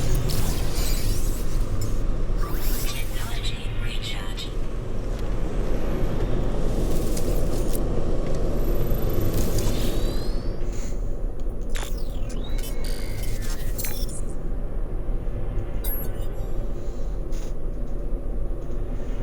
Crew status as of last ship-wide bioscan 9 days ago. Okay. Able and ordinary. I don't know what that means. Update bioscan. Scanning ship for biological traces.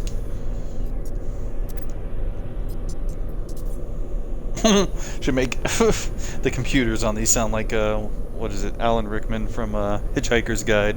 No detected biological trace matches crew records. Not that I can do a good Alan Rickman, but still. Now that's what I'm hearing in my head.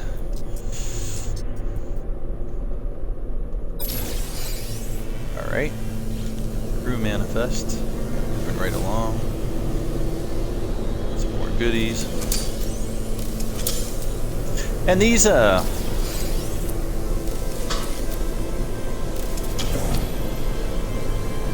these can be a little slow because you can't really run through them. See, that's fitting. That's fitting. If not Alan Rickman, then Eeyore. It's just as well. Updating the bioscan. Got nothing better to do anyway. Makes sense. That lines up in my head. Did I hit these already? No, I didn't.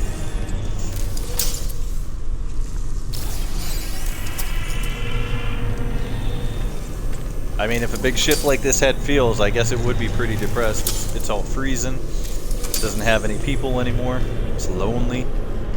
I'm with you. Keen dagger.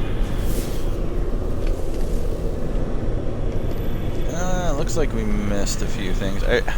Sometimes I hate going back for missed boxes, but, you know, that missed box could have that thing that's worth like $500,000 in it. Ooh. So far, I think those quantum accelerators are the best thing. Yep, decommissioned circuit are pretty good too.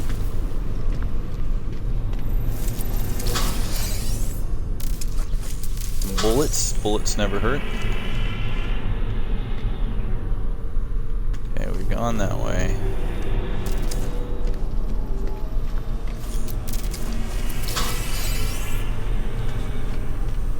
Not a guy. I don't even know what the hell that is.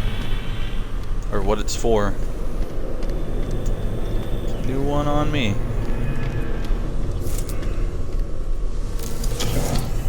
I think if we don't run into him soon, then I think we're okay. I'm not running into the crap fest. Yeah, I think we're okay. I think we got alien jellyfish. Hey, I was killing the alien. Killing the alien. Shouldn't you be doing that? Shit, I don't think I'm hitting it. Shit. Wrong one.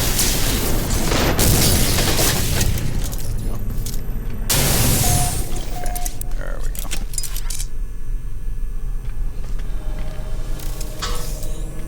Damn. I don't think I've ever gotten so many quantum accelerators. That's... Ooh, bones are worth a decent amount too. Let's see real quick. What are we up to? 15. No, that's the circuit boards. 1,000 apiece. Yeah. Wow. They're not worth as much as I thought though. I have 15 of those and it's 750. That's still coming up to a nice chunk of change, but I remember those being worth a good bit more. Ah. Jellyfish down. Okay. Captain's eyes only, pre-flight crew appraisal. Comrade Goosong, internal security. Mechanical aptitude 2%. Me too, friend. Me too. Respect for command 4%. Me too, friend. Me too. Excuse me. Company approval rating. Predicted remaining lifespan 35 years.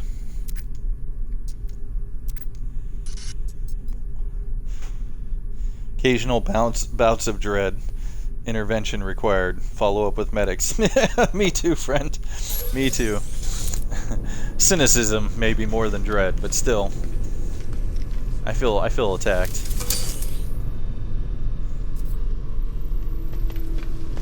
I feel a little attacked.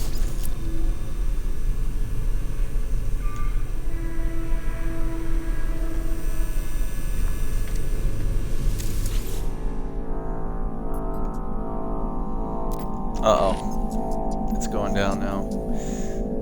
Guard Yag. General Hand.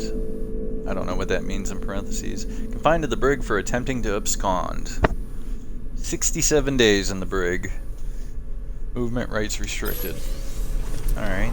Yeah, that'll happen. That'll happen on the big jobs, as Azazel likes to say. Alright, so we lucked out, I'm pretty sure. I mean, maybe they changed it up. Where the hell are we? And we might still run into them in like the last room or something. Or the last section. Is this... I don't see another door. Okay, so we gotta go back. Okay. But sometimes there are eggs on these ships. And what comes out of those eggs is not fun. And there are usually a lot of them. I haven't run into that yet. Survival, it's like every other derelict freighter you do has the damn monstrosities on them, which I think that's what they're called. Where's the damn door? Got all the log snippets. Did we miss a console? No, there's that console. Came through there, but I don't think we have anywhere else to go here. Okay, let's go double check real quick. Usually the doors show up on scanners. I don't think there was another door over here. Ah, but I've been wrong before. Ah, it's not showing the door on the scanner. Thanks a lot. Let me get that scanner upgraded.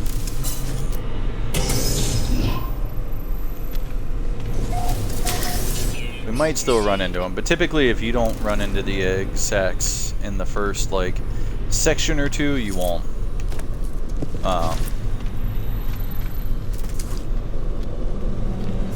Oh, shit. Great. We got turrets and androids on this one. The turrets suck. They are really beefy.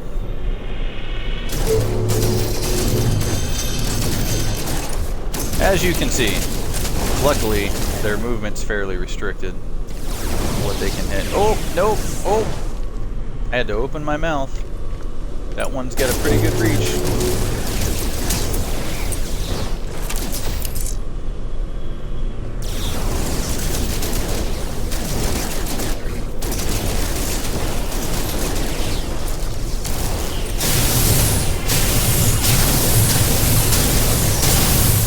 And this is my boomstick.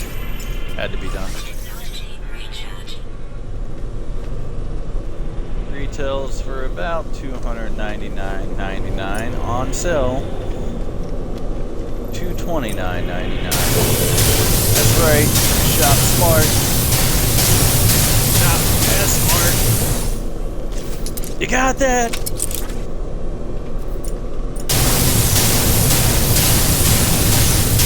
Come on, man. Oh.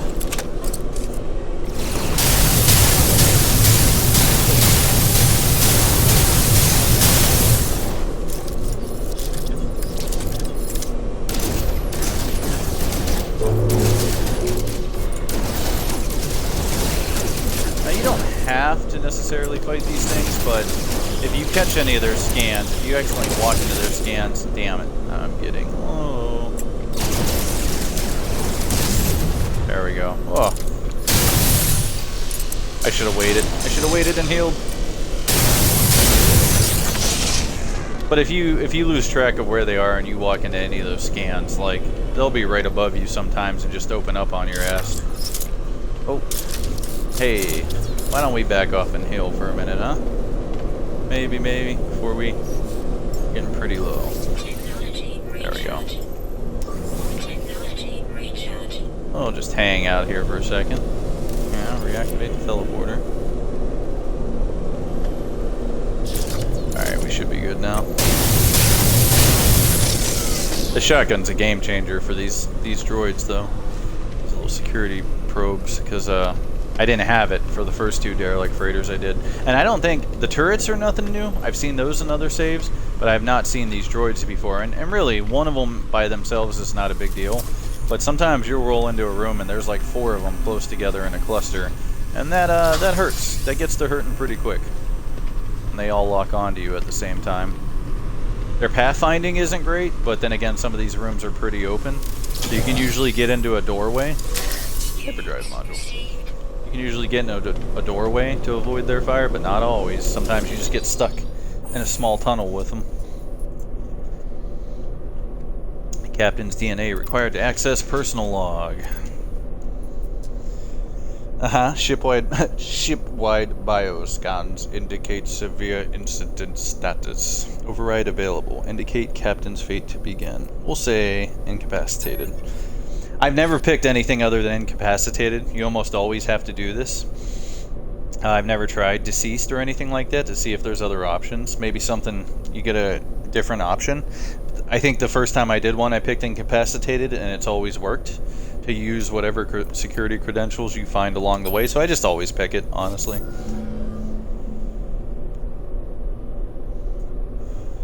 Hey, I'm a first officer now, as far as the computer knows.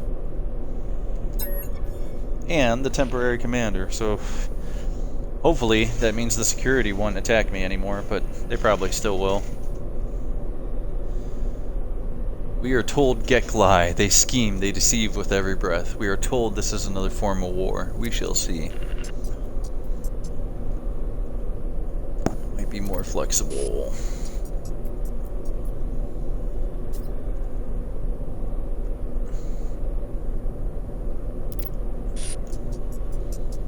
Gek tried to make a deal again. Their freedom for a world, an entire planet. Grah! As if planets are not cheap.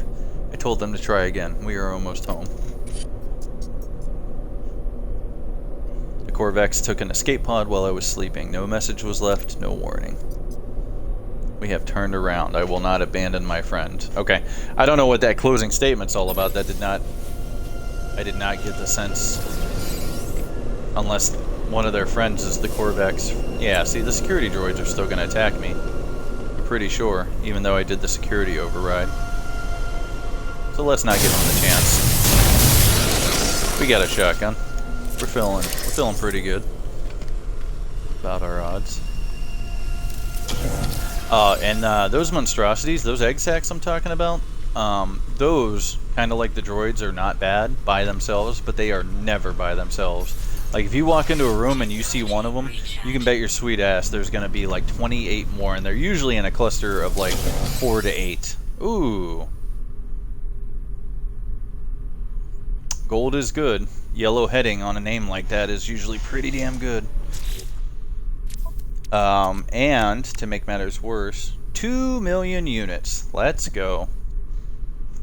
This just became a real nice find. A real nice, investment, or whatever you want, a time investment. Like, you're usually in big open warehouse size rooms, like the inside of those of those freighters are usually set up a little bit differently, and it's usually a lot of long rooms and long hallways, and there are just rows of these egg sacs, and they're proximity triggered, so you get a little too close, you do a lot of like trying to creep past them and try to loot stuff without awakening them. But a lot of times you get a little too close and like 3 or 4 of them will pop, and then as you're trying to fight them off, you can't help but accidentally shoot the other eggs that are around, or while you're trying to get away from the ones that you triggered, you end up triggering more, and it's a mess. It is a mess. I think that's the only time I've died, aside from not coming prepared enough on the first one. Not having enough batteries because I didn't realize how cold it was going to be. I think that's the only time I've really got on these derelict freighters, is those damn monstrosities, or those egg sacs. I mean, I'm glad I haven't been running into them for my own sake, but for the sake of the stream, it would be pretty cool to do one. I could probably do like a one-off stream. Oh, engineering. This should be the last room, more often than not. Construct component.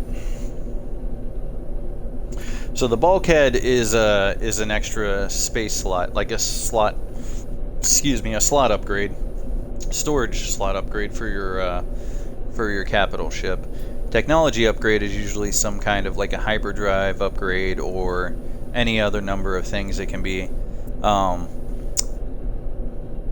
And I messed up, I think, the first time, and I took a bulkhead, which just gave me another slot back when I was still looking for the fuel. But the capital ship I have already has a lot of storage space, and I've actually started setting up storage rooms inside the capital ship. You can do that too to store stuff, so we're going to go for a random technology upgrade. Hyperdrive upgrade. Cool. That is a-okay.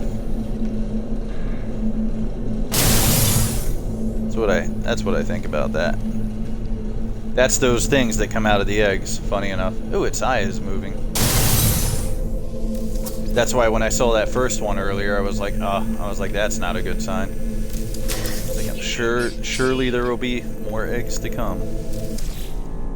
So aside from gathering up the rest of the stuff on the ship, that's pretty much it. I would assume sometimes the snippets in these logs are interesting, but it's just a lot of free stuff. Get paid. I would assume. What the hell is that? Take a look out that window real quick. And this was a pretty profitable scavenging run. Green plasma, pheromone, exo samples. Alright, there's a manifest. I've never actually seen the inventory manifest directly relate to what you actually find on the ship. Sometimes. Oh. It's just like the core or some shit. It's cool. Or not the core, but like a vent of some kind.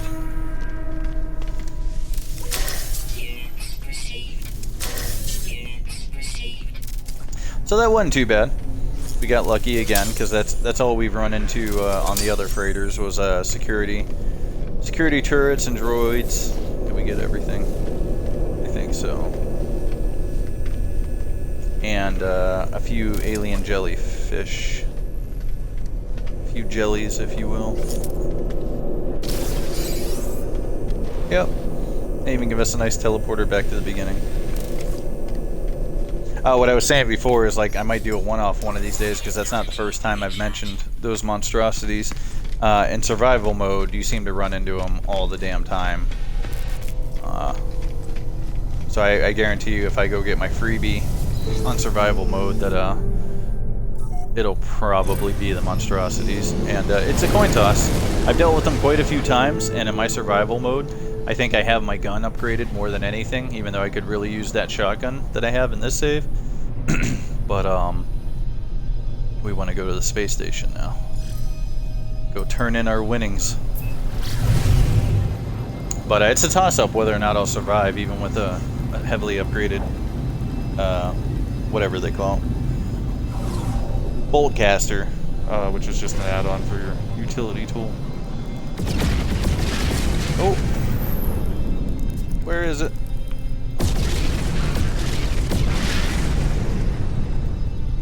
Well, let's go turn in our. There's a lot of options there. Let me go turn in all these findings, get some muns. I might be able to pick up another fleet ship or two. I don't want to get too many right now, only because I'm trying to hang on to money. I'm also looking for a Firefly class ship. It's pretty much Serenity. Now that I think about it, I haven't seen a single one yet. But they're usually pretty expensive because of how much storage they have. Aside from the class, the other thing that typically dictates the price of ships when, like, aliens will land here and you try to negotiate with them, it's how much storage it has. And let's go sell our stuff first. Let's see here. Sell. Not the captain's log. Geknip. Living slime. 366k for the bones. 14k for the circuit boards. Storm crystals. 677 for the quantum accelerator. We'll hang on to this stuff. You can give these, like the convergence cube, the effigy, the dagger, you can give those to aliens of that race. Ooh. I didn't realize those were just another high dollar item. Those hypnotic eyes.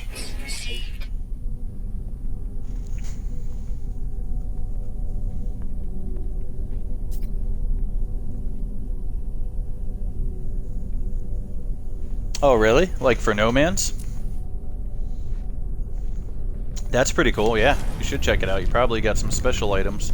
There's actually a, I think it's set up, I think it's the same model ship as the one that I have as a capital ship, but there is a literal Mass Effect. Oh my god! Oh, my favorite ship! My favorite ship! Oh, please don't be too expensive. I did not expect to see one of those here. I love these. It is like the DeLorean of combat ships, in my eyes. Oh, please don't be too expensive! Oh, I love these ships so much. That thing just reminds me of like the Time Machine DeLorean, and it just looks really fucking cool. It has more storage than the ship we have. Okay. Oh, Yahtzee. That's a done deal right there, my friend. Now let me think here. It's pretty fucking cheap to just buy outright. I don't even have to exchange. It never hurts to have more than one fighter. So I think I'm just going to go ahead and buy it outright. It is not expensive at all. So let's transfer our stuff. Yep.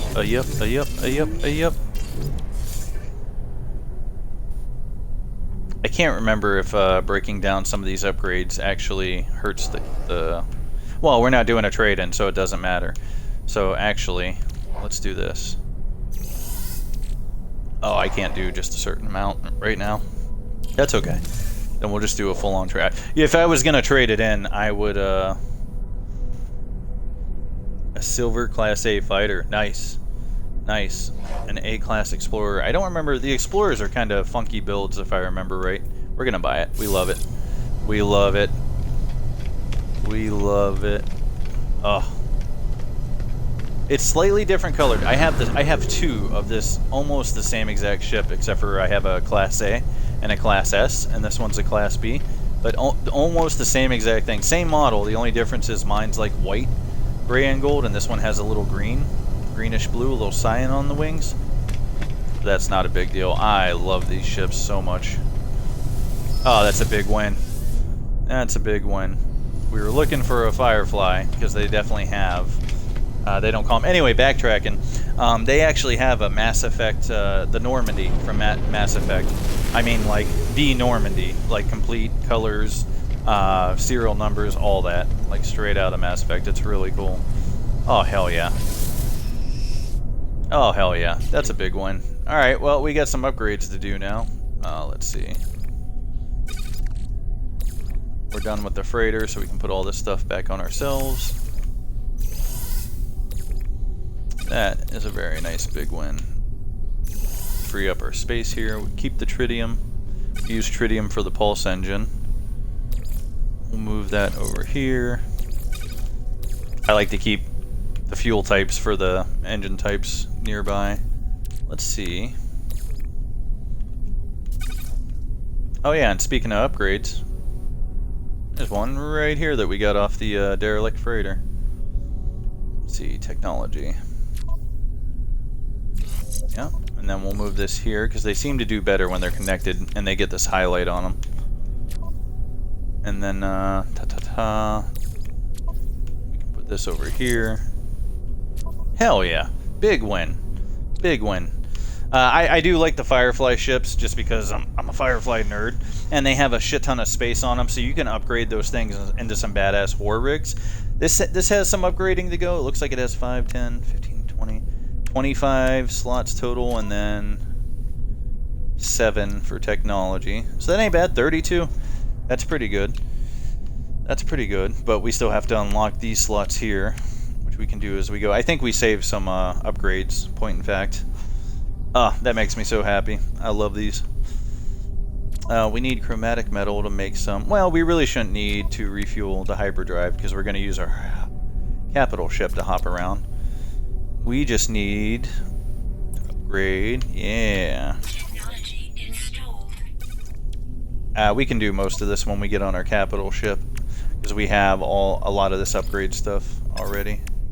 We ain't got no rocket launcher or missile launcher on this thing. Hold on. Hold the phone. There we go. Got some of the stuff on us right now.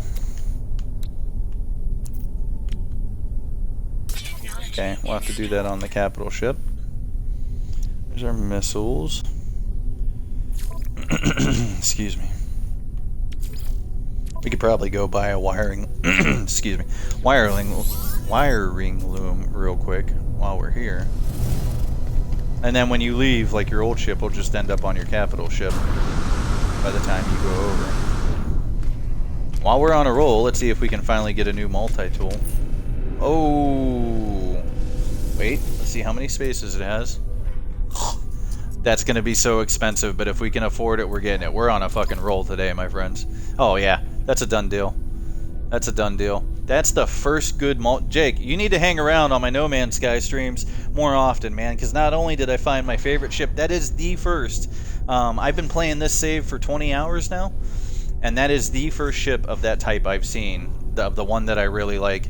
And it even has the wings that I like the most. Like, it, you know, sometimes I'll see the main chassis I like with like some fucked up wings on it or wings that I don't care for, but every multi-tool I've seen in this save so far has been crap. It'll have like 8 spaces, like a fraction of what I already had. And this is the tool they started me with, mind you.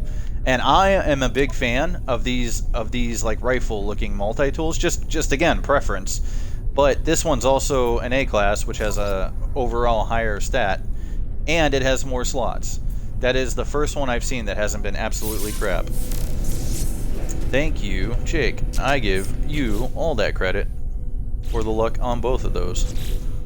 Oh, I am a happy boy.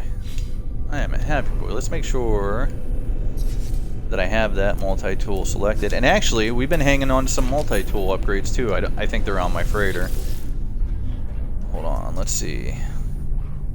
Yeah, I don't have them on me. 40 million to buy a new, to expand slots for your But I have 2 or 3. All right. Oh, we got some upgrades to do. Ooby dooby doo. We got work to do now. Another obscure Dreamcatcher reference. I'm just saying, man, you really are. I mean, Cass is here too, off and on, but Cass usually tries to keep an eye on things to help out when she can, if she can. Yeah, we maxed out technology in general, so cargo's the only option. 100,000, sure. Worth it. Worth it. And actually, let's go see, while we're on this side, I have a bunch of ship upgrades that I've been hanging on to for the right ship. I should probably try to hang on to some of them if I do find a Firefly. Let's see, though. Let's see what they got. Don't hurt to take a look. Shield module. Ooh. That's a nice shield module. Pulse engine. Phase beam. The phase beam, I am not particularly great with it. I could see that being a lot easier to be effective with it in combat on mouse and keyboard. It's a little tricky on the sticks. I usually just use it for mining, so I usually don't upgrade it too hard, but we will take a nice shield upgrade. And we're going to take a look at multi-tool upgrades real quick too, because I might have to get the shotgun upgrade again. Wait. Do we have... Yeah, okay. Oh, we got a ton of work to do on this thing now, though. That's the only downside, to get it up to snuff with the other one.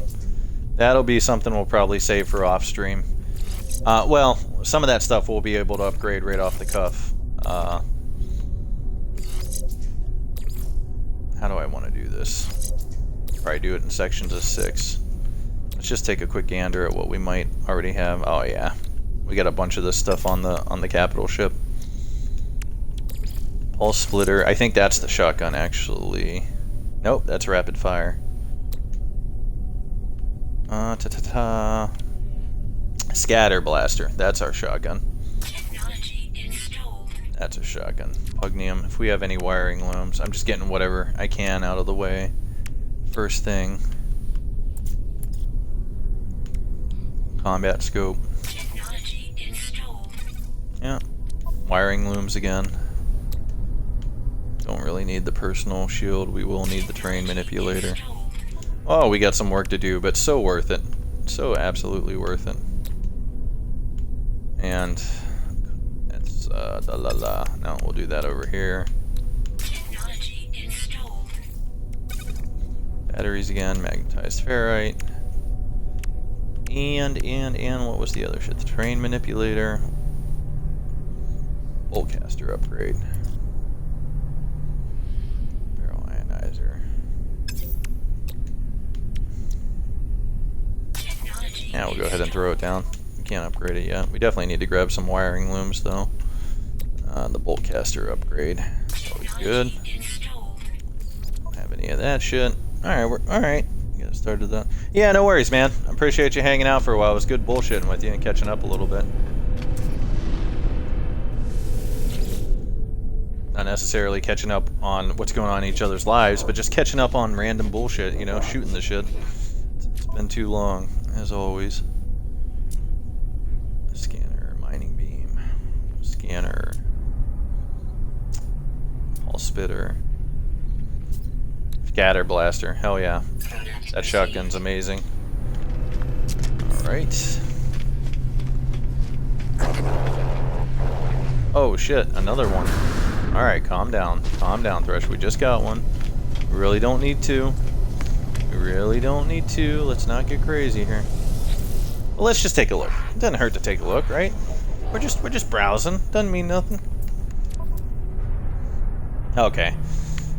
It's a C class, not a whole lot of space. 15 slots. Ah, it's alright, it's alright. We can walk away. It ain't no S class. Ain't no A class with 20-something slots. We ain't got a ton of money anyway. We're good, we're good. Walk away. Let's get out of this damn space station. Okay, wait. Before we get sidetracked any further. one more thing you want to do after you're done with the derelict freighter is turn in the captain's log. And you don't actually turn it into this guy, you just like let him copy the data essentially, and it always raises your standing with that particular species or that system you're in. And then you always do that first, because then you want to take it over to the scrap dealer, and when you give it to the scrap dealer you actually end up selling it to him, and he usually gives you more of that tainted metal that you can turn around and buy stuff from him with.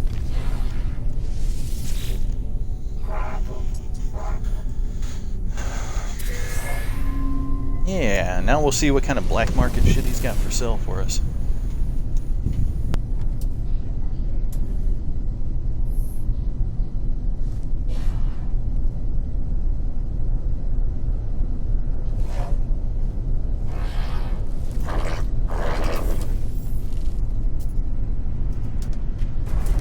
Alright, let's see.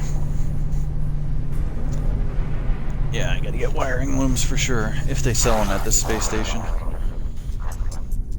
253. Or just old scrap. Kind of goodies you got, my friend. Oh, that's right. It doesn't actually... Well, there you go. Sometimes it gives you an idea, but a lot of times it's in one of these packets. Weaponry. Now let's see what you got. And you have to open it before you see what kind of upgrade it is. Which... Oh, right. Let's just put that right over here. A moderate. Is this for my personal ship? Yeah, it is. Again, we're not really worried about a hyperdrive for our ship. This one is for our capital ship. This one we definitely want to put on.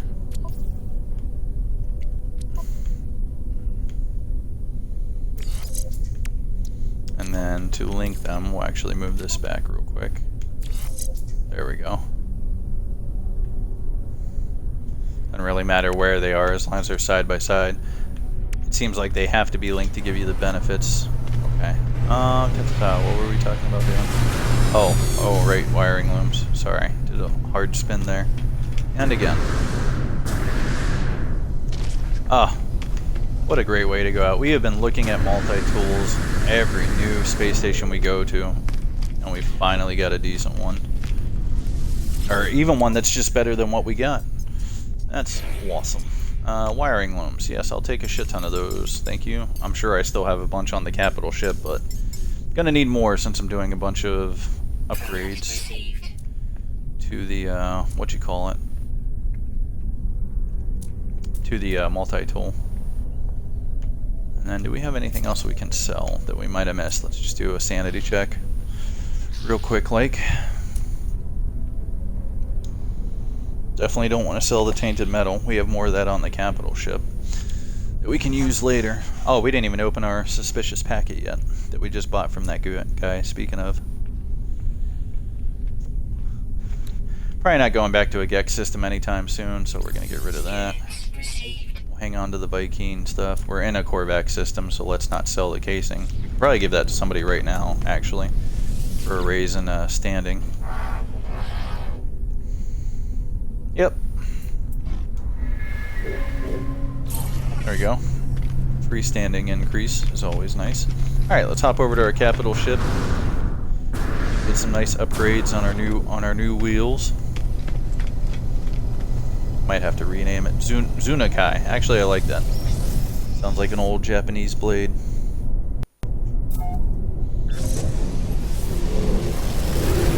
Oh, let's go. Let's go. What do we got here? Oh, right. One of the things we needed wiring looms for. So ship upgrades. Yep. And we have unstable plasma on the capital ship. Link those together. We also have some space, what do you call it? Like space slots. I hate saying space when I mean storage slots, but because we're often in space, but that's what it is. More space for our ship. Where the hell is my capital ship? I see the icon up top. There it is. There it is. We're a little...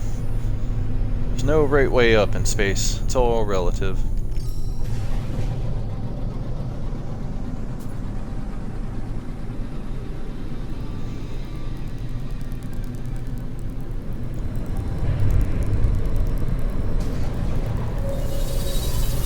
Like we just flip through that fin every time we land.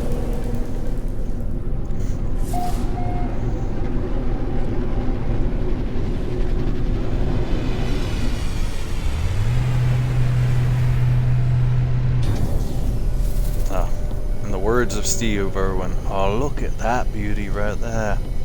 She's a beaut. That's our third bad impression of the day. We used to have, to be fair, we've never really tried an Irwin, honestly. I think we were trying more to do a Cat Williams doing a Steve Irwin. We've never, we had a halfway decent Alan Rickman once upon a time, but, you know, like so many things, the more difficult to do impressions, typically, if you don't use them, you lose them, in my experience. Not that I was ever a professional, but I used to have a couple of decent ones. Oh, right. Let's go to our storage. They did. The organic ships have always been a really hard to get item. I actually have the quest line in progress on one of my saves. I think in my survival save. Or maybe... Oh shit, I hope I didn't lose it in the last expedition. Because you can't go back, at least currently, you can't go back and do the other expeditions. There's no, like, you know, menu to go in and say, I want to do the first one. I hope they add that at some point. But for now, it seems like they're trying to get people to, it's like timed events. You know, you have so long to do the expedition, like 2 months, give or take, maybe a little bit longer. And then that's it until the next one. Unstable plasma, we definitely needed that. Quantum computers. I don't think we needed any. Oh, solar mirrors. We needed that. But I know even in regular saves, like in our survival save, I think that's where I had the quest line in progress. Pulse engine, hyperdrive. You know what? We got 2 hyperdrive modules. We'll go ahead and give one to our new ship. Don't remember what we needed pugnium for, but it definitely came up recently. We need glass. And backing up too, I'll finish talking about the organic ships in a second. These storage rooms are great because not only do you have the storage on your freighter, which can hold an absolute shit ton on them, you can also access the storage containers from your freighter's like tab, I guess you want to call it.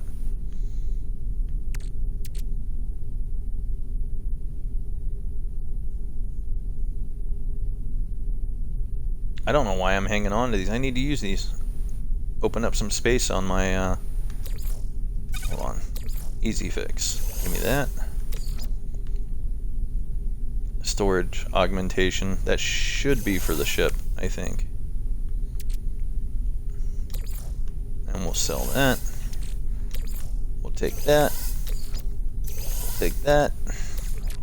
Try not to organize too much for the sake of keeping it. Yeah, but the they've had organic ships for a while. They were just really hard to get. And I think in the survival save that I had, that's also where I did the story mode. So I like to make things difficult for myself. It was like an 8-step quest line where you had to keep going. I don't remember exactly what it was. You had to go find a few like artifact sites, and then you had to like roll around in space and just kind of look for weird signatures or weird broadcasts, kind of like we just did for the derelict freighter. But you had to go, once you found one, it would take you to like a site on a planet, and it was like a good 8 steps or something like that. And I think I got to like step 5, and then I needed a break because not only does it have you going all over the place within a certain system, it also has you jumping like multiple planets, like multiple hyperspace drops, looking for the next signal, because it'll give you an idea of where to go, like what system to go to. And then once you get to the system, you have to just like get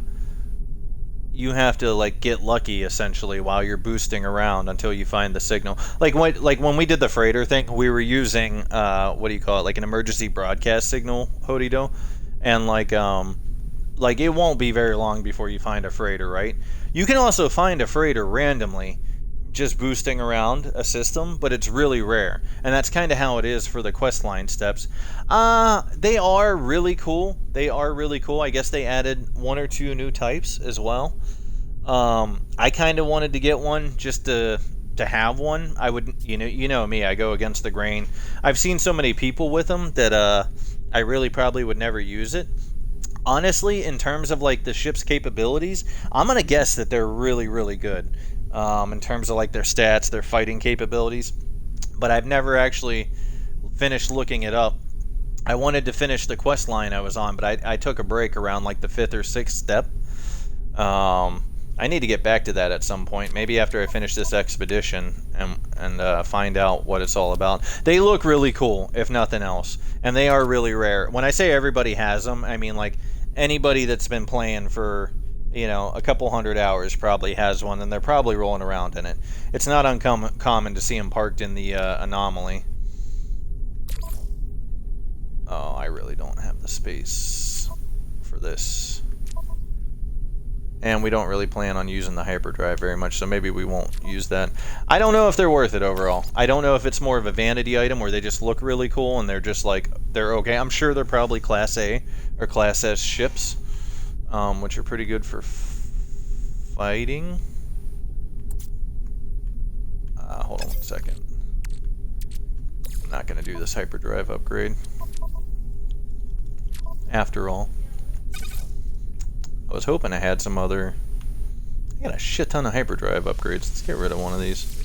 Not really worth selling. I don't know. TLDR, I don't know how worth it they are. Aside from looking really cool, I don't know how great they actually are overall.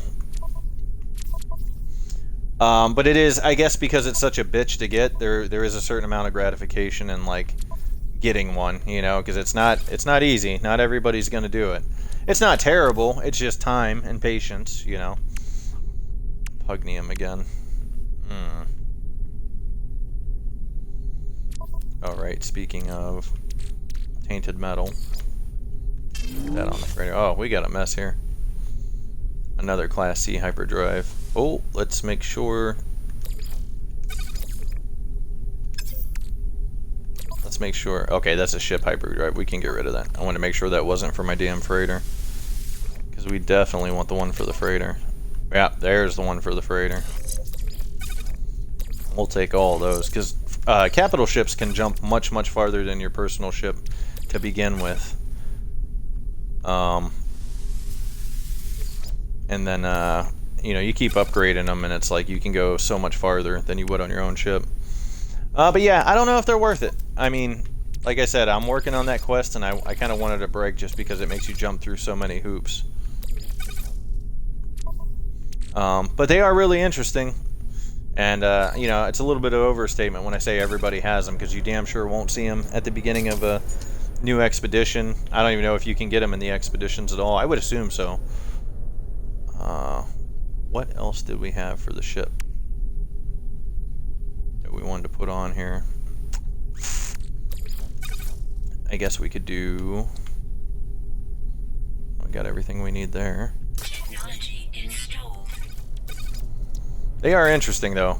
The first couple of times you see one, you're just like, what the hell is that? Because some of them look like squids. And some of them, I can't even remember what the other one even looks like. The one that stands out on my mind is kind of like a squid with its tentacles all outstretched. But the tentacles are the front of the ship. It's kind of like backwards from what you would expect. The way the ship flies. We should probably upgrade our launch thrusters. Somewhere here. Technology installed. The hydrogen jellies, no problem.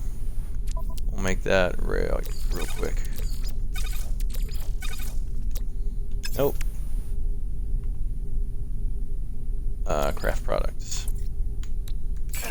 Right there. There we go.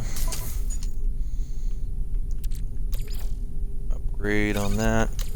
Do a little shuffling. I like to keep my fuel right below the thing that needs to be refueled, so I tend to actually like this. Whoops. Well, we just made more fuel. We'll need that for a while. Oh, we gotta upgrade our space. We gotta upgrade. I swear I have some storage augmentation here somewhere. Maybe. Maybe. Actually, you know what? I think I just grabbed them and threw them. Forget model. Yeah. Storage, salvage starship. Okay, so I have one for my freighter and one for my starship right there. Okay, let's do a quick round of multi-tool upgrades, whatever we can get done. We need more solar mirrors. Glass. Are you shitting me? We don't have enough glass. There we go. Pugnium for the shotgun. Boom. Definitely want that. Definitely want that. Magnetized ferrite. We'll deal with that later. Well, let's go ahead and install what we got. Wiring looms. We need 2 more solar mirrors. Ain't that about a bitch? 1 more glass. Let's at least install our wiring loom. The glass is easy. We essentially just need to take the terrain. Oh, carbon nanotubes into hydrogen jelly. Carbon nanotubes into hydrogen jelly.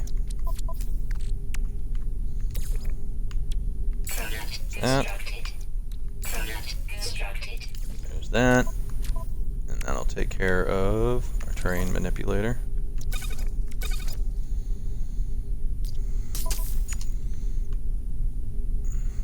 We have our combat scope. Okay, so we need some solar mirrors. Glass, we just gotta take our terrain manipulator and go shoot at the dirt, pretty much. Magnetized ferrite, we can do that real quick. Looks like we're gonna go out on some, just a mess of upgrades. We gotta find some pure ferrite here.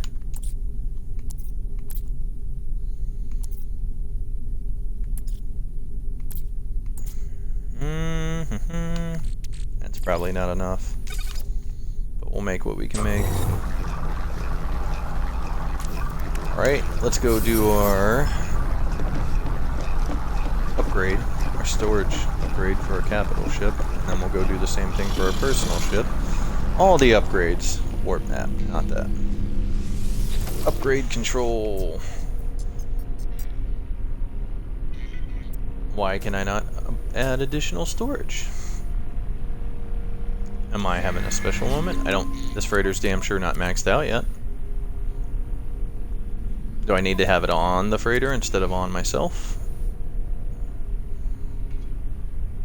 Freighter crash site, yeah. Huh. Well, let's try putting it on the freighter and see what happens. Maybe I can't have it on me. Huh, that's odd. I don't know why. Oh, maybe it's not a space upgrade, it's a salvage module to unlock this stuff, which these are one-offs over here for your like fleet ships, which I don't know if one-offs are really worth it unless it's a really high value mission. You have to keep sending your fleets out on expeditions, the smaller ships, before you get like the real high value missions, and maybe then these one-off buffs is pretty much what they are, come in handy. But I usually just upgrade warp drives on my frigates more than anything. Oh, we have never once had enough nanites to be able to actually upgrade the color of our ship. This could be a colossal waste of nanites because I've never done this, but we're gonna do it. That'll be a good note to go out on. Win, lose, or draw. My ship is currently like green and black. I think I want to go all black with it. Although, that's pretty basic bitch, isn't it?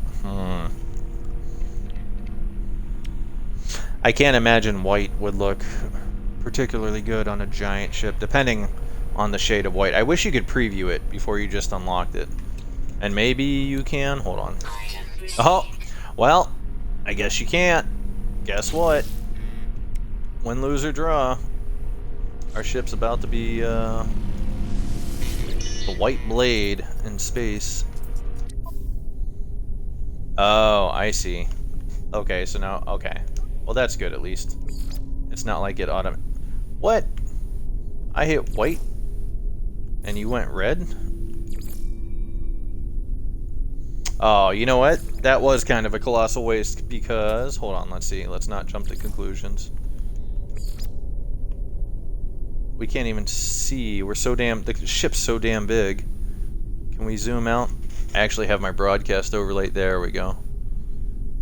I have my broadcast overlay right where the shortcuts are. Yeah, definitely don't get white. It's not that much different than light gray, apparently. I don't even actually see where it's changing. So we'll just do everything in white and then take a look at it. Maybe it's not actually shown up here properly. We'll see what it looks like next time I leave the ship. Yeah, I should have. Well, black probably wouldn't look that much different either.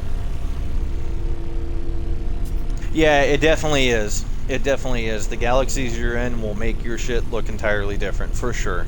For sure, you're not wrong there. But I expected at least one of those fields to make it, a lot of it, look bright white. Which it doesn't look like happen. Oh, right, we were just in here.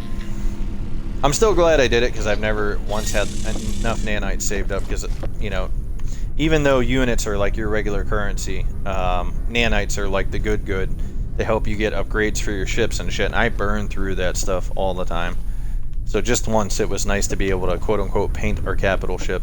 That being said, if I get out here and this thing looks like a giant Q-tip, we're gonna have to make some edits at some point. Oh, look at that! Look at that beauty right there.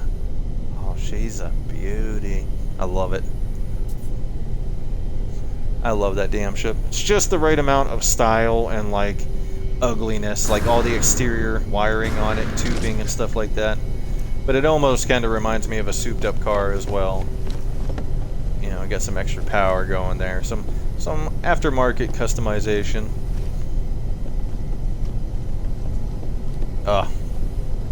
Let's go.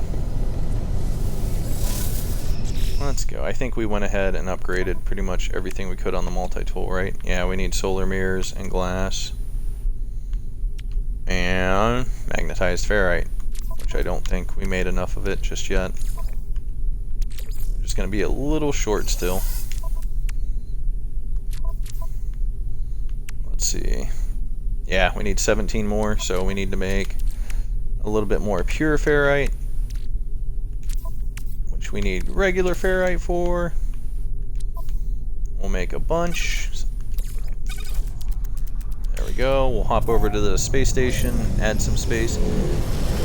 Take a look at our capital ship real quick now that it's painted. We might even have to, I wouldn't be surprised if we have to like hop over to the ship and then come back.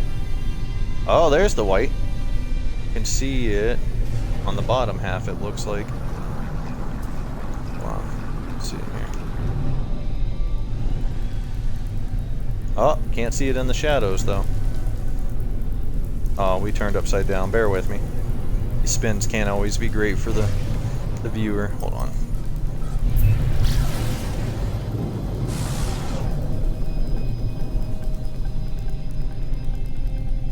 Holy shit. We jumped farther than we thought we did. That was like a 2-second jump. It's alright, we got a little distance either way. Excuse me. Well, I guess that just means we'll have to unlock another color at some point, depending on how this white even looks.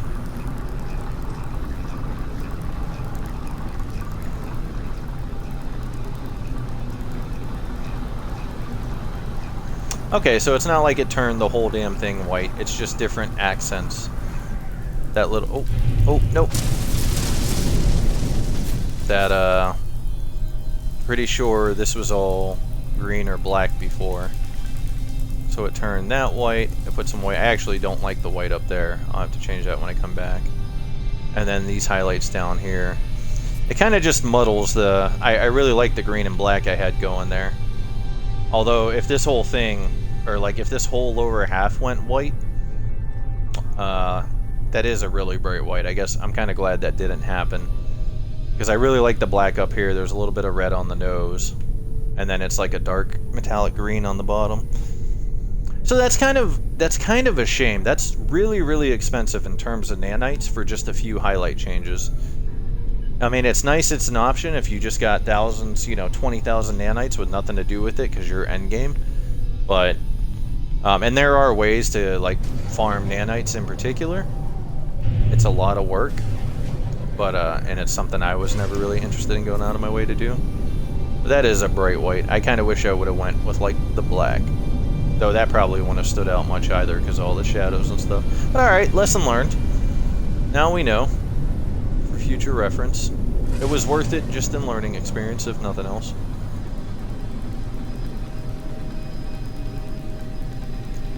Whoa.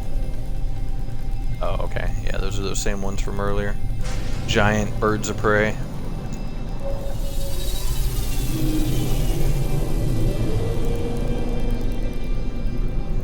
Yeah, that's true. That's true, it does. And if I had picked a more interesting color like red, especially since we had that little tab of red on the nose, that probably would have been, looked real nice, because then it would have lined up better. But I went basic as hell. Well, black or white, those are the only two colors for anything. And gray, perhaps, but we were already defaulted at gray. What did I come here for? Ah, to upgrade my ship. And I'm on the wrong side for that. I'm surprised. Well, I guess because our capital ship's so close to our space station, our old ship hasn't returned to the capital ship yet. That's alright. No worries.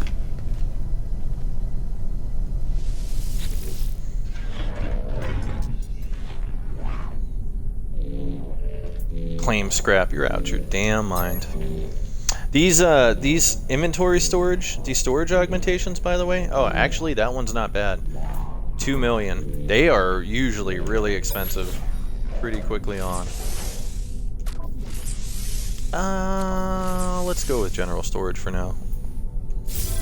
I might actually buy one, given that it's only 2 mil, even though I'm getting a little brokers here. Because I want to say usually, and again, it depends on the class of the ship, but usually I want to say they're like a good, like anywhere from like 5 million to 10, 15. Maybe the first one or two.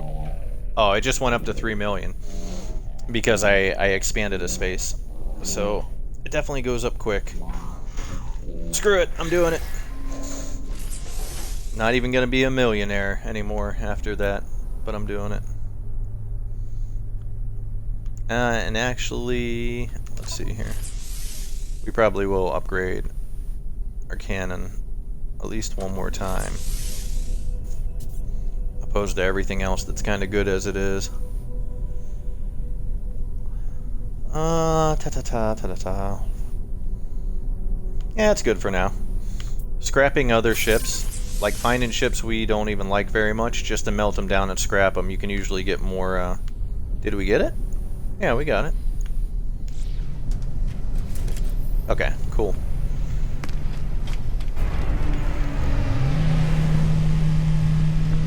And speaking of Firefly ships, if you look at the core of this ship, even though it has the bulky tail attachment, which some ships don't have, if you take that away, this one also has wings. There's two different fronts that these chassis can have, at least last time I saw.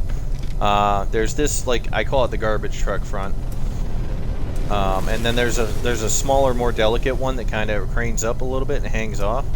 And that, with this body, if you give it different wings and lose the tail, that's the Firefly ship that we're looking for.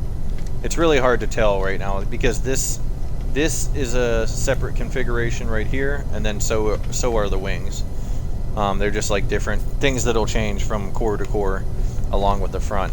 But that is the main body intact. And what happens a lot of times, I find certain systems where like they'll have like double boosters on the side, or even big boosters here, like on small wings, which look a lot like the Firefly. But then they constantly, even if they have the more delicate front that makes it look more like the Serenity, they'll always have the big tail, and I don't want the big tail. No, it's just pricey because like space modification I mean, space is like the thing above all else. Whether regardless, I mean, your upgrades do a factor into the price of your ship, like how much it's worth, and the class. But overall, a Class C ship with like 30-something slots, if you can find a Class C that has that many slots available. Like this one, what did I say total? 5, 10, 15, 20, 25. Technically, this one has 25. I can't remember if the technology slots are included. I think they are, so 7, 28, 29, 30. So this one has 32. If you had a ship, like a Class C ship with like 30-something slots, like if I found a Firefly, for example, these things, let's go look at it real quick. Hopefully it doesn't disappear. These kind of haulers, they typically have a shit ton of space, and because of that, they're usually expensive as hell. Yeah, look at that. Class C with 1, 2, 3, what is that? 7, 14, 21, 28, 35, 42 slots. I mean, it doesn't account for these ones that aren't unlocked yet, but, and then another 7, it looks like. So that's almost 50 slots right there. And this bitch, watch out, it'll probably be 20-something million. 16 million. 16 million.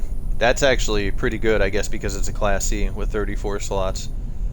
It's usually the slots, though, that dictate how expensive a ship is. So because of that, you know, if it were cheap to just add storage spaces to your ship, then it would be real easy to exploit it and, you know, upgrade your, max out your storage on your ship and then sell it, you know, for a lot more than you would have got for it in trading with somebody for another ship or buying one outright from somewhere.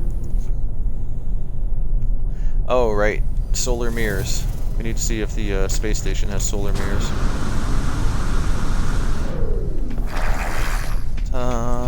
See if there's any other kind of upgrade. We might even be able to buy glass here instead of making it. Glass is not hard to make. It's just you know, I would just have to run down to the planet. Let's not get crazy. Let's see if we get anything else to sell. Oh yeah. Oh, we're a millionaire again. We're back in it to win it. Sodium. We're not going to need Facium anytime soon.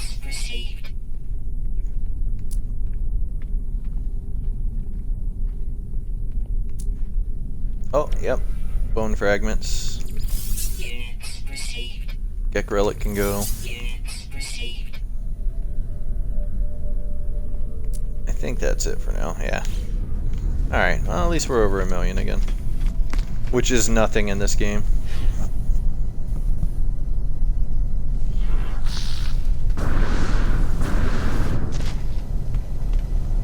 When you say ship modification, though, I might have misunderstood you. You mean like changing up the...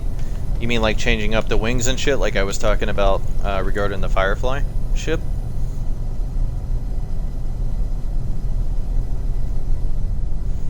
Because unfortunately, at least at this point in the game, you can't change. Oh, okay, yeah. No, you can't change that stuff yet. There's nowhere to do that. Like, I can't change the wings on this. I can't change anything really aside from the color. I'm not even sure if I can do the color like we just did for the capital ship, point in fact. Let's go take a look. No, you can't change any of that stuff, unfortunately, which kind of sucks in a way, but that's also why, like, me seeing this ship was such a big deal. Because I've seen these chassis around. Actually, I don't think I've seen this chassis at all in this expedition. But a lot of times you'll find, like, 2 out of 3 things you want, or 3 out of 4, or whatever it is, you know? Like, there's been a lot of times on other saves where I'll see this chassis, and it's got some, like, ridiculous big-ass T-wings on it, or some other kind of crazy shit that I don't care for. And that's why it's such a big deal when you think, I agree. I can't believe, I'm sure they've got it in the works somewhere down the line. But, yeah, that's kind of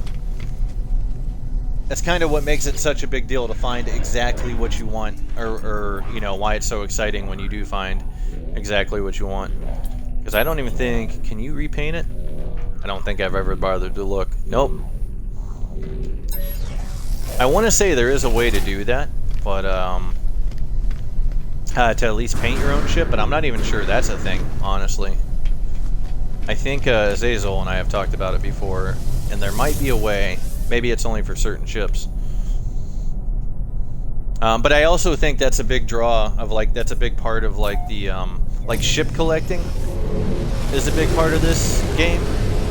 Because for example, like I love this ship and I'm really happy with it as is, but if I saw an S-class of it and or one that had more storage, I might have to nab it if I can afford it. So like I think bare minimum, even if you're not a big base builder like me, like there's always like for example actually, let's see if we get lucky here. Let's see if we can get lucky. We will go. We haven't really done any ship hunting in this new system yet, but sometimes a distress signal will take you to a ship. So abandoned building. Sometimes when you trigger those distress signals, you'll outright get a an actual distress signal. Other times you might find an abandoned building, and more often than not, you'll come here and it's some kind of abandoned facility, and there will be a puzzle of some sort. As long as you do the puzzle correctly, like the number sequence, it may take you to a ship. Sometimes it's somebody... Ooh, this is a hot planet. Sometimes it'll be a somebody in trouble with a ship that just needs your help repairing it. Oh, we're going a little reverse here. Oh, we're in the middle of a firestorm. That's nice. That's nice. Have you ever missed Florida? Let's see how hot it is here in a second when we get in. Ooh, that's a rough one. That's a rough one. I don't think we have any heat protection yet, in all fairness. But that's still a pretty harsh drain. Let's get our ass inside. Oh yeah, you can see stuff on fire out there. It's a scorcher. Oh, and right there, point in fact. Thank God you get some protection in here, even though the door's cracked open.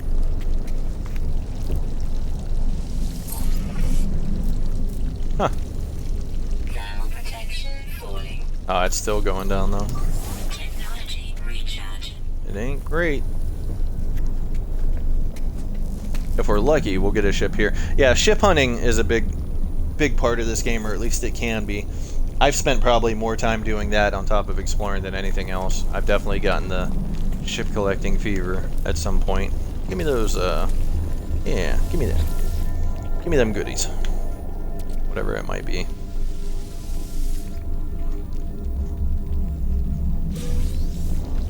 Nanites, yep. Next that our health. Alright. Let's see what we got here. Clear the goo off it. Storm clearing.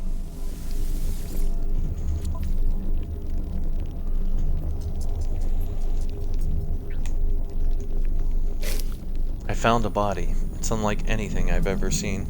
If there is a species like it, then I hope they're all dead like this one. Damn. At first I thought it some tragic remnant of a matter transfer tech malfunction.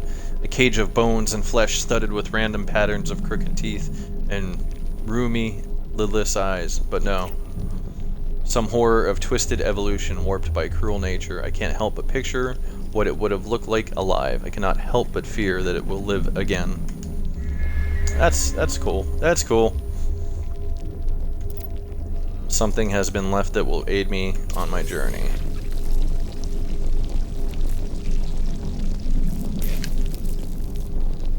Oh, it was just the nanites that I got out of the console. Womp womp. Excuse me. So no ship there. Ship today anyway. By the way, these are not exactly... These are an understatement of the things that you find. These giant, horrible eggs that you find on the derelict freighter sometimes. But I will show you the functionality of those eggs on the derelict freighters are not so different from these. Oh, even though you gotta shoot these, I should say. Whereas the other ones are proximity based.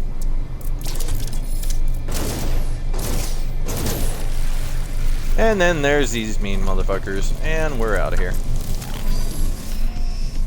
No, thank you. They'll actually attack the ship if you give them the chance, too. They don't give a damn.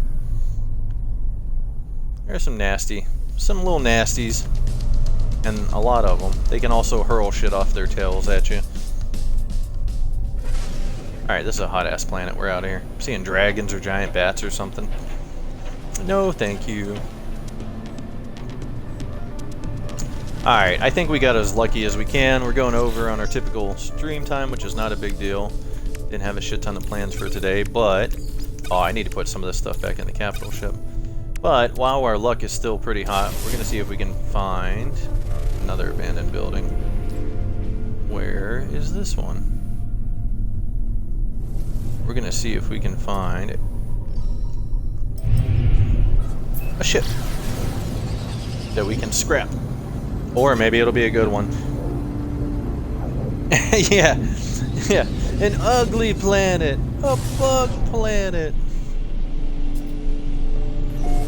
Nuke it from orbit. It's the only way to be safe. Ooh, that was a double play. We managed to catch a Starship Troopers and an Aliens reference. Let's go. On a Tuesday? Oh, we're off to a good start this week. Let's go. Oh, easy, easy, easy, easy. Came in hot.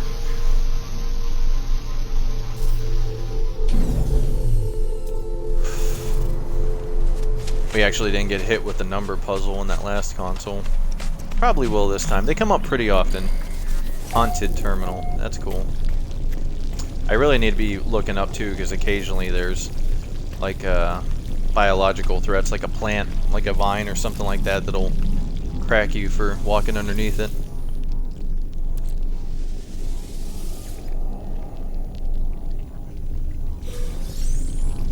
We'll take some free nanites though. I highly doubt there's anything. Let's take a look. Never hurts to double check.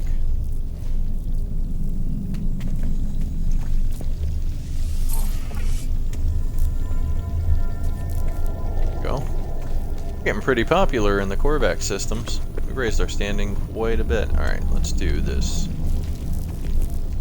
Haunted terminal.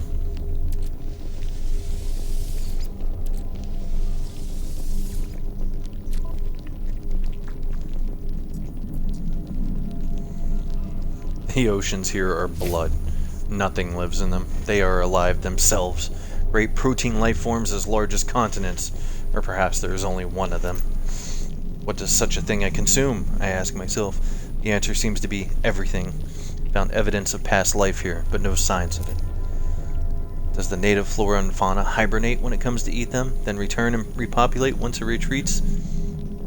Oh, I didn't realize this was like, this should have been shakier. I can feel it moving inside my brain, whispering. It wants me to discard my suit and swim. I didn't realize we had somebody on the verge. Damn it, more nanites. We shouldn't complain about getting nanites, considering we just blew all our nanites on pretty colors for our capital ship. But a ship to scrap would have been good. Oh yeah, that's how it is. That's how it is on No Man's. It's rare, it happens, but it's rare that you find just a nice run-of-the-mill ship. Like, more often than not, man.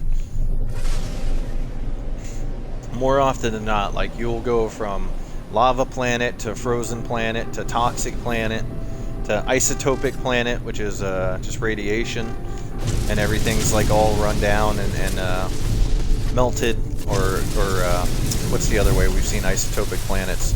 Everything gets pixelated almost, like where it's all a series of cubes.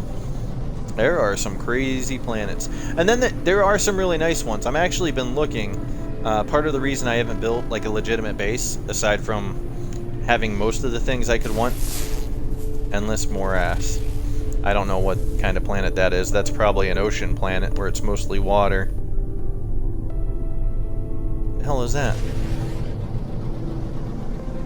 Oh, okay. It's just a big asteroid. I was about to say. It's just a big asteroid in the field. I thought it was a different type of anomaly. There are random anomalies you can come upon in space. You usually have to use a anomaly detector to find them. But again, like the freighters, you can occasionally stumble into them. But yeah, I don't know what a tectonic planet is. That's new. But sometimes you find some really mellow, really chill planets, like the one in our survival game that I have. It's like, I mean, pink wheat fields weren't my first choice, but it's just it's a pink. That's essentially what it is. It's like there's pink wheat fields everywhere and light blue vegetation, and then there's like bubbles, like actual regular bubbles you would blow, like at a laundry detergent or whatever, soap detergent, in the sky, and it's just, it gets real windy. There's a very, very light toxic breeze there, but I mean like the smallest amount of toxic protection, it's not a problem. If I could find somewhere like that again that's not so extreme, like poison, lava, or ice, I'd probably set up a real base again. Because sometimes you just get tired of accommodating the storms, even if you have good protection. Let's see what else we got here. We're gonna do one more thing. We didn't luck out on the distress signals for a new ship, because unless the new ship was really good, which is really rare, we were just gonna melt it down for money anyway. Whoa! A lot of fleet activity around here. Where was that tectonic planet? I want to see what that's all about. If there's actually like earthquakes, things like that, because I don't think I've ever seen, there it is, a tectonic planet before.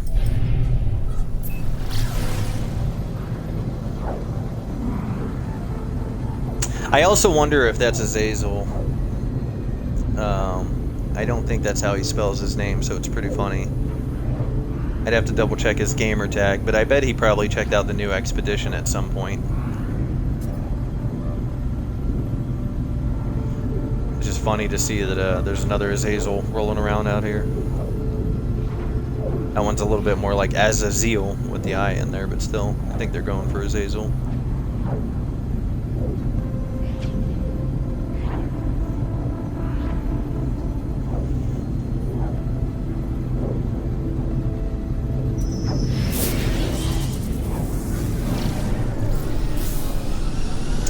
Hello. Hello there, sir. Or madam, what can I do for you?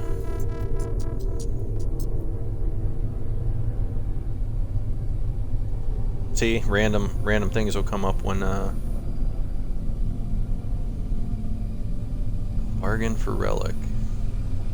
Oh, well, here, have a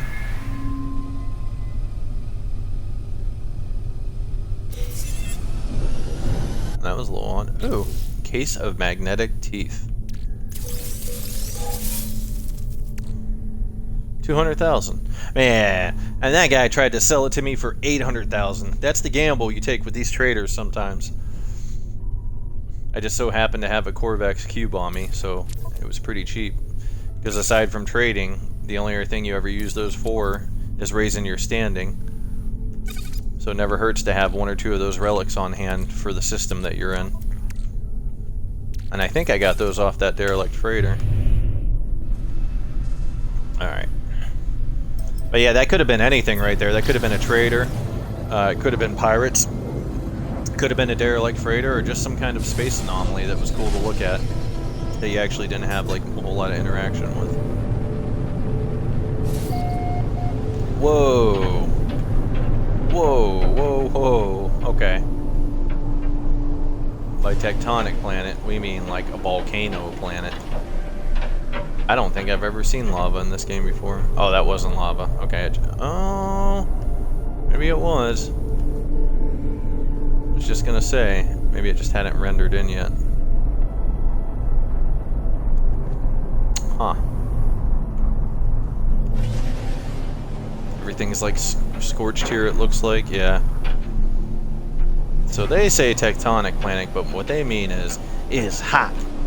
Damn hot. I was thinking about grabbing some copper here, because copper is one of our best great ways to make chromatic metal, which we need often for a lot of things. But it looks a little crispy here. I'm thinking this ain't gonna be, oh, it's like a geyser or some shit. I'm thinking it's gonna be as bad a burn as that storm we were just in, if not worse.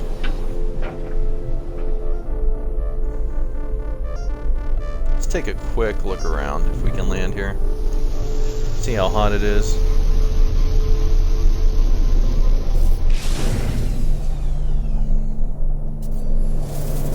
You know what? It'll be a little bit risky, but we might be able... how hot is it here? Ooh! Okay, it says there's a storm active at least. We'll just, maybe we just wait that out. Maybe we just wait that out. Maybe we see, maybe it's time to install a little bit of thermal protection. Because we're running into this shit a lot. We don't have the phosphorus.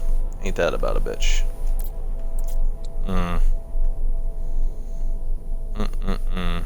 Well, once again, we'll install what we got and finish it later once we get a hold of some phosphorus. And I'm going to step away for 2 minutes real quick while we're waiting for that storm to clear. We're probably going to wrap it up here soon, but I'll be right back.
Alright, now the storm's over. Let's just take a quick look and see what we got. They tell you, I mean, when you're looking at the planet from space, kinda...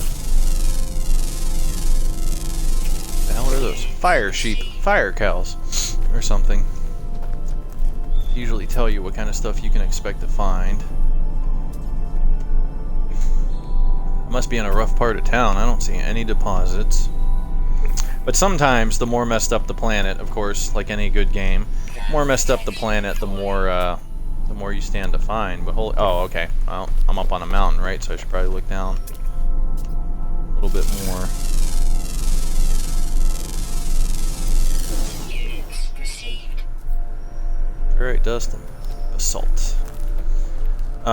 This might be bad, especially if a storm rolls in. We have plenty of batteries on us, but let's see here. Assault. Salt. Copper. We do want copper, but I think we'll get copper from an ice planet.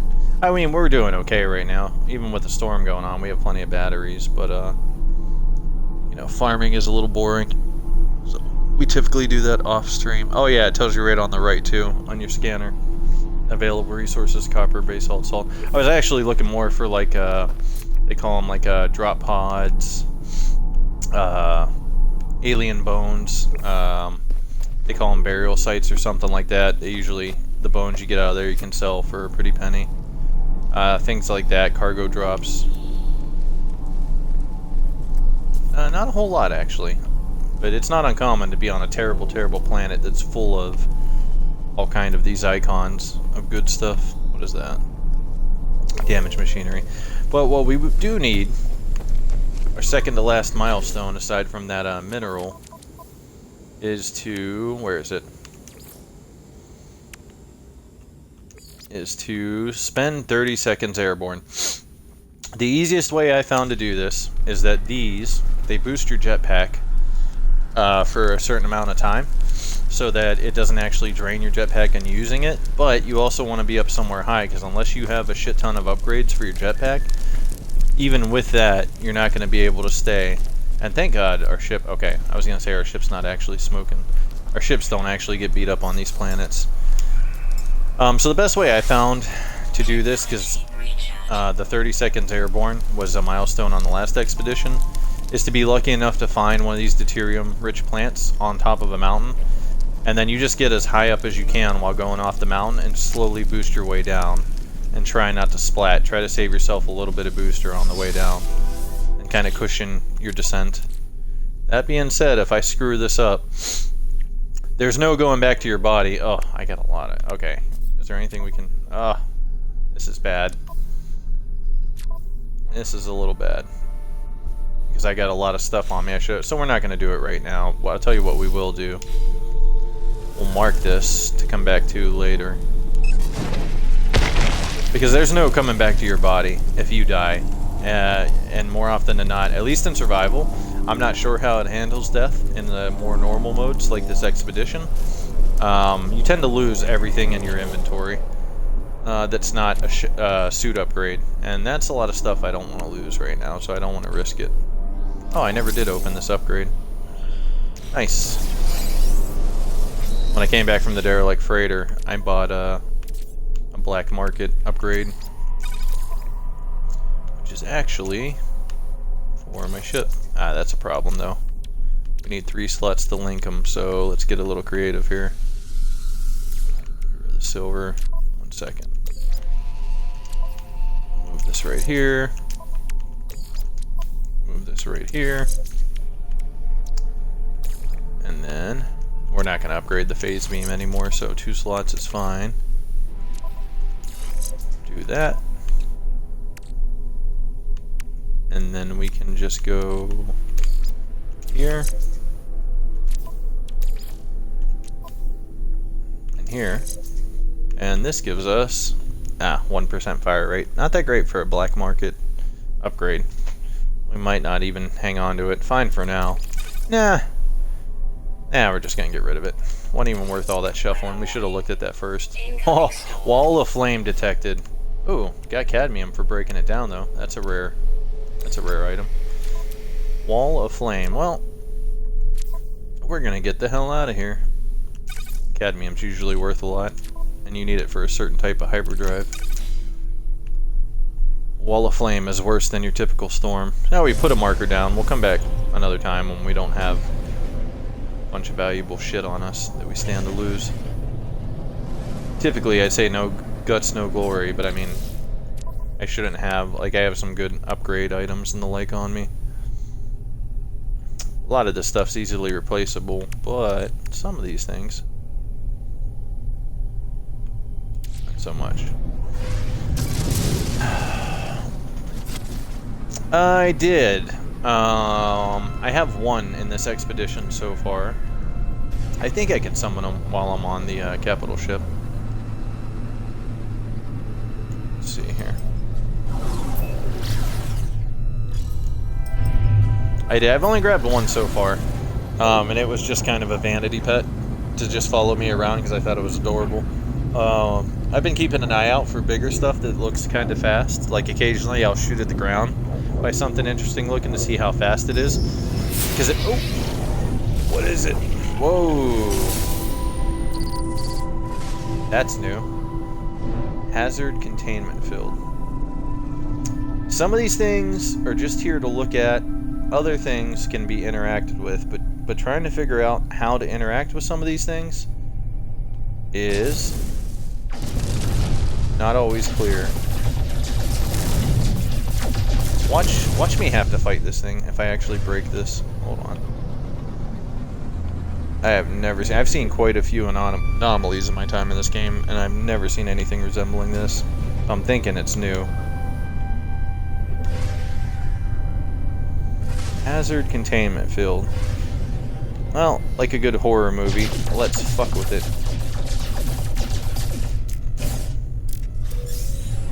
Oh. Okay. Wow, we just got a shit ton of magnetized ferrite from that. I thought I was just going to destroy the one section. Ended up destroying the whole thing.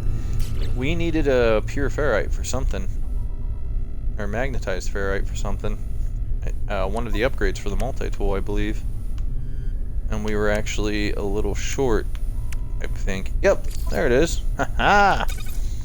I love it when a plan comes together. There we go.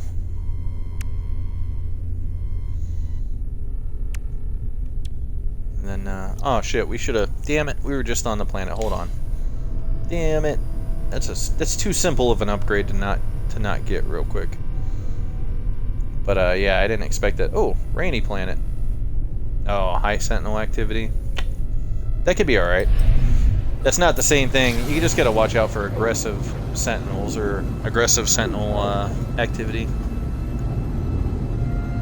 You're right. You're right. That was pretty lackluster. I assume, like other things in this game, like it's pretty basic now. At some point, they might go do another pass on it and add something to it. Because the way that thing looked, right? Those space centipedes look nasty. I half expected I was gonna have to fight it after I broke out of the casing out, and I didn't expect, I expected that one section to break, not the whole thing. But it gave us a lot of magnetized ferrite, which was nice. So the reward outweighed the disappointment in that case, but you don't always get that much good shit off of one of those things when you can actually destroy them. A rainy planet could be alright. Unless by rainy they mean like terrible storms.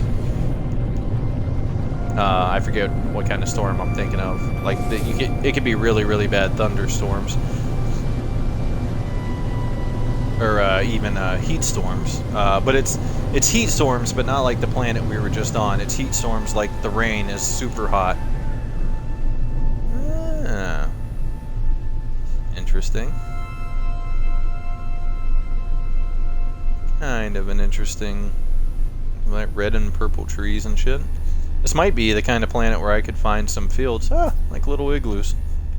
Got little like hobbit holes over here.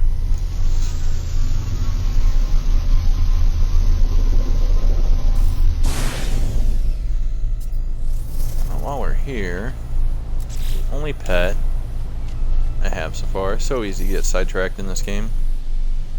Oh, speaking of pets.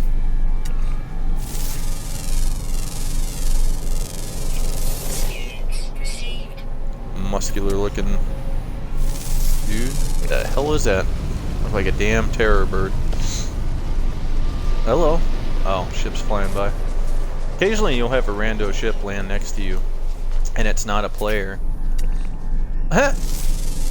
Oh, maybe definitely not like a terror bird. After all. Oh. I've never seen animals fight before. Got like a space wolf here. And I think he just ate the doofy one. Huh. Alright then. That thing's crazy looking. It's like a ferox with a hammerhead. A small hammerhead on it. How the hell do I summon my pets? Vehicles, creatures. Oh.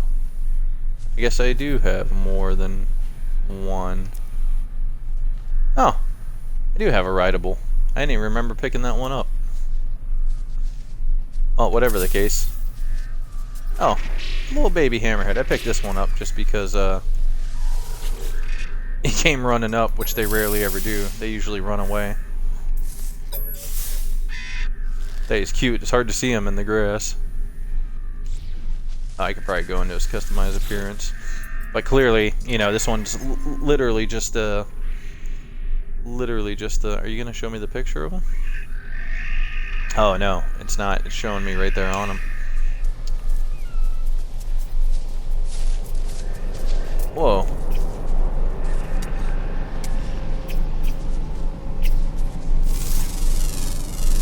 Frickin' dragon bird. But this one's clearly just a companion. The other one, where is it?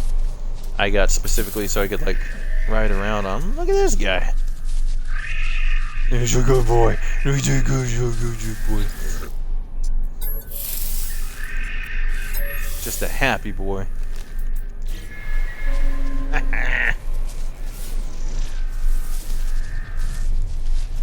Da, da, da, da, da, da, da.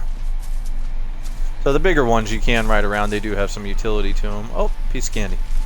Stop. I'm getting into no trouble. I've never seen a pet do that. Usually they just follow you around, even when they're happy. Health at maximum. Yeah, look at that. A planet without any drain for a change. Might be a place to set up a base in the future.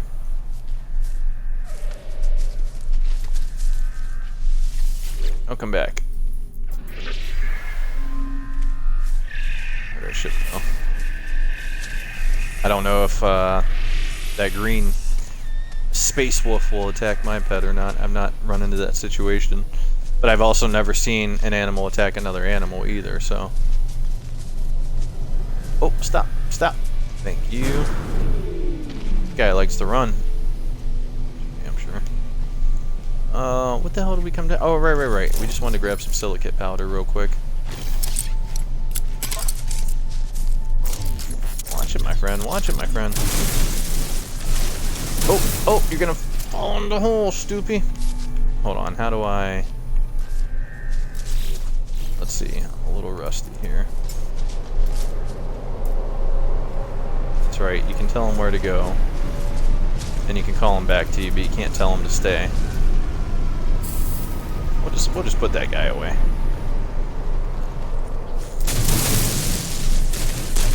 I also don't know if you can shoot your own pets. I haven't run into that problem yet either. Because I typically have them out for a particular purpose and then pull them back out.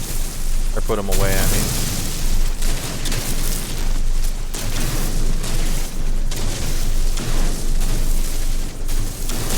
I think it's like 20 silicate powder per glass. If I remember right, something in that ballpark.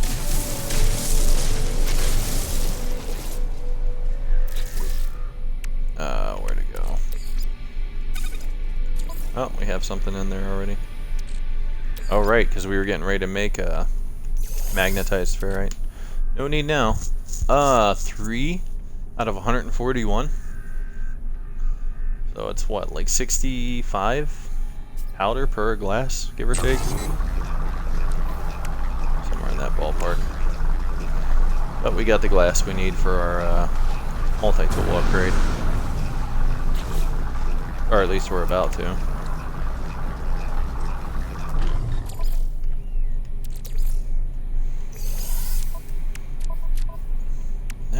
quick. We still need 2 more solar mirrors, which that's a toss-up where you can find those.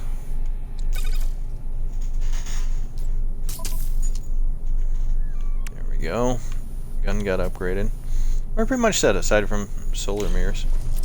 We'll find sooner or later. Pretty cool looking planet though. This could be... Oh, here comes a sentinel. See?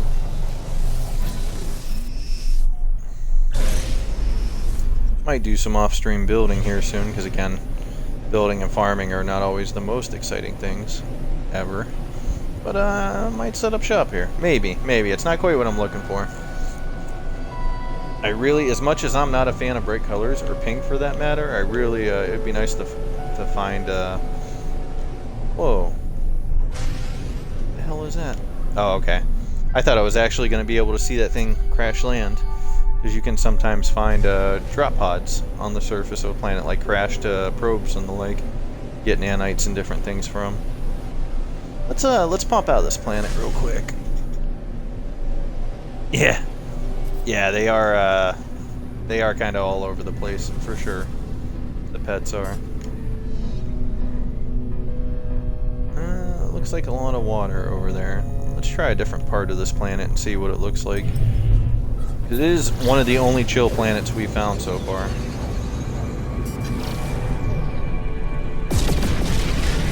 Whoa, fleet. Hostile scan detected. Oh, I know you ain't coming at me.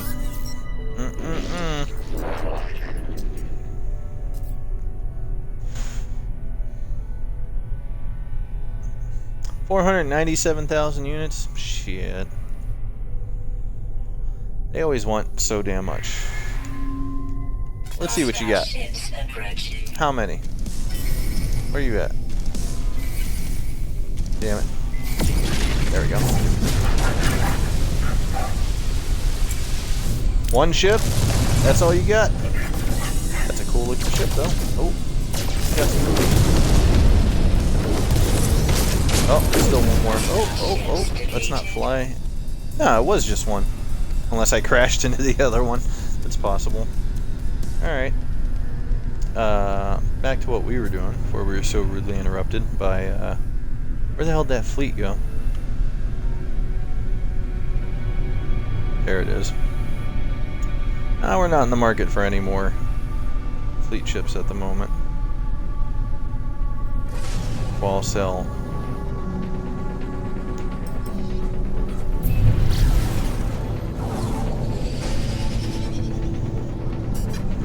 Some planets, like wherever you come down at, sometimes you know, you kind of get what you get. Whatever you see there is often what you'll find elsewhere. I mean, you'll find mountain ranges and things like that, but you won't see a ton of variation. But sometimes, if you go to a different... Wait, is this a bad storm? Oh, hey. How about that? Little settlement.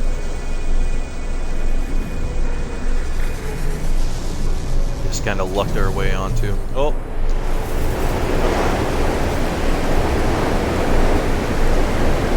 Yeah, okay. This looks like a heat storm. Yep. It's hot rain. That's not so bad compared to some of the other alternatives, though. Berry technology module. Parathnium. Humming sacks. You can get some decent money out of what comes out of those. Parathnium. There's a lot to like here, aside from the burning hot rain. Copper. Again, it told me this on the planet still. I'm just trying to get an idea of how much of this stuff is around. Alright, last thing for today's stream. We're going to go see what's in here. After we go check out this piece of candy off to the side. Yeah, yeah, it is. You're right. Florida rain. Summer sun shower. Florida rain. The one type of rain Forrest Gump didn't experience in Vietnam.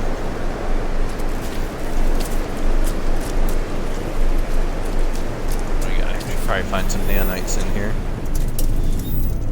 Close that damn door. A baby crocodile, apparently. Oh. Navigation data, never hurts.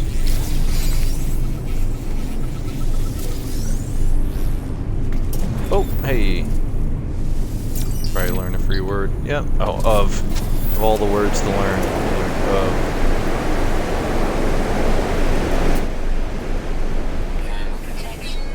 Baratheon.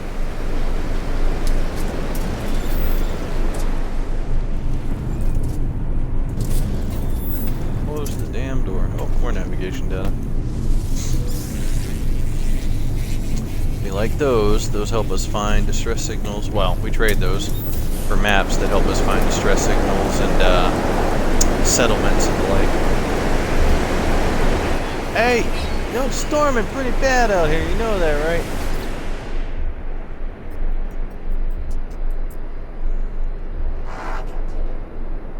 Well, we're starting to learn the language, slowly but surely.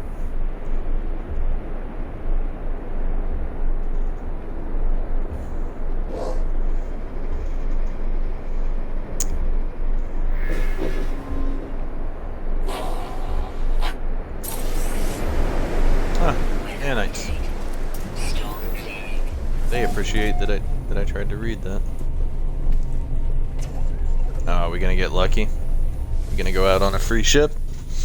A salvage ship? Automated plea for help. Oh! Oh! Distressed crafts location. Oh! Oh shit. Here we go. Here we go. We added 22 to 23 to get 45.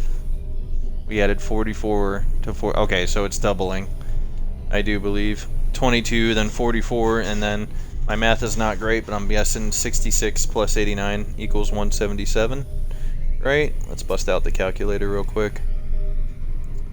66 plus 89. Oh, no. Okay, so we did 22 and then 44. And then 177 minus 89 is 88. Okay. Oh, right. I'm an idiot. So it doubled from 22 to 44. Because 44 plus 45 is 89. And then it was 89 plus 88 because it doubled 44. So then, if I double 88, that's 176. And then we add 176 to 177. And we get 353, right there at the top. Huh?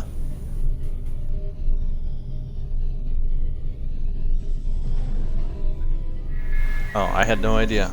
Alright, so we definitely gotta... Oh, I guess they did say it yesterday and I forgot. We gotta run. We ran over on the stream. We have a vet appointment for the kitty, which we both totally forgot about. We're gonna go try to land by this signal real quick before we save. Actually, we could save it right here and we should still have the signal when we come back.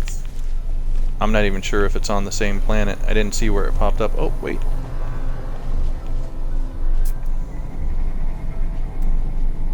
There it is. 17 hours. We should be able to save. Let me land over there real quick. And then we're gonna call it. So luckily we are only going... Oh my god, take off. Luckily we're only going right around the corner. Oh, crap. But with any amount of luck, it'll be a ship we can salvage. Or it'll be a good ship that we actually want to keep. But more often than not, just ships for salvage. Get the basic systems up, and then just scrap them. Or use them for trading for other ships. Damn, that thing is a hot minute away.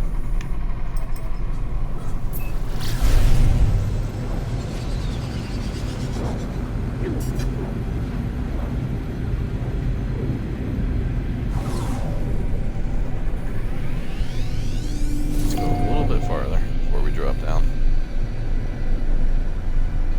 Alright, as soon as I check this thing out, we gotta get out of here. Oh, wait for a second. Turn. Oh, that looks like a salvageable ship. May not be, though. There might be somebody looking for help. That looks like a salvageable ship. That is a crazy looking ship. That's a new one on me. Oh, too bad it doesn't have wings on both sides. I would actually rock that. I hate when they're lopsided. They're not symmetrical. There. Oh, salvage ship. E-class, no less. Alright, we gotta claim this and we gotta run. Luckily, we don't have to fix that right here, right now. But that was a great session, though, all in all. We got a ton done, and we got a new ship. If it had wings on both sides, I would totally fix it up, but I hate when they're not symmetrical, or when they're not even in their wing configurations. So that's it for today. Thanks to everybody that stopped by, whether you hung out for a while or just poked your head in real quick. Jake, love talking to you, man. It was great to have you aboard for a while. I'll have to pop in on one of yours soon. I've tried to stop in here and there when you're doing yours and at least host when I catch them. I'm trying to host Alex's too when I catch them and I think of it. Quit the title screen. It should be saved. Oh, right. It saves when I get out of the ship. But it was good to have you by, man. Thank you so much. And to everybody else and yourself as well, have a great rest of the day, man. We got to get the hell out of here. And then tomorrow, I haven't decided what we're doing again tomorrow. Could be a miscellaneous day, something new. Maybe a little COD, although there doesn't seem to be a whole lot of interest there. Or we might just do some more No Man's Sky. I don't know. Wednesday is up in the air right now. But thanks so much. Have a good one.